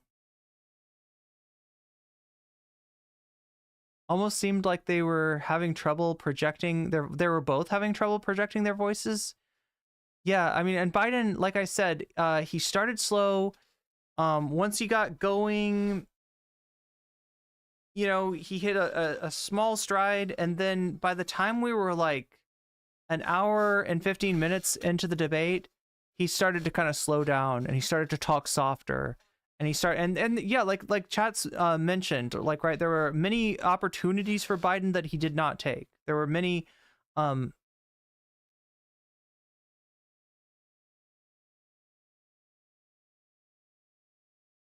There were many layups. I think somebody in chat said that like he kept on getting thrown layups. Yeah, so like, and the biggest one was this, right? Trump talking about CO2 emissions going down during his tenure in office, right? So, you know, the last year of his presidency, much lower CO2 emissions. There's a reason for that. It's called the pandemic, right? People weren't going anywhere, right? So that's not really a claim. That's not the flex that Trump thinks it is. Trump released his intention to use that as a talking point, right? Somebody sent him that talking point and he screenshotted it and he put it up on Truth Social, right? Biden's team should have been all over that because that's an easy one to knock down. Donald, you didn't reduce CO2 emissions. You don't even believe in climate change. You lying motherfucker. Right? That was the pandemic that lowered CO2 emissions. And he couldn't do that. He couldn't do that. So that is sad. Yeah, and that was not the only opportunity that Biden missed. The entire CNN panel, that's true, sorry, VR, knives out for Biden. And this is what I'm thinking. That's not just CNN being CNN, okay? That's not just the opinion of the panelists that happen to be on CNN. That is the opinion of the, you know, the centrist establishment at CNN. And I'm going to say that is probably also, considering who's on that stage, like including David Axelrod and Van Jones, this is the Democratic establishment's opinion. They want Biden out. And I kind of didn't expect that. I kind of thought they were riding. They were riding once again with Biden. They're not going to wait because, like, what, you know, if you really want to know what effect the debate's going to have, you'd wait till tomorrow. You would see what clips were spreading, what clips were being watched, and how people were analyzing them, right? You know, like there's going to be, the clips are going to be huge. The individual, like, you know, 30 second to like 2-minute clips, right, that are going to be floating around on Twitter and elsewhere, are going to be a big part of what the overall narrative. It's not going to matter as much the like narrative of the debate, like the, you know, the horse race, as it were, or the football game, or whatever you want to call it, right? That's not going to be as important, because most people aren't going to watch the whole debate. Most people are going to watch clips, the clips that come to them through the algorithm, right? And however they take those clips is going to be how the debate is perceived, right? So we don't even really know yet how the debate is going to be perceived, but that CNN panel, not waiting before they set the narrative. And the narrative that they've got now is that they want to replace Biden. And I don't know if they're going to try to push Newsom. I don't know if they're going to try to push Kamala. I don't know if they're going to try to draft Michelle Obama, right? Any of these are possibilities. But they want Biden out. And it's my contention that they made that decision prior to the debate. I don't think this is actually about the debate. I think this is something that's been percolating for a really long time. Cenk Uygur has said it. A lot of like James Carville has he's a political operative for Bill Clinton, right? The Raging Cajun, James Carville, like, right? There's a lot of these establishment Dems that have the. In fact, I think maybe even Axelrod has said something to this effect before. Would love to see Bernie take the spot. Oh my God. I mean, whisper of a dream. I just don't see the Democratic Party getting behind like the establishment, the people that their knives are out for Biden.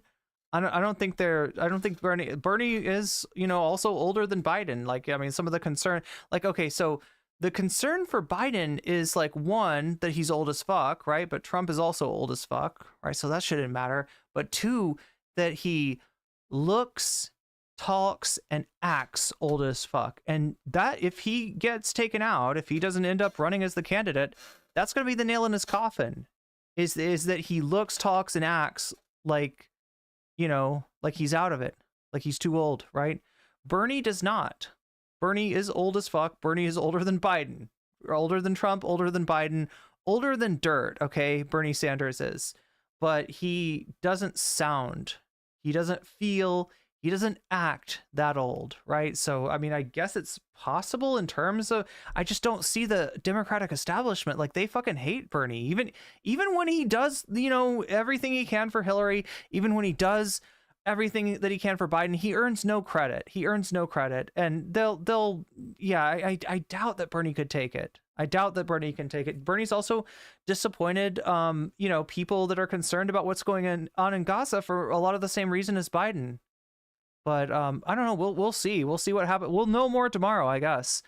For now, let us proceed. Let us proceed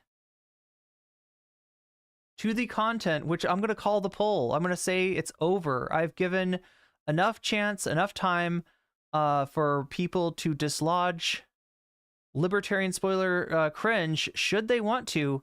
They're gonna put Hillary in. Yo, SM, that's my fear. That's my fear. That's my ultimate fear.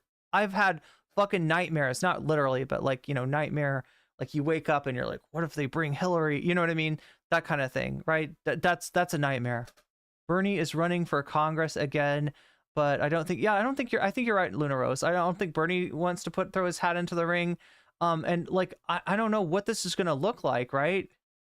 I don't know what replacing Biden would look like, but I do know now that there is a strong appetite for doing that. The niece of Donald Trump has joined the Biden election team. The niece of Donald Trump. Wait, so that's like the niece is like the daughter of Donald Trump's brother or sister. They got the niece. They got the niece. Big news. The niece has landed. The niece is part of the Biden team now. That debate convinced the niece. The niece was like, that was a damn good debate, Biden. I'm glad you drank the Code Red Mountain Dew. Mary Trump. Okay, Mary Trump has been, I guess, pretty negative towards Donald for a while. So let's take a look at this here. Now, like, I don't think I'm going to get clapped by Reason Magazine. They're like under 1 million subs. I don't know, chat. I don't know. Let's watch it in this anyway. I think we should be okay. Now I'm like scared. I'm scared that anything and everything is going to get me clapped by YouTube. How did the Libertarian Party convention become a campaign stop for candidates with wildly anti-libertarian views? This year's speakers included Robert F. Kennedy Jr., who once called for jailing so-called climate deniers, and former President Donald Trump, a rabid opponent of free trade. Wait, isn't RFK kind of a... Like, I mean, I know in the past he's been known as an environmental activist, but I feel like his takes on climate change aren't exactly good either. Who added $8 trillion to the U.S. debt. It's part of a strategy to transform the LP into a major force in American politics that's largely the brainchild of political strategist Michael Heiss, who viewed the 2016 presidential candidacy of Gary Johnson. Zach Starcher says, Gavin is a terrible governor and should not be president. I think that Gavin Newsom is an incredibly unlikable person. And Bill Weld. Yeah, Gavin gives me the creeps big time. As a colossal failure. Yeah, Bernie's older but more lucid. Exactly, Nikki. Exactly. Johnson, 4.3 million votes, highest vote total ever. And again, the Democratic establishment does not like Bernie. No lasting movement. No return on it. What's going on? Jordan Peterson's hierarchical lobster shack? Is that a joke or investment on those votes? They didn't stay because they weren't what you might call true believers. They didn't feel it in their bones. Wait, the Mises Caucus. This is like the right-wing caucus. These are the people that want the Libertarian Party to nominate Trump in order to give themselves more clout, more influence. Is that right? You know, it didn't have that same animation to it that the Ron Paul thing. You know, why is there no cultural Rand Paul movement that lasts? Why is there no cultural Gary Johnson movement that has lasted? But there is a Ron Paul revolution that lasts to this day. I think we need to learn from that and learn what the implication from that is. The primary goal of the new Libertarian Party isn't winning national elections, which Heiss considers delusional, but to leverage its ability to draw enough votes to the melee sign swing the election. Through its spoiler status, the hope is that the LP can extract concessions and gain influence. Okay, so what we're talking about here, right, is now my understanding of the spoiler status of the Libertarian Party is this, right? You're going to take more votes from the Republicans than the Democrats. So if they were to leverage that spoiler status, what they'd be doing is they'd be coming to Trump towards the end of the election, and they'd say, Mr. Trump, we've got like 5 points in Wisconsin. We've got 2 points in Michigan. We got 6 points in Pennsylvania. And we got 12 points in Arizona.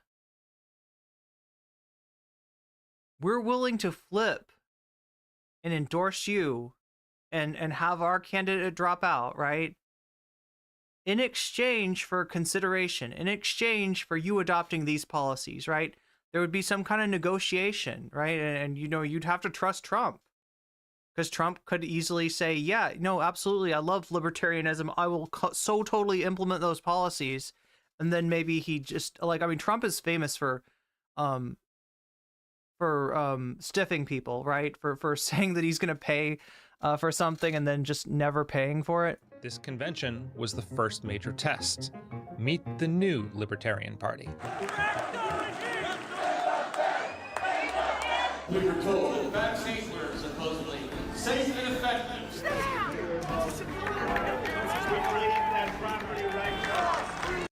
Oh my God.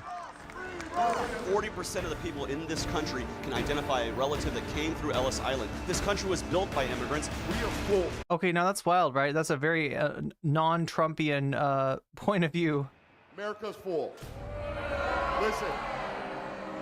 So yeah, you got people on the traditionally the Libertarian Party has been pro-immigration, maybe mostly because capitalists are able to use undocumented people, you know, to depress wages and to to sort of have, leverage on them, right? Undocumented workers, if they try to unionize, they can just call ICE on them, right? So, so it's not for any good reason necessarily, but it has traditionally been a libertarian point of view to allow the free movement of people between borders. The change in strategy began when a group called the Mises Caucus took... What's the new Libertarian Party? Good question. So we're talking about the Mises Caucus, essentially. This is, I think, what we're talking about with the new Libertarian Party. Over the leadership of the LP at the 2022 convention in Reno, Nevada. But I will move heaven and earth to make this thing functional and not embarrassing for you. It modeled itself after Ron Paul's presidential campaigns by emphasizing a Oh, von Mises. So this is Austrian economics, essentially, is what this is a nod to. Interventionist foreign policy that sets it apart from both major parties, as the podcast host Dave Smith told Reason. The priorities of the Mises Caucus have always been basically the priorities of the Ron Paul revolution, which were being anti-war, being sound Austrian economics. The new invited in social conservatives by removing abortion rights from the party platform and attempting to do the same with open immigration. And when you put open borders plus pro-abortion in there, again, it kind of forms a cultural hegemony for one side that might not be indicative of the wider libertarian movement. This alienated libertarians who view social freedoms as core to the political philosophy, as did the LP's brazen new approach to social media, such as when the New Hampshire LP gloried in a photo of Meghan McCain crying over her father's casket. The Mises Caucus leadership vowed to clean up its messaging and grow the party's membership and fundraising to unprecedented levels. By our fruits you'll know us. Internal documents show that candidates fund... Okay, so now that is a Bible verse that he just quoted. By their fruits you shall know them, right? That's a Bible verse. And it's a little bit of a, not a huge one, but at least a little bit of a whiplash to hear that coming out of the Libertarian Party. The combination, the synthesis between between Christian evangelical politics and it's usually a Republican thing. That's usually the party that captures the evangelical vote. But here you hear somebody doing kind of a dog whistle towards the religious, in the direction of the religious right. That is a Libertarian Party member. And membership have plummeted since the takeover, and state affiliates have continued their online provocation. But supporters predicted in 2024 we'd see a turnaround. Now I think you should nominate me or at least vote for me, and we should win together. How do you think things are going for the LP? I mean, things are never... Do you remember when like Infrared Haas and I'm trying to remember who else. I think Caleb Maupin, they sort of made a run at taking over the CPUSA, and they got kicked the fuck out, right? They didn't come close, but it's the same kind of thing, like a, sort of a faction. This it seems like entryism to me, right? But usually...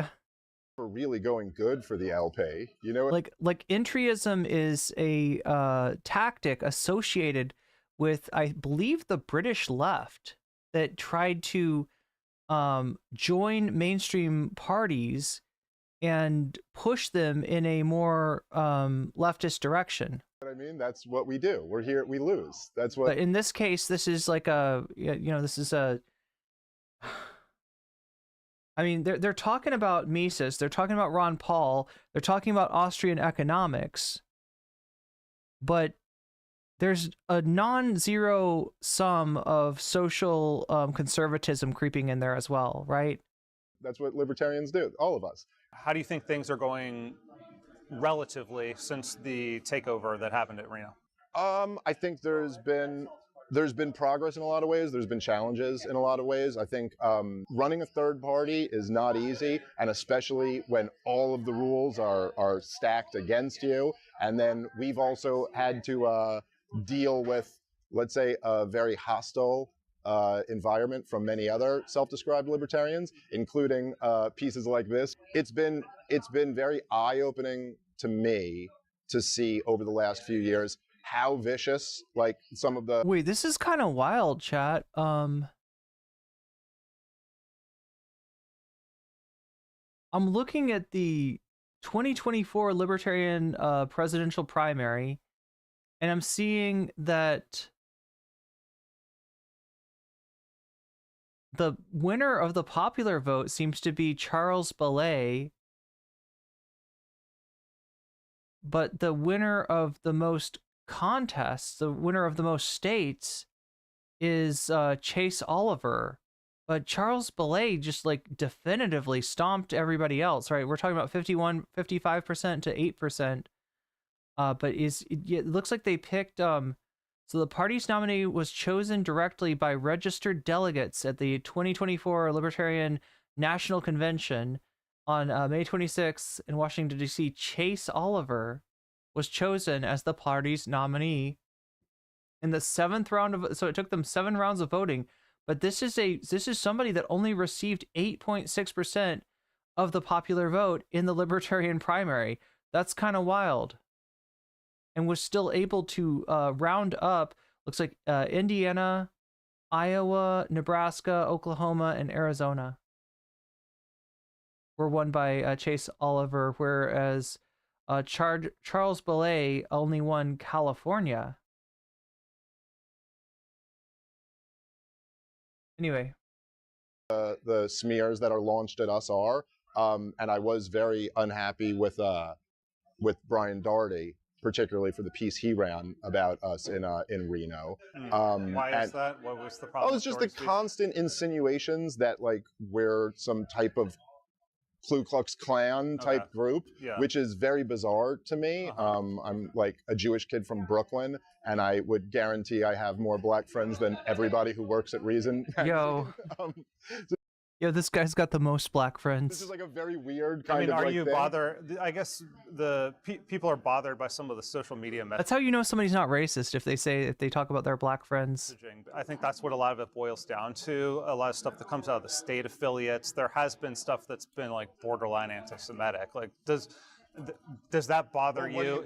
I mean, that's par for the course with Ron Paul people, though. Any way to... Well, what was borderline anti-Semitic? There was one that came out of Michigan where it was like, like Hasidic Jew or something holding like puppets of the Democrats and the Republicans. It's like, I don't know, that looks very much like the Jews are puppet masters. Yeah, that's probably a stupid tweet, but I think the comment there was clearly, at least my guess is the attempt is to say that like Israel's influence over U.S. foreign policy, which is pretty undeniable, right? You just talked to Thomas Massey, who had it. But you could have had Netanyahu. It could have been Netanyahu sitting with the donkey and the elephant puppets, right? If that's what you wanted to say, if you were talking about Israel, you know? Foreign lobby putting millions of dollars into to primary him, and thankfully failed. But so if you have a situation like that, what is it? We're not allowed to make the comment that like, hey, this foreign nation seems to have some control. I think you're allowed to make the comment. It's more the way that you make the comment, the way that's interpreted, and then these are often the tweets that end up going viral because everyone's like, look at what the libertarians are all about now, and that's what gets people uncomfortable. I get your point, and the truth is that we probably agree on 100% of the tweets that you would be like, oh, that's not the way it should have been said. Right. But I also recognize that it's like, and I feel some ownership over this because a lot of these are like my guys. What do you think about Trump being here? It's interesting. I'm very interested to see how it's going to go. It's I think there's the analogy that I used on my podcast was I was like, it's throwing the ball downfield. Like if you're a football fan, it's like, we're definitely going for it. This convention represents kind of something that never would have happened under the old guard, where we're making attempts to kind of be involved in the broader political conversation. So I think that's very valuable.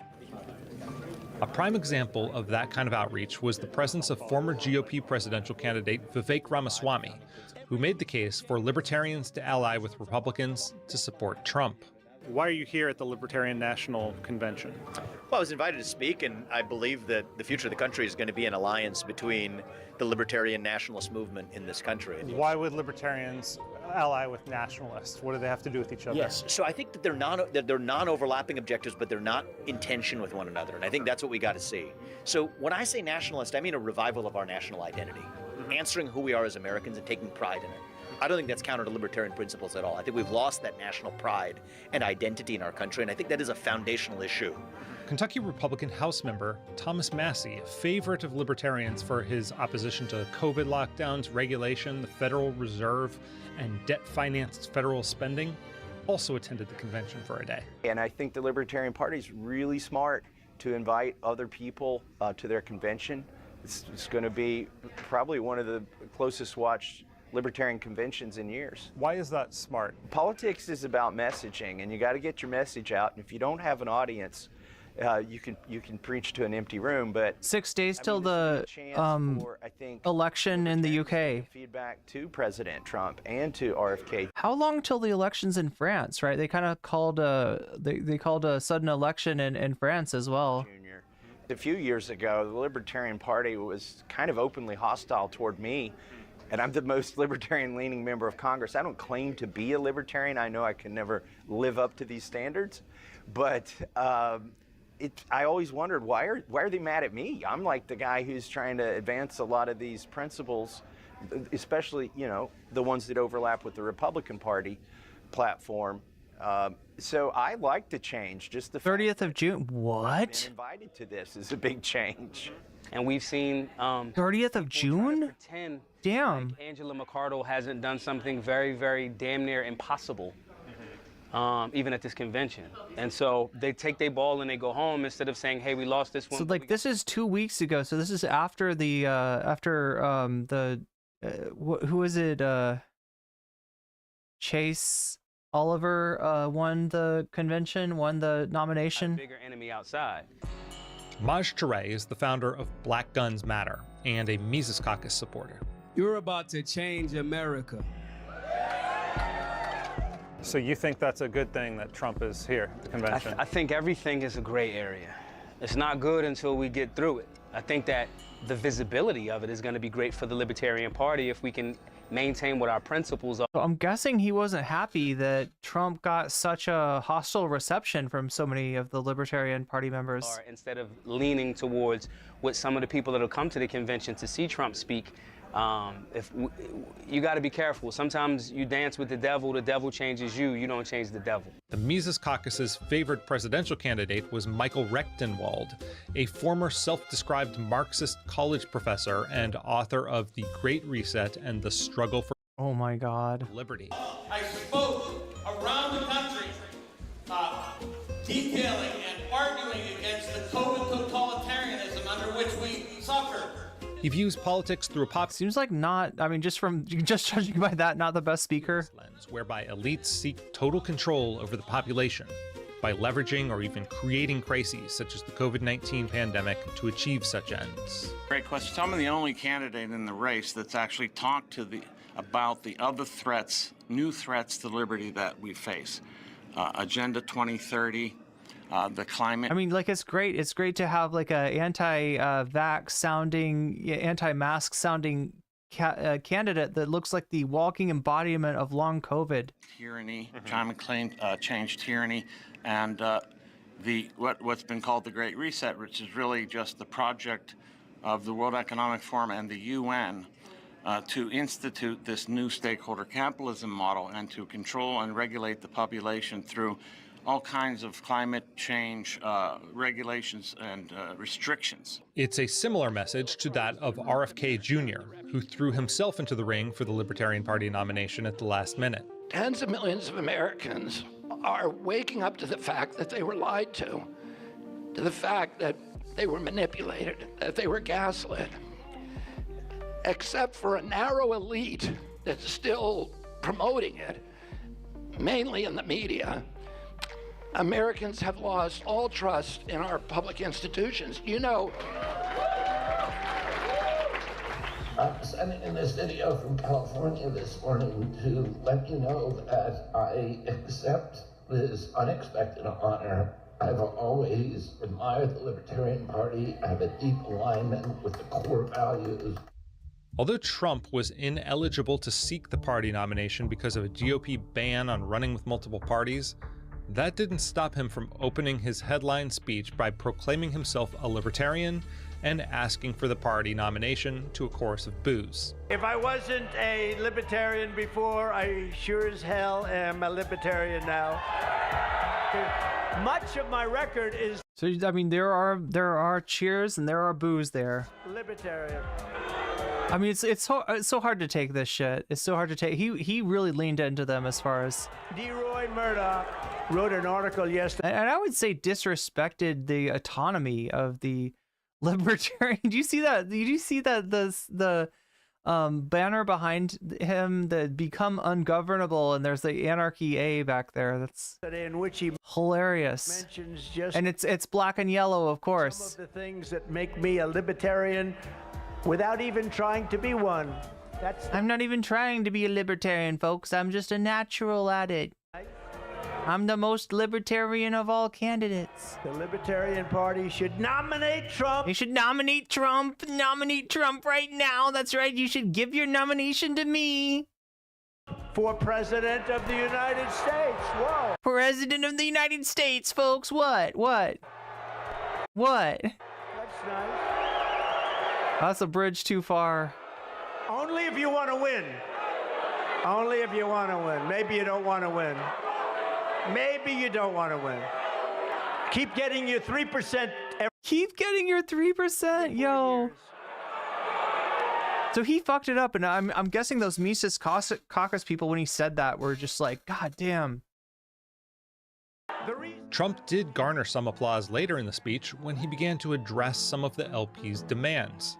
He promised to commute the life sentence of Ross Ulbricht, the founder of the black market website The Silk Road. I kept on forgetting who this guy was. Yeah, this is the Silk Road guy. This is the Dread Pirate Robertson. If you vote for me on day one, I will commute the sentence of Ross Ulbricht to a sentence of time served.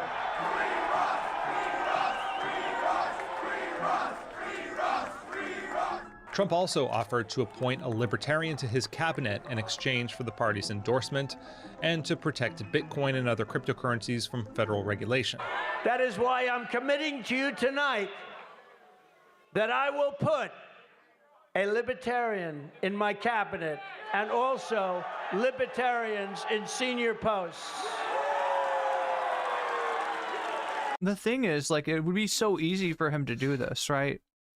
Like, I mean, and it sounds like there's libertarians that are compatible. So, like, look, 2 points of view that the normal libertarian party is out of step with Trump, with our immigration, which they're generally for, free movement of people across borders, and abortion, right? So, and there are some people, especially in the Mises Caucus, that are willing to, and they talked about this before, that want to drop that from the platform. I will ensure that the future of crypto and the future of Bitcoin will be made in the USA, not driven overseas. I will support the right to self-custody to the nation's 50 million crypto holders. I say this with your vote. I will keep your apes safe, folks. I will make sure that your apes only increase in value, that no one is able to rug pull you. Warren and her goons away from your Bitcoin. They want to take your apes, folks. They want to take them right away from you, right out of your crypto wallet. I'm going to keep your apes safe. Post-speech, 3 presidential nominees delivered a response. Who's Ross? Okay, so this is the Dread Pirate Robertson of Silk Road. If you don't remember Silk Road was a dark web website, is that correct? That would, offer stuff like drugs. You could buy drugs. You could buy illegal stuff on there, right? I think that's mainly what they're known for, right? Is selling, like you could literally like use crypto, buy drugs, and I guess, I don't know, they would get delivered to you or something like that. Obviously, when the government got wise to what he was doing and, found him, they they convicted him and put him in jail. So Trump's talking about commuting his sentence. But most of the crowd and media had cleared out by then. Rechtenwald walked out in the middle of the post-speech Yeah, exactly, the drug site, yeah. conference and later admitted he was high on a gummy edible. What? Oh, I forgot. Oh, chat. This is the thing that we didn't watch. This was hilarious. Wait, who was this? Who was this guy again? The crowd and media had cleared out by then. Rechtenwald walked out and This is Rechtenwald. Okay, so maybe I judged him too quickly, right? He was high on a gummy. That's why he was speaking in a ridiculous way, right? It's not long COVID, chat. He was high on a gummy. I'm sorry. Post-speech press conference and later admitted he was high on a gummy edible. I feel like there was a lot of cringe on that. Like, oh my God, we didn't watch this. This I don't know. I don't know if I was doing the letting people vote on the second segment yet, but this would have been a perfect second segment bit, because like I saw this speech and it was hilarious. It was I swear to God, this, like, I remember this coming across my desk. I really think this is getting redundant, and I'm not interested in carrying out an all-night Donald Trump roast. Donald Trump. It's just a little bit boring, and I'm just not. This is not something I want to keep participating on. You can. So he leaves the podium because people are being mean to Trump. Yeah, it's a voluntary move. What did you think of Trump's speech? It was fun watching him speak and everybody's reaction. It was kind of what I expected. Libertarians think he did nothing wrong. Yeah, 420 blaze it. You know, he'd get a few cheers. Some people would really boo him. I mean, yeah, gummies are fun. Credit who's willing to go in a place they're not really wanted and deal with the boos and talk to people. I don't feel like he brought his A game. I feel like it was a slog and he got through it. We got through it. That room was the weirdest room I've ever been in. What did you think of the crowd's reaction to President Trump? I think that they want to hold elected leaders accountable, and I can appreciate that. Do you think that there is common ground between MAGA and libertarians? Well, when you ask 10 libertarians what they believe, you get 10 different answers. So I'm sure not all libertarians, but there's definitely some crossover and some opportunities. It has been a positive experience overall.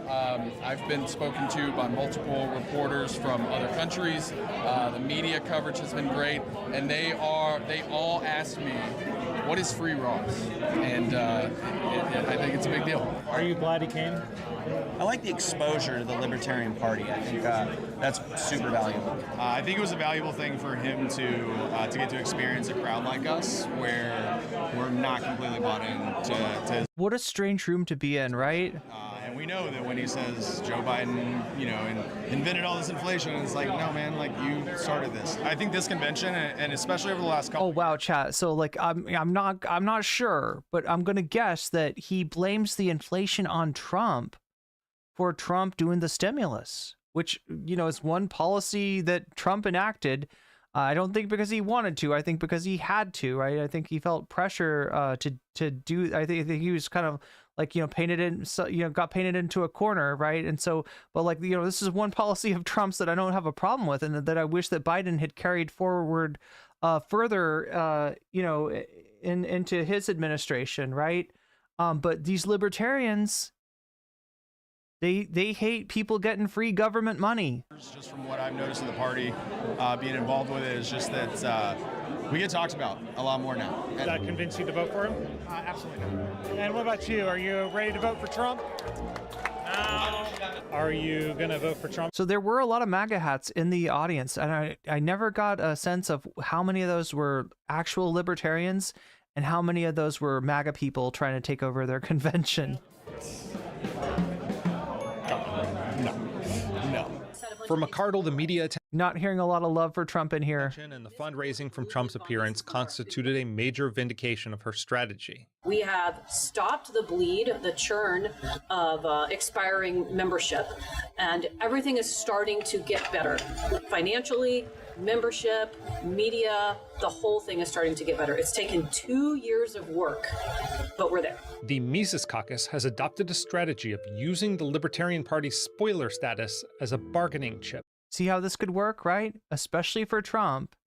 if Trump wants the Libertarian candidate to drop out and endorse him, which might help him eke out a few percentage points in some of the swing states, might actually help him, you know, win an election, right? They're maybe willing to talk to him and make him a deal. With Smith's encouragement, their Arizona senatorial candidate dropped out and endorsed Blake Masters. Oh my God. The Republican Blake Masters. Blake Masters is like a Groyper meme lord candidate. Once said libertarianism doesn't work in a special election on the grounds that he was the lesser of two evils. Masters lost the race anyway. It seems like part of the strategy is you're kind of trying to use the party's potential spoiler status as like a bargaining chip. And they explicitly did that in Arizona by dropping out and endorsing Blake Masters. Is that something we should expect to see in 2024 with this outreach to the Trump campaign? None of our candidates have expressed a desire to drop out of the race and endorse anyone. That is not a decision that is up to me. And in Arizona, that decision wasn't up to me. And I agree with Chad, though. Drugs should be legal. Therefore, Ross is innocent in my eyes. I mean, like, I have no problem with him taking a gummy. I mean, I think it's probably, look, here's the deal. If you're going to give a speech, if you're going to do a performance, you're going to take a test, all right? Just know your body and how you react to that. Know your body, know your brain, know the effect that an edible actually, and be serious about it. Be realistic, right? If you are a musician, okay, and you think you play better on edibles, ask a friend. Be like, hey, tonight I'm going to be on edibles. Can you kind of let me know, like 3 nights before when we played the same set, I was not on anything, and I just want to know legitimately, like, do you think I'm better at the one, or, you know, like, ask for some feedback, right? Because you don't necessarily, like, you definitely feel like you play better on substances a lot of times, but whether you actually do is a matter that you should probably, you know, have some objective, like, feedback on, right? Does that make sense? You know, depending on who you are and depending on how it reacts with your system, it might help you and it might make you not as good at stuff like that, right? It just depends. It interacts with everybody's, you know, brain chemistry differently. it was a very difficult PR hurdle to overcome at the national level because we were out of sync on that. But the next day, a central pillar of the Mises Caucus's professed strategy would crumble beneath them. I please implore you guys to support Michael Rechtenwald for President of the United States of America on the Libertarian Party ticket. Thank you all so much. I love you guys. Thank you. In a surprising twist for a party controlled by the Mises Caucus, which had just re-elected McArdle as chair the previous day, Michael Rechtenwald was knocked out after 6 rounds of voting, leaving Chase Oliver as the last remaining candidate.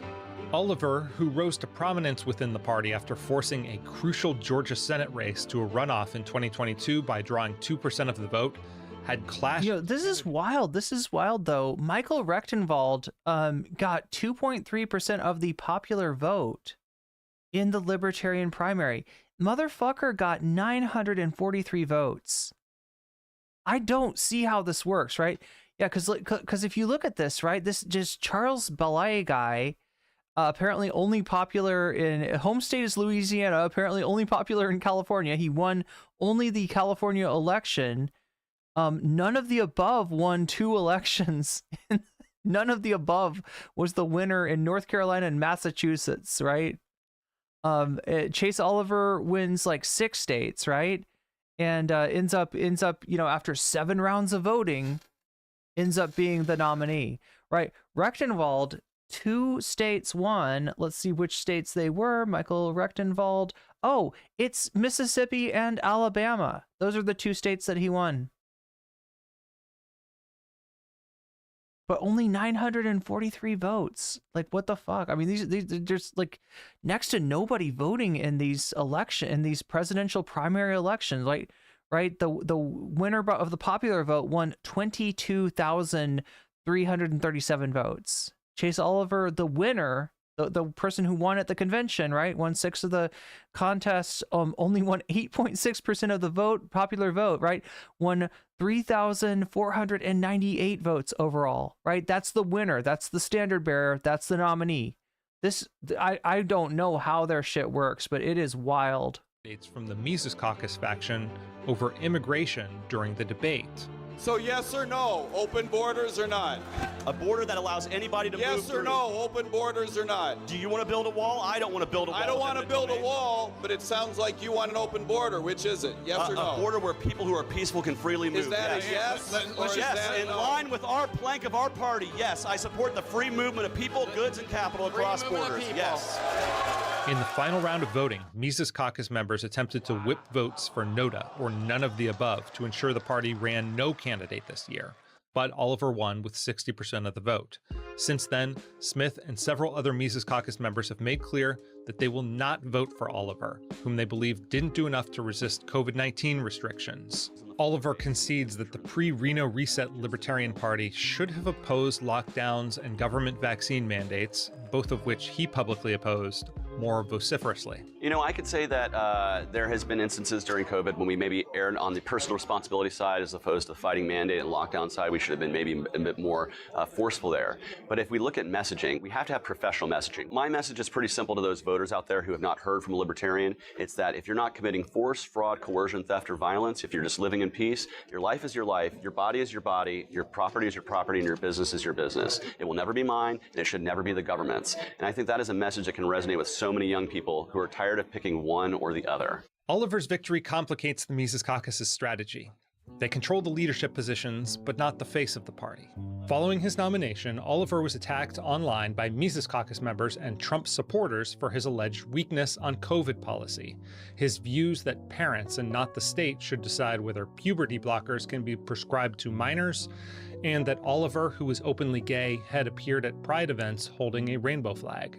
Oh no. Responded wow. After the convention by hosting a live stream with rainbow imagery and donning a red clown nose. She gave Oliver the party's official endorsement and pledged to help him, mostly in blue Chat, I think there's at least two parties in this. I don't think this is one party. States where he'd be more likely to take. It feels like multiple parties. This is wild. Like, I don't understand. I gotta say, I don't understand the Libertarian Party. I don't understand its factions at all. From Biden. People think I'm going to endorse. They are all over the map. Donald Trump. Well, I'm not. Get in, loser. We are stopping Biden. And one of the best ways to do that is to support Chase Oliver and go hard in the paint for him in blue states. I know. It's like a total clown show thing. I mean, look, Nikki Sawyers, I know that RFK says that the worm in his brain is dead. It ate part of his brain and died apparently from mercury poisoning. But what if he's lying? What if it's actually the worm talking? What if the worm took over? Did you ever think of that? You think you're voting for Robert F. Kennedy Jr., you might be voting for the brainworm. I don't know. That's my only contention with sorry, that's far from my only contention with the absolute train wreck of a campaign that is the RFK Jr., but whatever floats your boat. 100% here for that. Even if it's a brainworm. Show. We got to do it. We got to do it to get Ross free. The Libertarian Party grabbed attention and obtained promises from Trump. But if elected, will he follow through?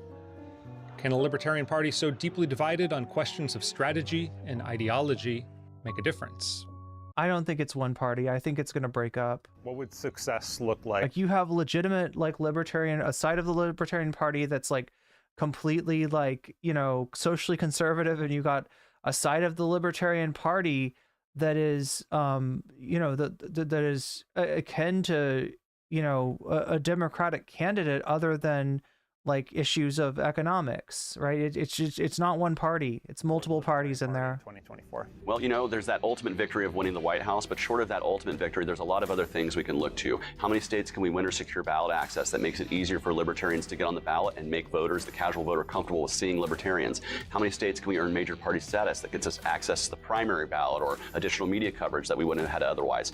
How many local electable races can I, as the presidential candidate, get out there, knock on doors, get some fundraising into to push them across the finish line. But I think the most important thing that we need to do as a party to build our foundation up is I want to double our party's membership and hold it for the next 4 years. Every presidential election year, we get this huge influx of new members and they drop off. I'm not leaving in November. I'm going to stay deeply involved in the party and making sure that every voter who said they're interested. I mean, it's clear that he knows he's not talking about winning the president, and nor should he be. Like, the Libertarians aren't gonna win. You know, it would be the year for a third party candidate. As much as I just took a giant stinking dump on RFK Jr., right? It would be the year for a third party candidate to maybe make a run at it, but just like none of them seem to have their shit together well enough to do that, right?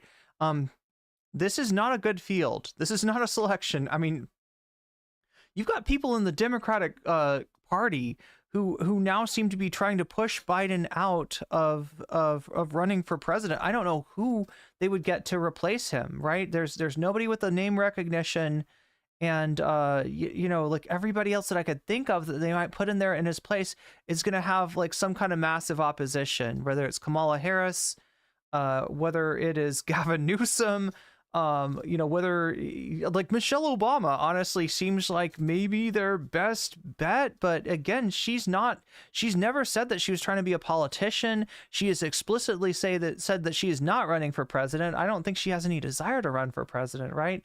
If she would be doing like another caretaker, you know, kind of presidency, something like what Biden did of, okay, we don't have anybody better to run right now, let's run Michelle Obama. But yeah, the Democratic Party not looking good tonight, for sure. And you know, and Trump's, you know, people fucking hate Trump's guts too, right? The only thing that's like keeping Biden in this race is what a shit show Trump is. The only thing that's keeping Trump in this race is what a shit show Biden is, right?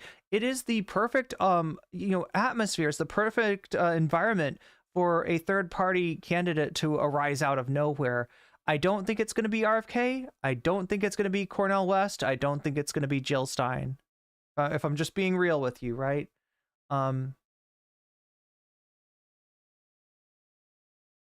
Like this would be the year. This would be the year to like overthrow the two-party you know, dominance of the system. I don't really see it happening. I don't know what's going to happen.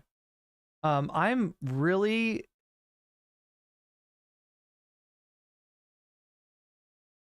curious about what's going to happen at the Democratic National Convention now.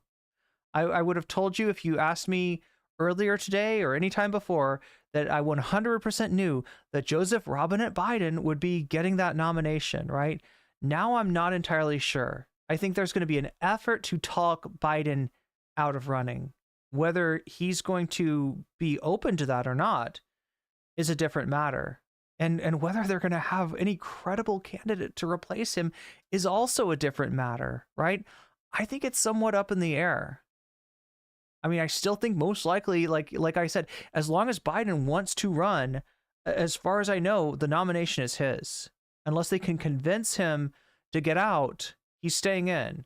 But there is, and you can hear in that CNN post-debate analysis, like there is a huge outcry amongst mainstream establishment Democrats to run somebody else. And I just don't know who that would be.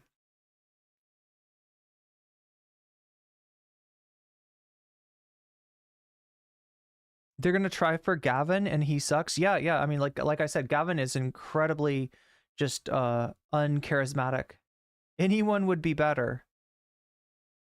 Quite possibly, Shower Chat, quite possibly.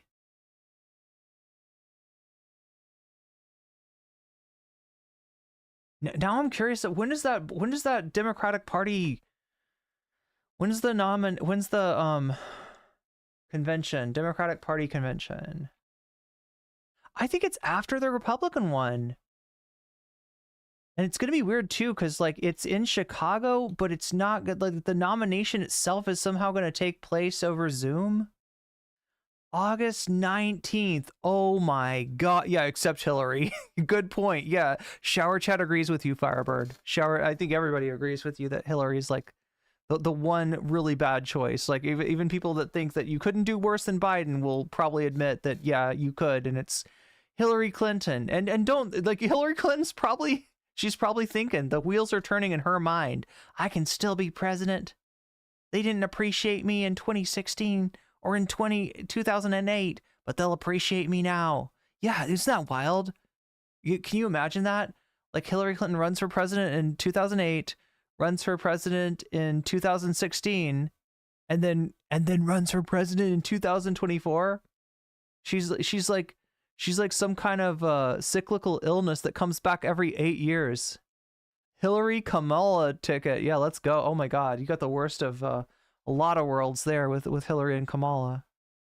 Yeah, Monday, August 19th to Thursday, August 22nd. So we're talking about like a month and a half, almost 2 months from now.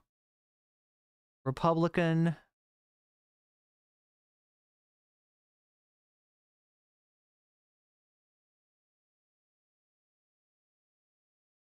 Party convention, July 15th to July 18th, right? So they're going to nominate Trump. That one we know. There's no doubt about that, right? Oh my God. So I can't tell you what's going to happen, right? Democrats are going to be, I don't know. There's going to be like a little war within the Democratic Party between now and then the second presidential debate. Let's see, when is that one? Second presidential debate, U.S. 2024. Let's be really specific here.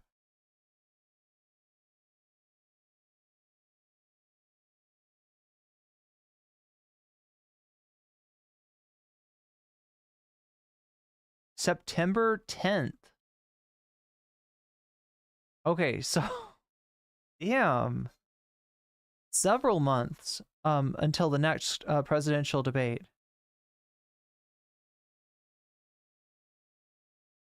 See what Twitter is saying about the debate tonight.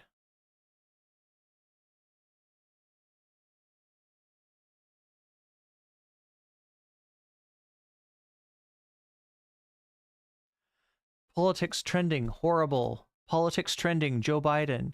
Politics trending, Gavin Newsom. Politics trending, Kingdom Hearts? What? No, sorry, gaming trending, Kingdom Hearts. Politics trending in the United States, the CNN. Trending political figures, Dark Brandon. Politics trending, Pete Buttigieg. You see what this is meaning? You see what this is pointing to, right? Horrible debate performance. I think it's why horrible is trending. Well, I mean, there's a lot of people. Trump is a horrible leader. Crazy that because Biden broke all his campaign promises as a horrible president. So there's one horrible applied to Biden.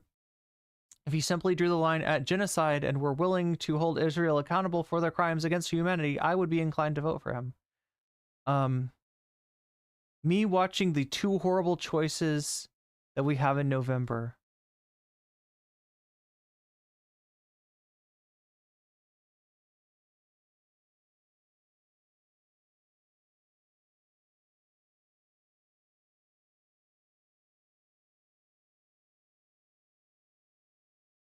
I don't know, people, very horrible moment for Joe Biden. Let's see what this is.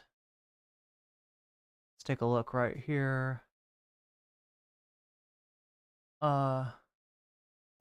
Everything we have to do with, look. Oh, see, here's a. We continue to strengthen our healthcare system, making sure that we're able to make every single solitary person eligible for what I've been able to do with the with the COVID. Excuse me, with dealing with everything we have to do with. Look, if we finally beat Medicare. Thank you, President. What the fuck, yo? Medicaid beat it. Making sure that we continue to support. Was right. He did beat Medicaid. Beat it. Making sure. That's bad. That is bad.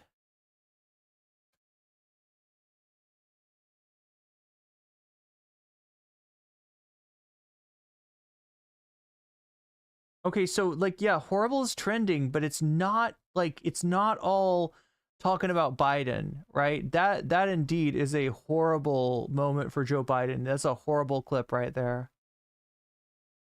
So yeah, I mean, like, this is what's going to decide it. This is what's these clips, right? Whatever clip, like, we'll see. Oh God, Vigilant Fox here. That's a right winger. Let's see what they got. President Trump, you now have 2 minutes for your closing statement. Like so many politicians, this man is just a complainer.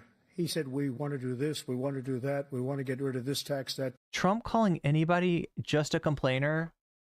Tax, but he doesn't do anything. He doesn't do all he. That's you, bro. That's fucking you. Does is make our country unsafe by allowing millions and millions of people to pour in.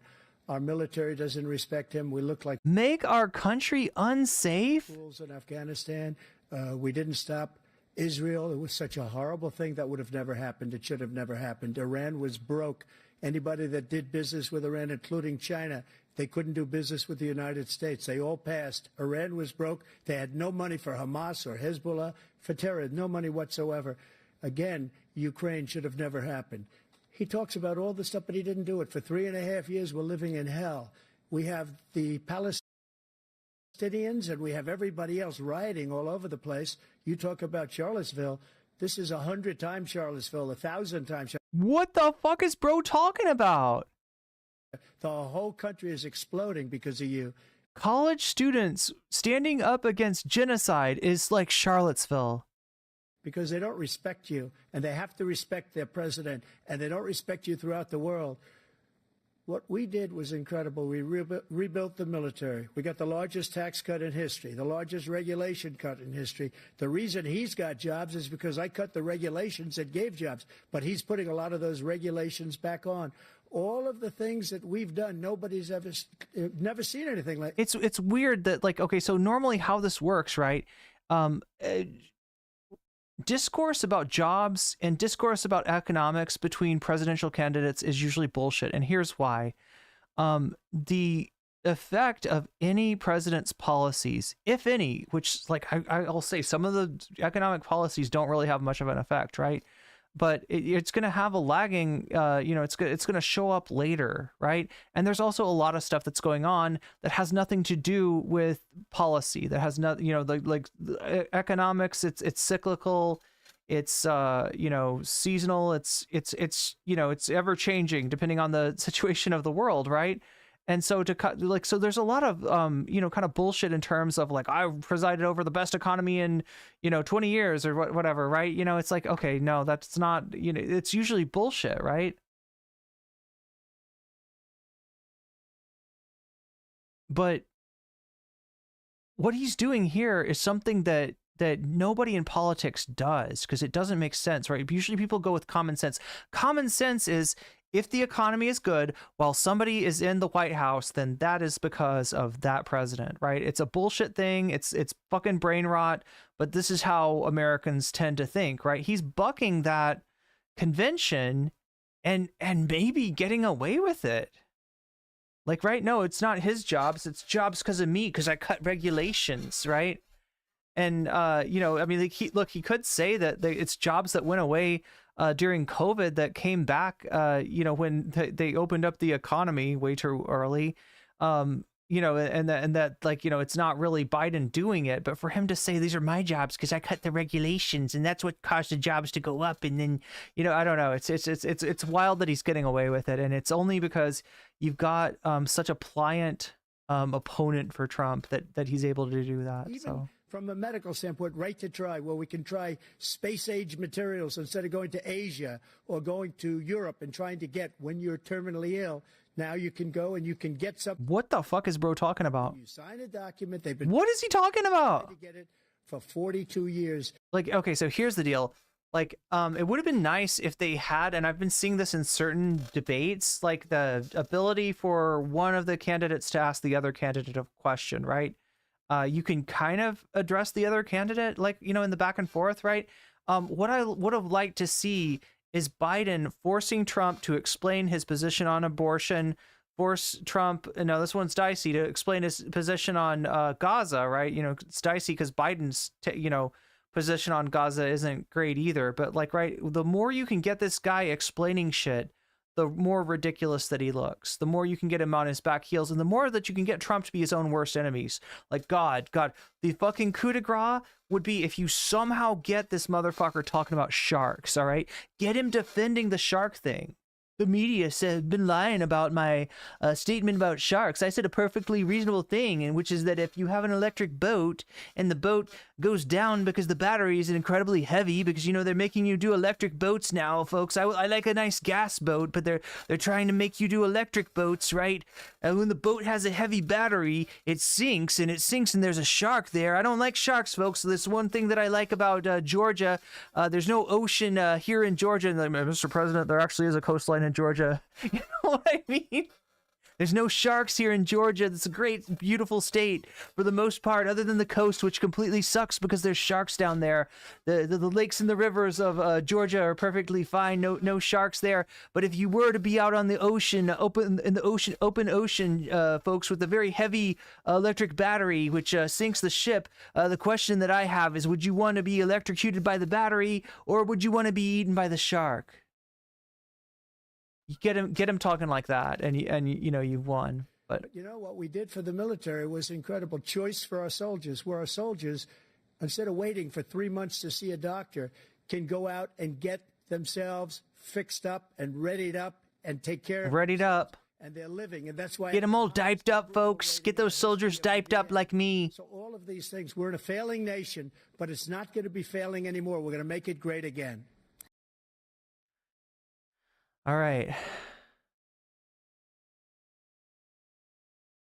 Yeah, so the horrible, the trending of horrible is not necessarily tied to Biden, as I thought it might be.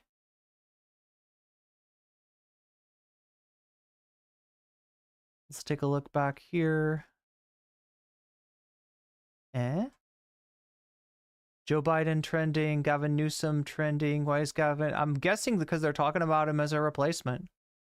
Donald Trump is a serial liar who's responsible for rape victims being forced to carry. Okay, so that's Gavin Newsom's tweet. Gavin Newsom on CNN on Trump. He's making a deal for $1 billion. Friend called me new scum. That's the elevation of the maturity of Donald Trump as he's gotten older. But look, I'll work with anyone that wants to work to advance the cause of this country. Ooh. State. Ooh.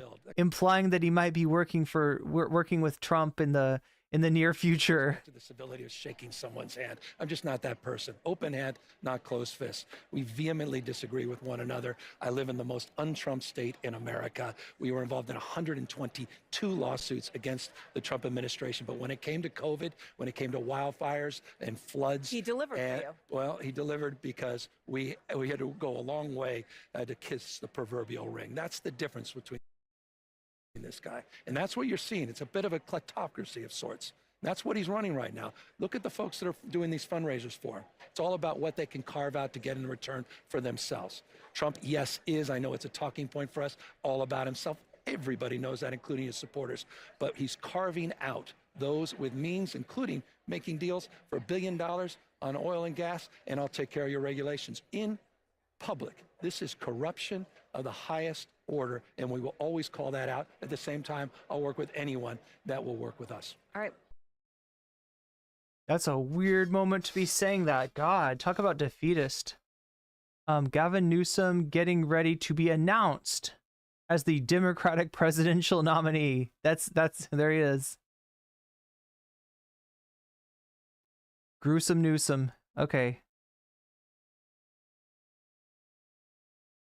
You're not winning, you're losing at that game. Yes. No, when you use the words, I didn't have sex with a porn star, you're not winning, you're losing at that game. Yes. No, when you use the word... Wait, is that critique of Biden?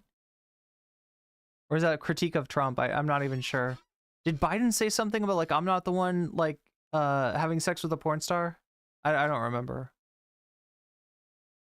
If Joe Biden is the nominee, I'm voting for Biden.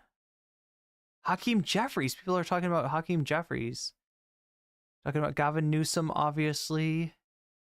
Hillary Clinton and Gavin Newsom checking their texts tonight. They're excited.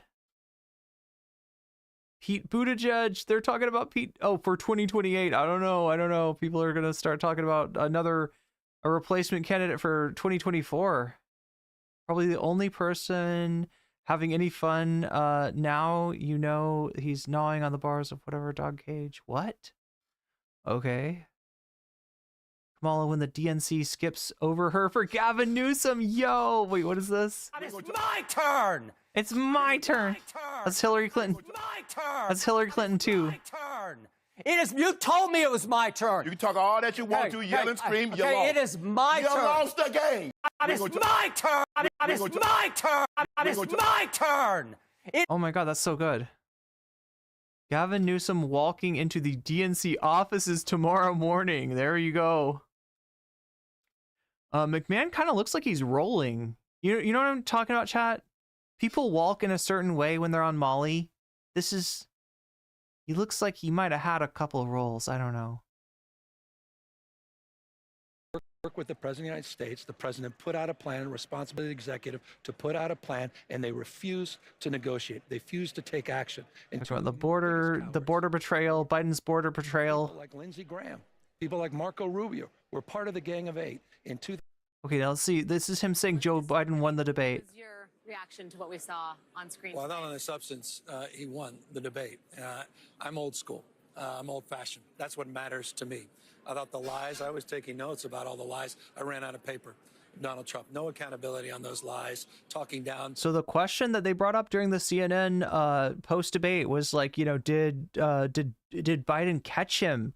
Did Biden make him pay for any of those lies? And the answer, sadly, is no. The American economy, talking down our democracy. That was alarming. This is a world we're living in now. Donald Trump created where 13-year-olds have to deliver the child of the person that impregnated them. This is a world that Donald Trump has created. And so for me, it was daylight and darkness. And I'm very proud of the president's record, and I'm very proud for his vision of the future. Governor. So yeah, I mean, he's not exactly stabbing Biden in the back. The thing that he said about "I'll work with anyone" is a little scary, right? Like he's almost given up on. Work with him again? Well, we'll see. He's calling me new scum. He's really elevated. I think my 7th grade friend called me new scum. That's the elevation. I call you gruesome Newsom. Of the maturity of. I feel like that's much better anyway. You were out there getting a chorus of questions about whether Biden should step down. There is panic that has set in. There is panic that has set in among people who have watched this debate, who are Democrats, people who are strategists, and some even inside Democratic campaigns. Yeah. Do you think it's unfounded? Well, I think it's unhelpful, and I think it's unnecessary. We've got to go in. We've got to keep our. I mean, he's right about that, but they want to push him out. Heads high, and as I say, we've got to have the back of this president. And I think they were planning on this already, right? I think they were ready for this. Don't turn your back because of one performance. What kind of party does? Okay, wow. There is some knives. There are some knives. So there's a Gavin Newsom knife in Biden's back now. What's that?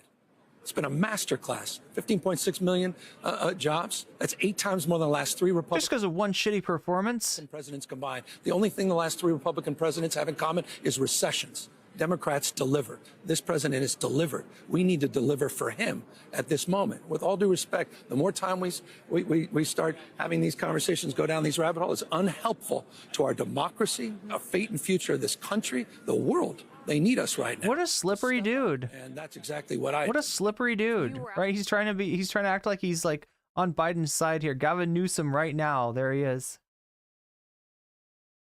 And there is a conversation happening inside Biden's circle, and certainly a much more frank conversation happening inside the Democratic coalition. And I think there will be stories of a lot of concern about the performance tonight. And I think when you say conversations happening, what do you mean? I think people are talking. I think the conversations range from whether he should be in this race tomorrow morning to what was wrong with him. I mean, he has a cold, and there is a.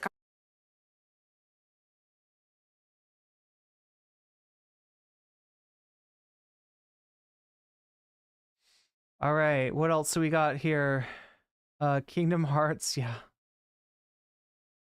Joe Biden, let's take a look at what's going on with Joe Biden. Is it overwhelmingly negative?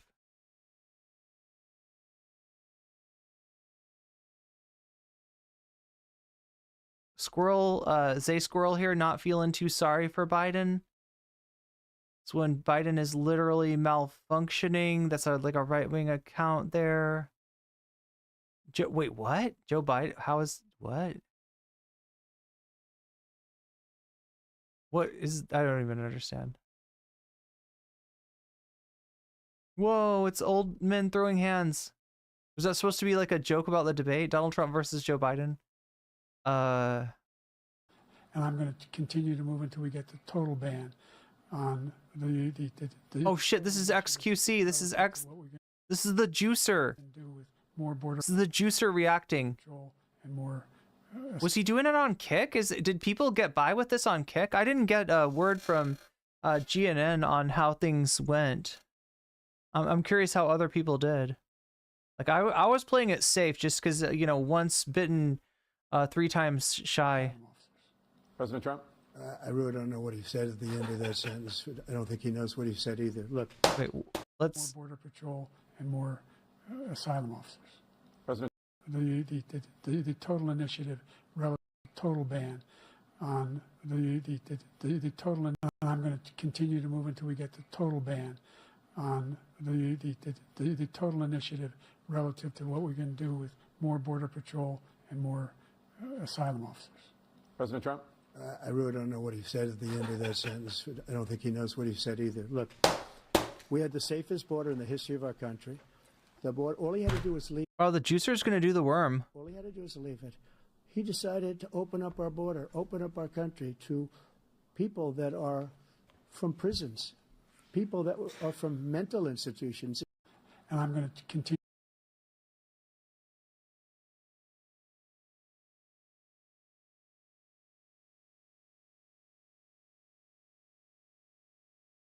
Wait, I don't know what they've got in these performance enhancers, but I'm feeling pretty jacked up. Try it yourself, folks.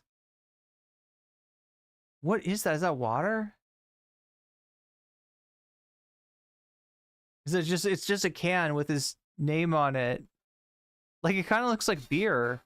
It looks like a microbrew.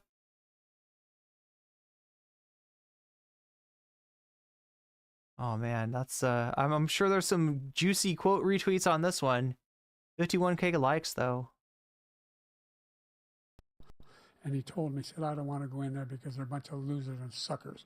My son was not a loser, was not a sucker. You're the sucker. You're the loser. President. And he told me, he said, a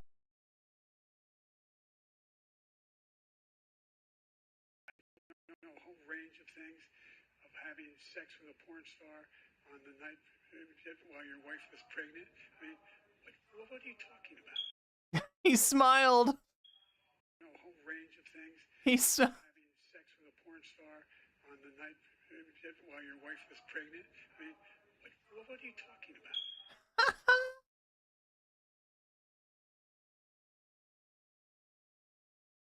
There's a lot of the Team Biden's like, you know, at least trying to put out the favorable clips. They're doing what they can. Constitutional scholarship said it was the right way to go. 51 years, and it was taken away because this guy put very conservative members on the Supreme Court. He takes credit for taking it away. What's he going to do? What's he going to do, in fact, if the MAGA Republicans, he gets elected, and the MAGA Republicans control the Congress, and they pass a universal ban on abortion, period, across the board at 6 weeks or 7 or 8 or 10 weeks, something very, very conservative. Is he going to sign that bill? I'll veto it. He'll sign it. 51 years, that was... I don't know. Is that the best that he's got? People coming across the border illegally, it's better than when he left office. And I'm going to continue to move until we get the total ban on the total initiative relative to what we're going to do with more border patrol and more asylum officers. President Trump? I really don't know what he said at the end of that sentence. I don't think he knows what he said either. Look. People coming across the border.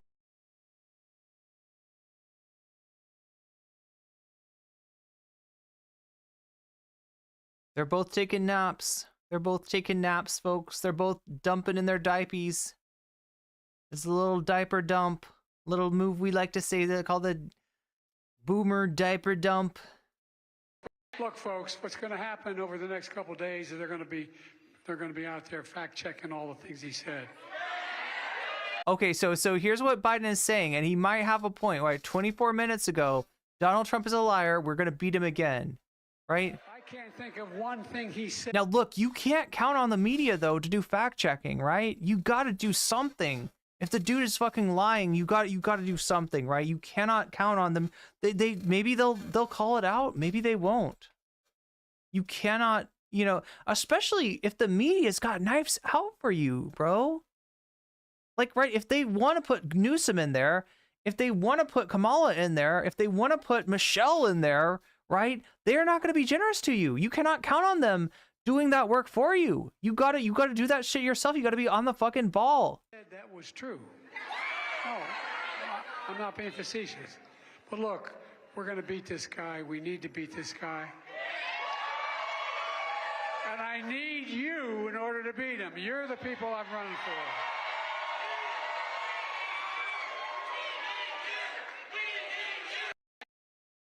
for. Okay, so yeah, I mean, like, it's not looking as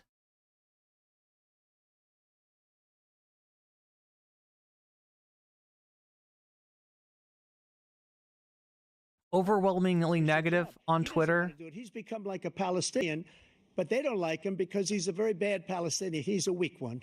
What? Finish your job. He doesn't want to do it. He's become like a Palestinian. But they don't like him because he's a very bad Palestinian. The fuck?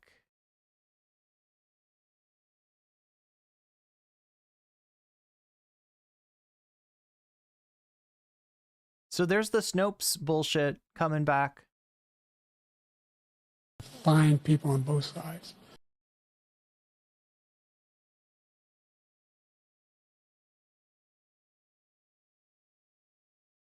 Carrying swastikas were fine people on both sides.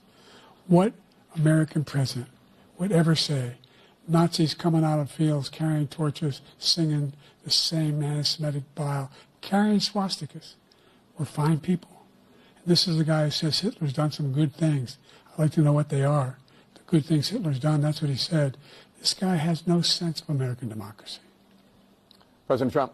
Jake, both of you know that sir has been totally wiped out because when you see the sentence, it said 100% exoneration on that sir. He just keeps it going. He says he ran because of Charlottesville. He didn't. I mean, Trump needs to do a better job of explaining that Snopes is on his side. That's what he's trying to say. He ran because it was his last chance. He's not equipped to be president. You know it, and I know it. It's ridiculous. We have a debate. We're trying to justify his presidency. His presidency, he's fine people on both sides.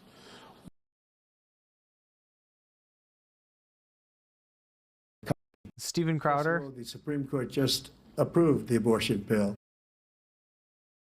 Sorry. And I agree with their decision to have done that, and I will not block it. And if you look at this whole question that you're asking, complex but not really complex. 51 years ago, you had Roe v. Wade, and everybody wanted. They actually did react on Crowder. States, everybody, without exception. There we go. Democrats, Republicans, liberals, conservatives, everybody wanted it back. Religious leaders. And what I did is I put 3 great Supreme Court justices on the court, and they happened to vote in favor of killing Roe v. Wade and moving it back to the states. This is you saw what he said in 2020, right? Like, you don't know that, Amy Coney. They just happened to, like, this is so, I mean, you see what's going on here, right? He literally killed Roe versus Wade. He's trying to back out of that. Everybody wanted. Now, 10 years ago or so, they started talking about how many weeks and how many this, getting into other things. But every legal scholar throughout the world, the most respected, wanted it brought back to the states. I did that. Now the states are working it out. If you look at Ohio, it was a decision that was an end result that was a little bit more liberal than you would have thought. Kansas, I would say the same thing. So peaceful up here, but now there are freaking communist invading radicals. So yeah, they just said Joe's not blinking. That's going to be a problem, right? He's not blinking. He's not moving. He does this thing, right, where he just got, like, you know how like an NPC has like a loop, right? Like in a video game, like they're like, or when your character is like standing around, it's kind of like, you know, a little lean to this way, a little lean to that. There's nothing with Biden. He doesn't move. He just stays, and you're like wondering, is he paused? Is he broken? Right? This is that part's not going to play well. Governor, let me just, I mean, what was your reaction to what we saw on screen? Well, not on the substance. He won the debate. I'm old school. I'm old fashioned. That's what matters to me. I thought the lies, I was taking notes about all the lies. I ran out of paper. Donald Trump, no accountability on those lies, talking down the American economy, talking down our democracy. That was alarming. This is a world we're living in now. Donald Trump created, we're 13-year-olds. have to.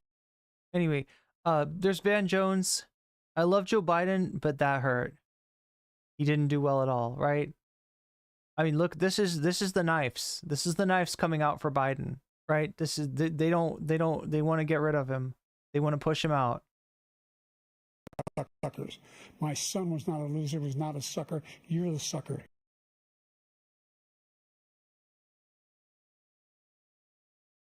Jill Biden gave the most cringe. Oh, this is Benny Johnson. This is the left can't meme guy. This is Benny Johnson here. Answered every question. You knew all the. And let me ask the crowd, what did Trump do? Why? Yes. Joe, you did such a great job. You answered every question. You knew all the. Oh no. Is that an intro? After the debate, yeah, an intro for the after the. So people are saying that Biden sounds like. By the way, you know I sit on the stand and it get hot. No. Okay. No. I can't take it anymore.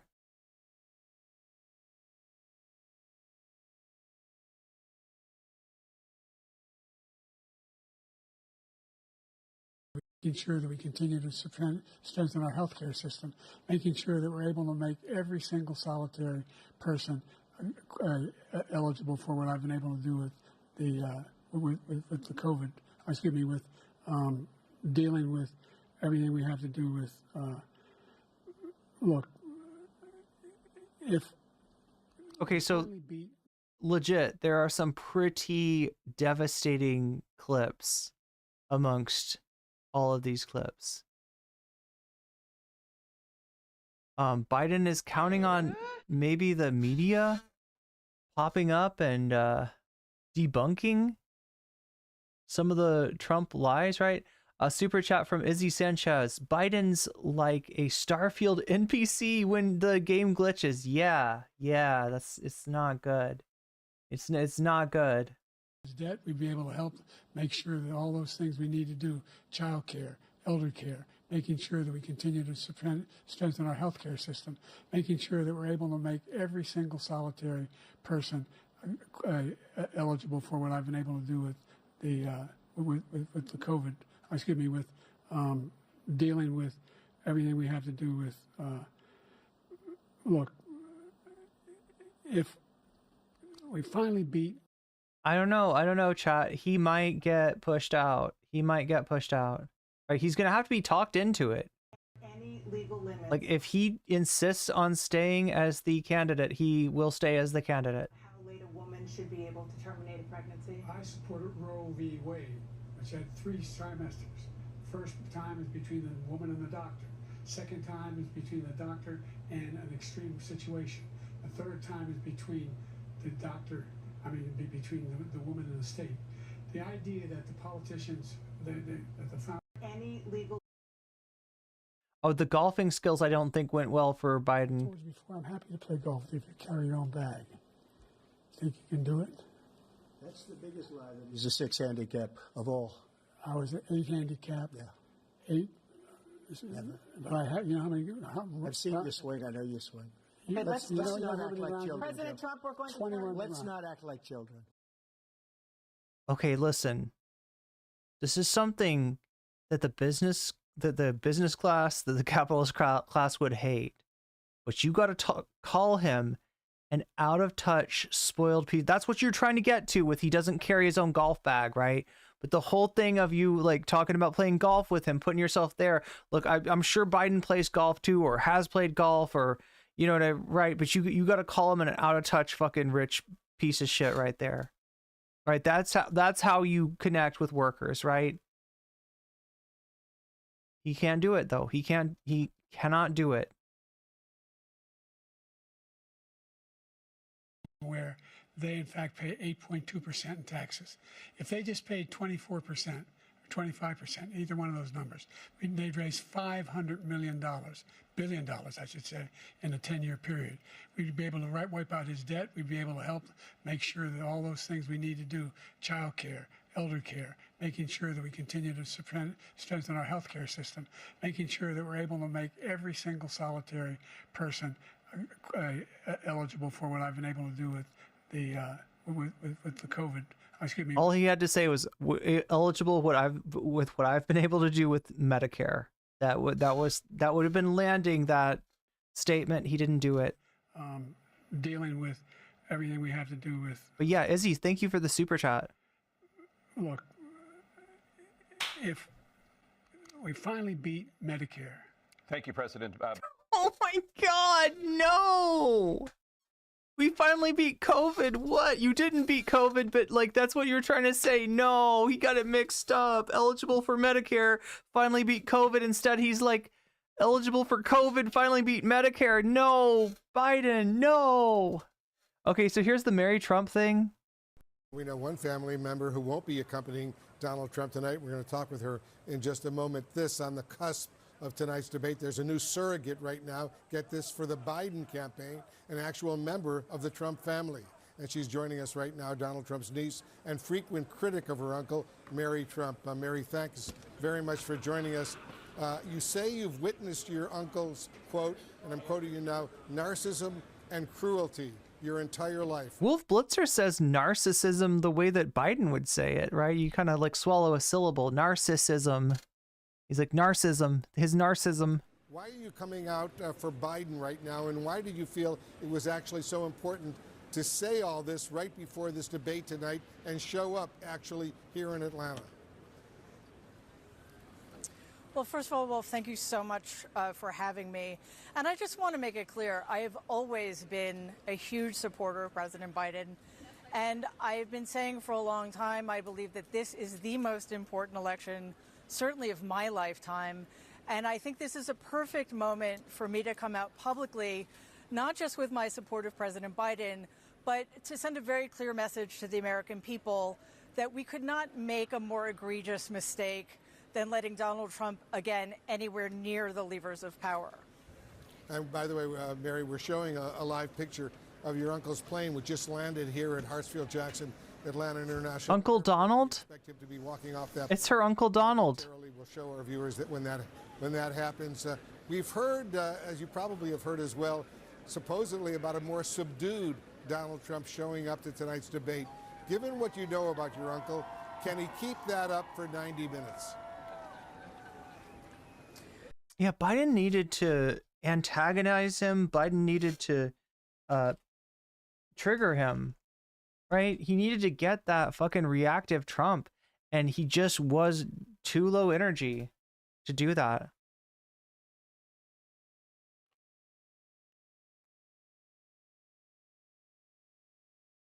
There will be a lot of confusion in poll.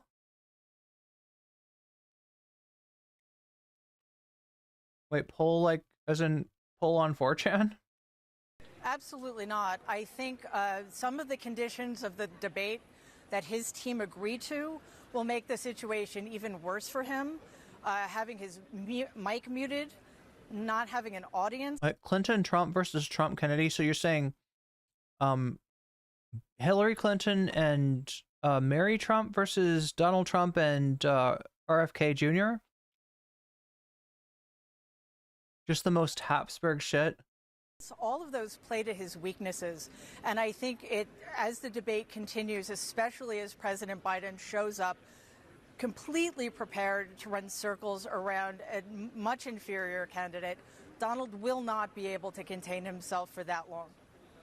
We're still trying to confirm where Donald Trump's immediate family will be tonight, Mary. We're wondering about Melania, Ivanka, Jared Kushner's son-in-law. If any of them show up, what does that say to you? Do you think they, first of all, will show up? I have no inside knowledge of that, but I think we've seen over the last many months that they don't seem interested in supporting Donald in any active public way. That doesn't mean they won't show up, and if they do, I honestly don't think it means much. All of his relationships are transactional. And it would simply mean that they are keeping all of their options open. Wow, so she's talking about the family, even the family. What is this? I cannot in good conscience. Dictator, tyrant, Dangerous. Threat to democracy. I cannot in good conscience endorse Donald Trump. We don't take an oath to a king or a queen or to a tyrant or a dictator. We don't take an oath to a wannabe dictator. We worked with him. We knew him. This man is unfit to be president. A second term would be more dangerous than a first. Xi Jinping and Vladimir Putin, Kim Jong-un, they're fully prepared to take advantage of him. Yes, I do regard him as a threat to democracy, for all those things that make America great. Look at that crash zoom. Now, if I don't get elected, it's going to be a bloodbath. Dictator, tyrant, dangerous. Threat to democracy. Let's see why DeSantis. Why is DeSantis trending? Because it was so peaceful up here, but now there are freaking communist invading radicals.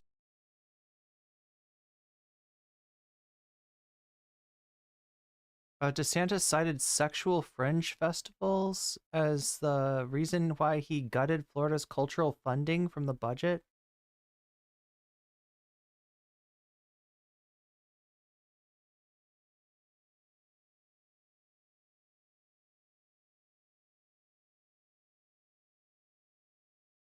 Governor DeSantis vetoed a bipartisan bill passed unanimously by lawmakers that would have warned beachgoers if water they're swimming in is polluted. DeSantis, we have millions more people now than New York. Our budget is half theirs, yet our schools perform better. We have better services, better roads. Okay, this is...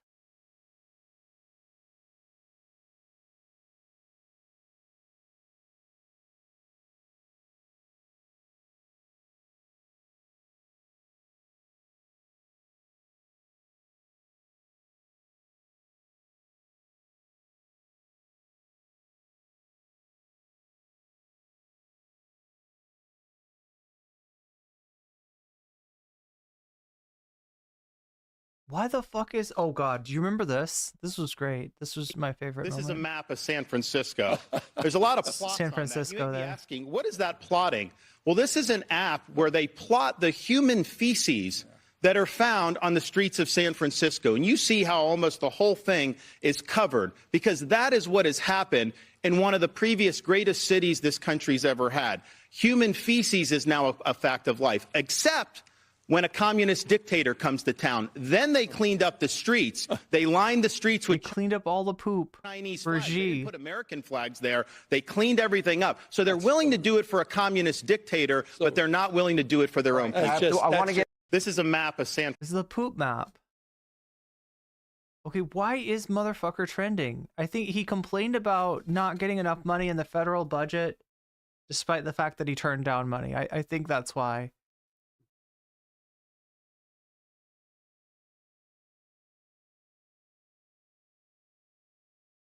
The sewage thing, yeah, like not marking, vetoing a bill that would have warned people if the water that they're swimming in is not clean. There's a limey from March 25th.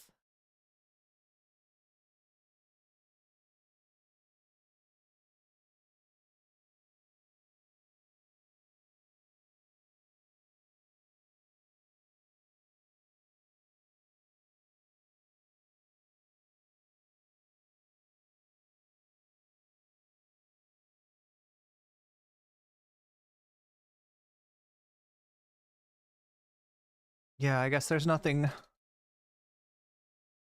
super interesting about DeSantis is boring. Like, I can't wait until he just like fades from the national stage, right? I do not want to see more DeSantis. Heinz launches a limited edition sauce that combines all of its sauces into one bottle. Is that even real?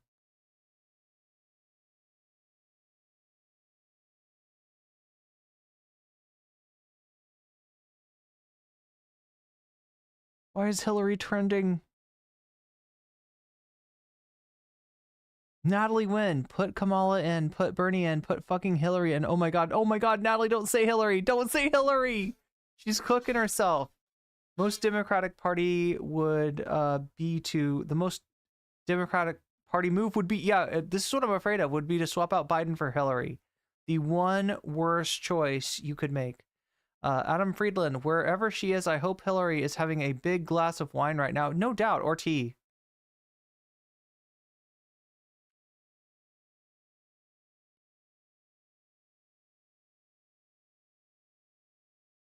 CNN cuts to black as Hillary Clinton rushes debate stage.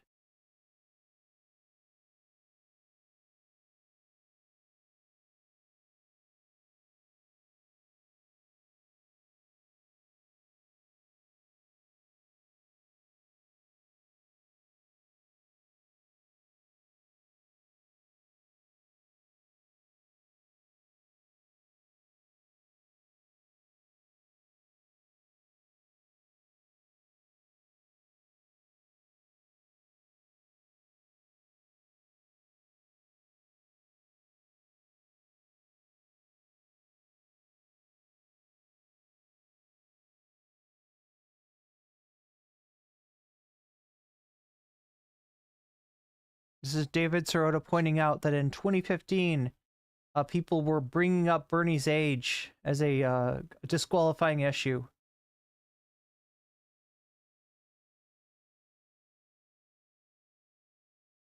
Hey, Natalie, when you let Hillary Clinton into your home to film a series glorifying her, did you ask her about her war crimes in the Middle East? How about the fact that her husband is a rapist who is good friends with Jeffrey Epstein? Did you ask before you gave her a hug? Yeah. This is replying to Natalie for what? Dogging Jill Stein, I guess?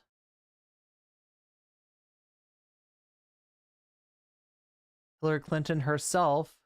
The right-wing Supreme Court majority is out of control. As citizens, we can and must vote for elected officials who recognize that fact. Okay, so she's...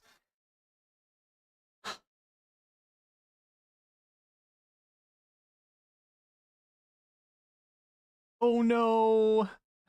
You still got Hillbots here. Hillary Clinton was right about everything. Everyone needs to come to grips with it. Stat. Looking at you, Birdie Bros. People upset about Gaza, anarchists, dirtbags, Vatniks, tankies. What is a Vatnik? Isn't a Vatnik like a... Wait, I'm trying to remember. What the fuck is a Vatnik? I used to know, Chad. It's like a Russian political term.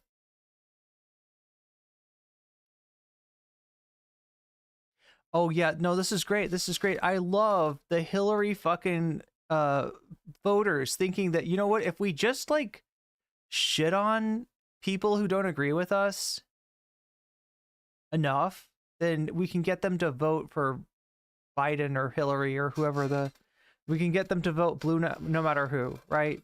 You just remind them of what shitheads you are, and they'll Pokemon go right to the polls and kick Trump out of office. That's a great tactic, right?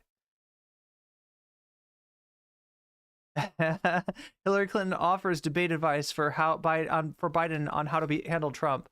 Hillary Clinton would be the last person I ask how to debate Trump. Oh my god, what is Barbara Streisand doing?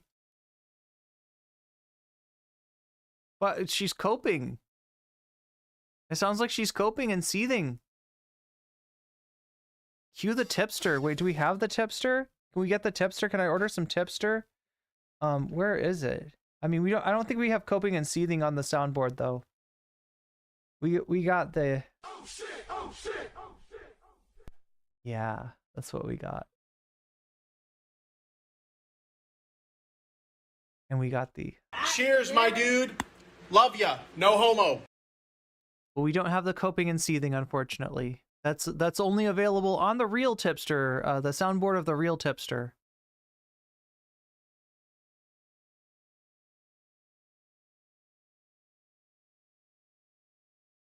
Okay, anyway, Hillary Clinton trending. I wish she would just stop.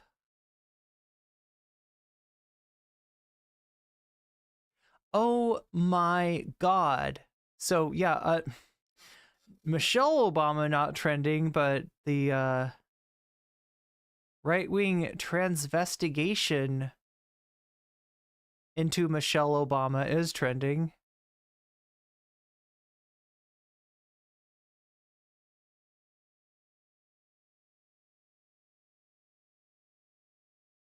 Why is Kingdom Hearts trending? Is it because it's out on Steam now, but I can't afford it? That's why. It's teasing me.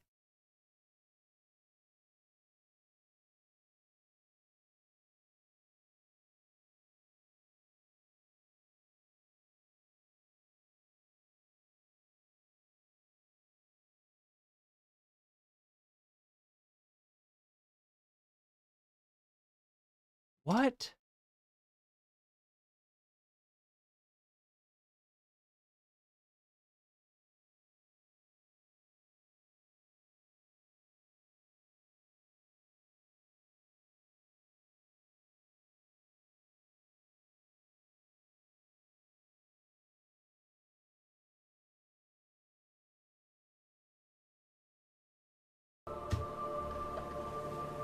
My husband just brought me tissues.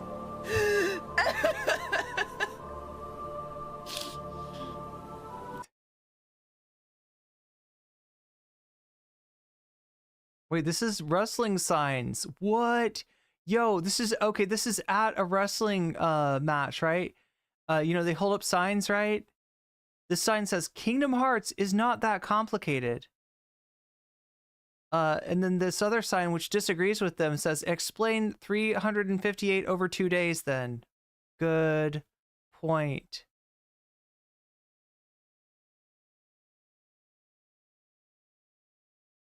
Mickey Mouse is the worst Kingdom Hearts character? Really?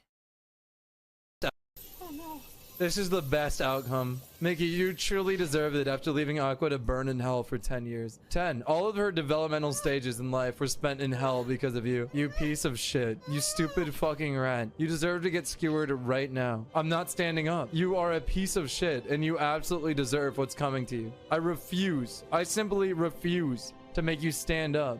You sorry, insignificant piece of trash. Die, you stupid fucking rat, and never come back to this franchise.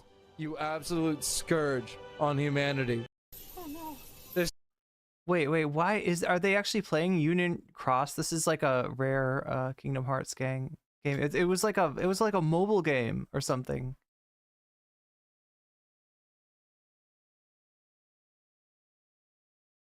What if Kingdom Hearts is just Goofy trying to impress Max's girlfriend with stories of his old D&D campaigns? What indeed?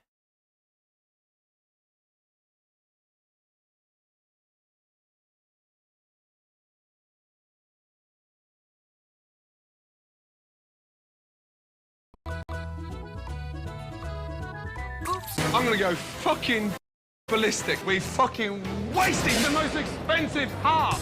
Look at it!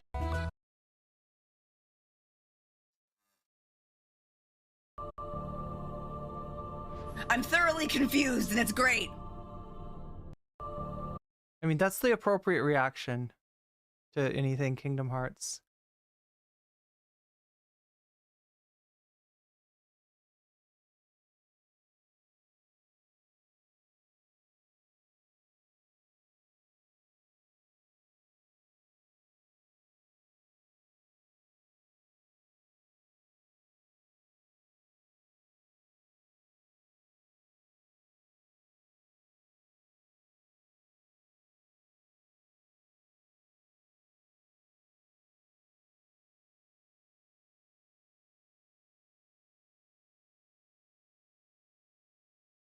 Coming to what? Oh, coming to Switch. Nice. I mean, good for Switch. Not that I have a Switch. Not that I have a Switch. You know what's sad is I have a PS4. I'm like looking at it right now, and it has not worked in years because of the goddamn blue light of death. I wish that I could put like console repairs on Throne because I really need to get that thing fixed. And I could literally play all Kingdom Hearts. If only my PS4 worked. Like, I'm tempted to like try to plug it in and just see if like somehow randomly the blue light of death fixed itself, but I doubt it.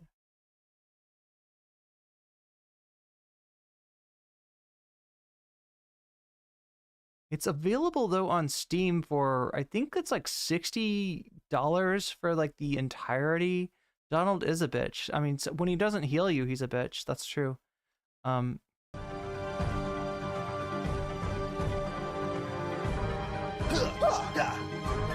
come on.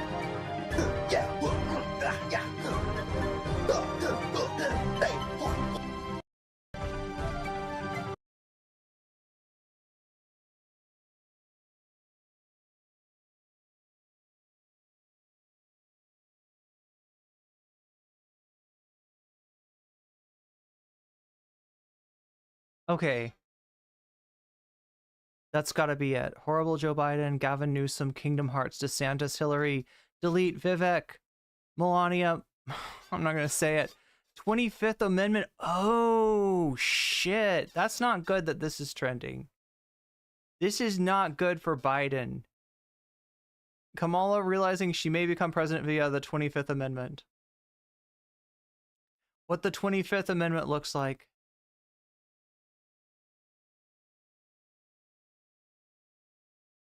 When you've lost Chuck Todd. One of the things was, would either candidate look like the caricature that the other campaign has been trying to paint of him? And at the end of the day, Joe Biden looks like the caricature that conservative media has been painting. And there were no clips tonight, right? This was, you saw it before your eyes. Look, I don't want to just tell you what I think here, Tom. I've been talking to a lot of leaders in the Democratic Party, electeds, coalition leaders. There's a full-on panic about this performance. Not like, oh, this is recoverable. It is more of a, okay, he's got to step aside. There's a lot of that chatter. This is about as bad of a performance in order to that Biden could have delivered if his goal was to try to sort of calm the waters among Democrats. I mean, look, one of the things was, okay, so there was a conspiracy theory amongst Trump fans, right? That Biden set this debate so early because he wanted an excuse to drop out. And I'm trying to remember who they said they were going to they're bringing in Michelle Obama. That's the MAGA conspiracy theory, right? Is that Biden set this up, he's fucked up on purpose, and he wants out, and this is how he does it. I don't believe that, but this is a little too close to confirming that for my for me to be comfortable.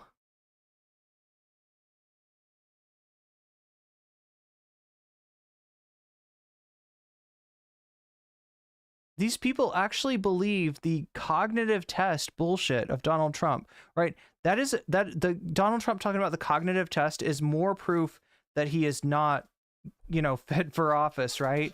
Not because he did bad on it or anything, but because it's an Alzheimer's test and it doesn't prove cognitive fitness.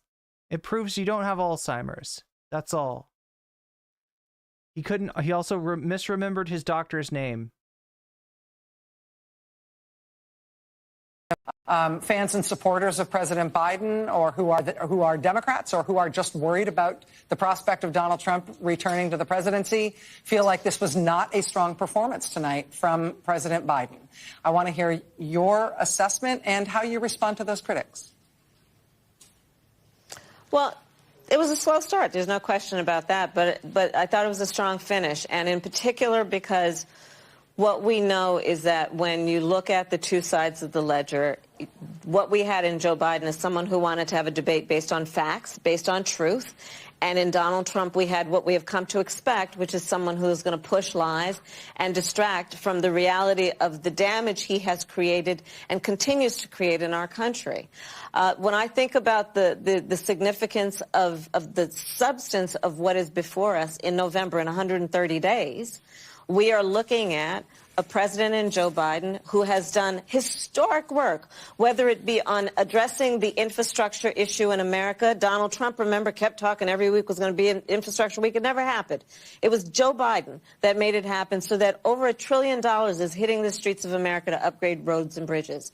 You look at what Joe Biden has been able to accomplish in terms of delivering for the American people, whether it be the creation of 15 million new jobs, over 800,000 manufacturing jobs, bringing manufacturing. I don't know. Okay, so yeah, it's definitely not looking good tonight for Biden. We'll see how it looks tomorrow. What he needs is for some bad clips of Trump to come out, right? If there's some bad moments for Donald Trump that can take away a little bit of the attention, but I don't honestly, like, those clips that he made tonight are gonna follow him the fuck around. tax you more by putting a 10% tariff on everything that comes into the United States of America. What I did, when, for example, he wants to get rid of the ability of Medicare for us to be able to negotiate drug prices with the big pharma companies. Well, guess what? We got it down to $35 to tax you more by putting a 10% tariff on everything that comes into the United States of America. What I did, when, for example, he wants to get away with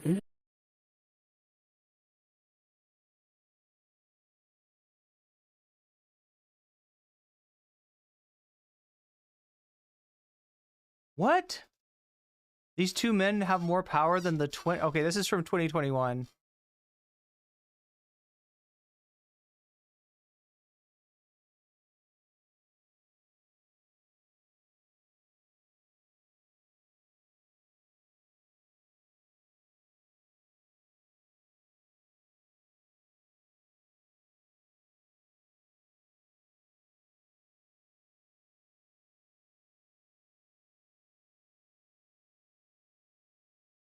Oh my God, they're like literally saying that he refused. You can't fucking complain about Biden not taking a drug test. And at the same time, be like he's a fucking dementia patient. Which is it, right? I would say that you got to put one of those to rest, right? And if you want to take down Biden, if you want to shit on Biden, if you want to build up Trump, you should probably be talking about his terrible debate performance, not the theory that he's on the special sauce.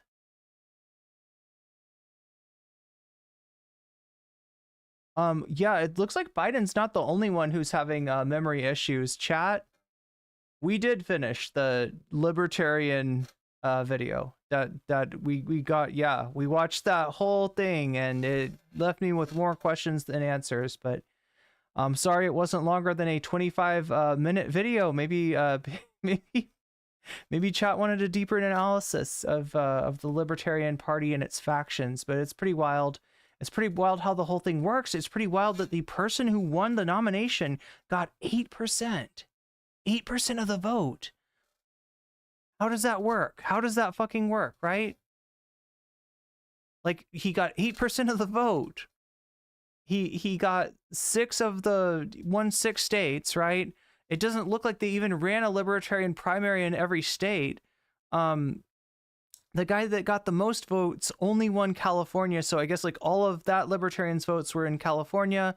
The guy that the von Mises people wanted was like even lower. He got like 3% or something. Like, yeah, I think that guy got like 935 votes, right?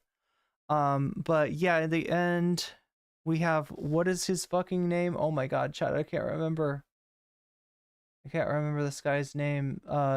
Chase Oliver as the winner. Michael Rechtenwald. How the fuck is this guy such a strong candidate with so much backing at the Libertarian Convention if the asshole could only get 943 votes, 2.3%, right? That's who the von Mises people want. This Michael Rechtenwald guy, the gummy, the THC gummy guy.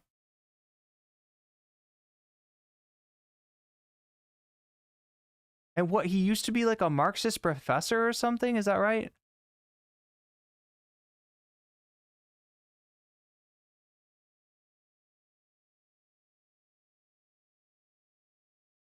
Anyway, if you if you pay good money to see a second segment, and especially if you win it, you might not want to dip out in the middle of watching it, because otherwise you might be left with the question, did we actually finish that? Yeah, we finished that, and I gave you a little bit more in terms of analysis of the reaction to the debate, and it's really not looking good for Biden. I mean, maybe it's because I had Biden in one ear, and I was, talking over a lot of it to give you the play-by-play and stuff. Maybe I talked over, and didn't hear some of the worst moments that Biden had, but I'm seeing them now on Twitter, and it is not looking good. It is not looking good for Biden, right?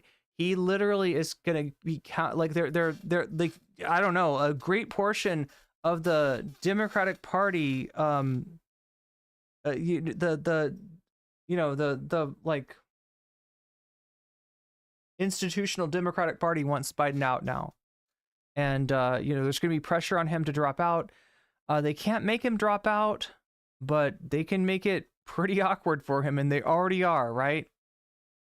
If he doesn't drop out, then the things that they've said about his performance tonight are going to sink his candidacy further. They've really put a lot into pushing him out. So at this point, I wouldn't be surprised to see him replaced. And that is not something that I anticipated saying coming into tonight.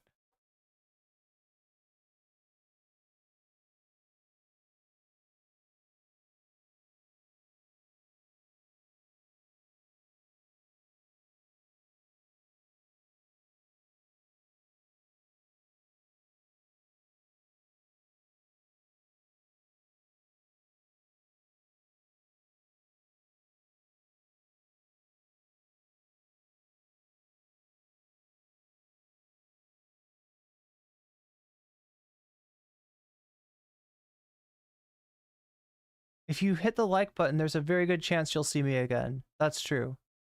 And I appreciate you for hitting the like button. I appreciate you hitting the sub button. And I appreciate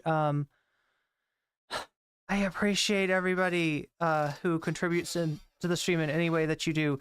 Shouts out to the Fancy Weasels over on Patreon. Oh my god, I feel like if I try to give you the shout outs, I'm gonna like forget somebody and piss them off. And that wouldn't be good.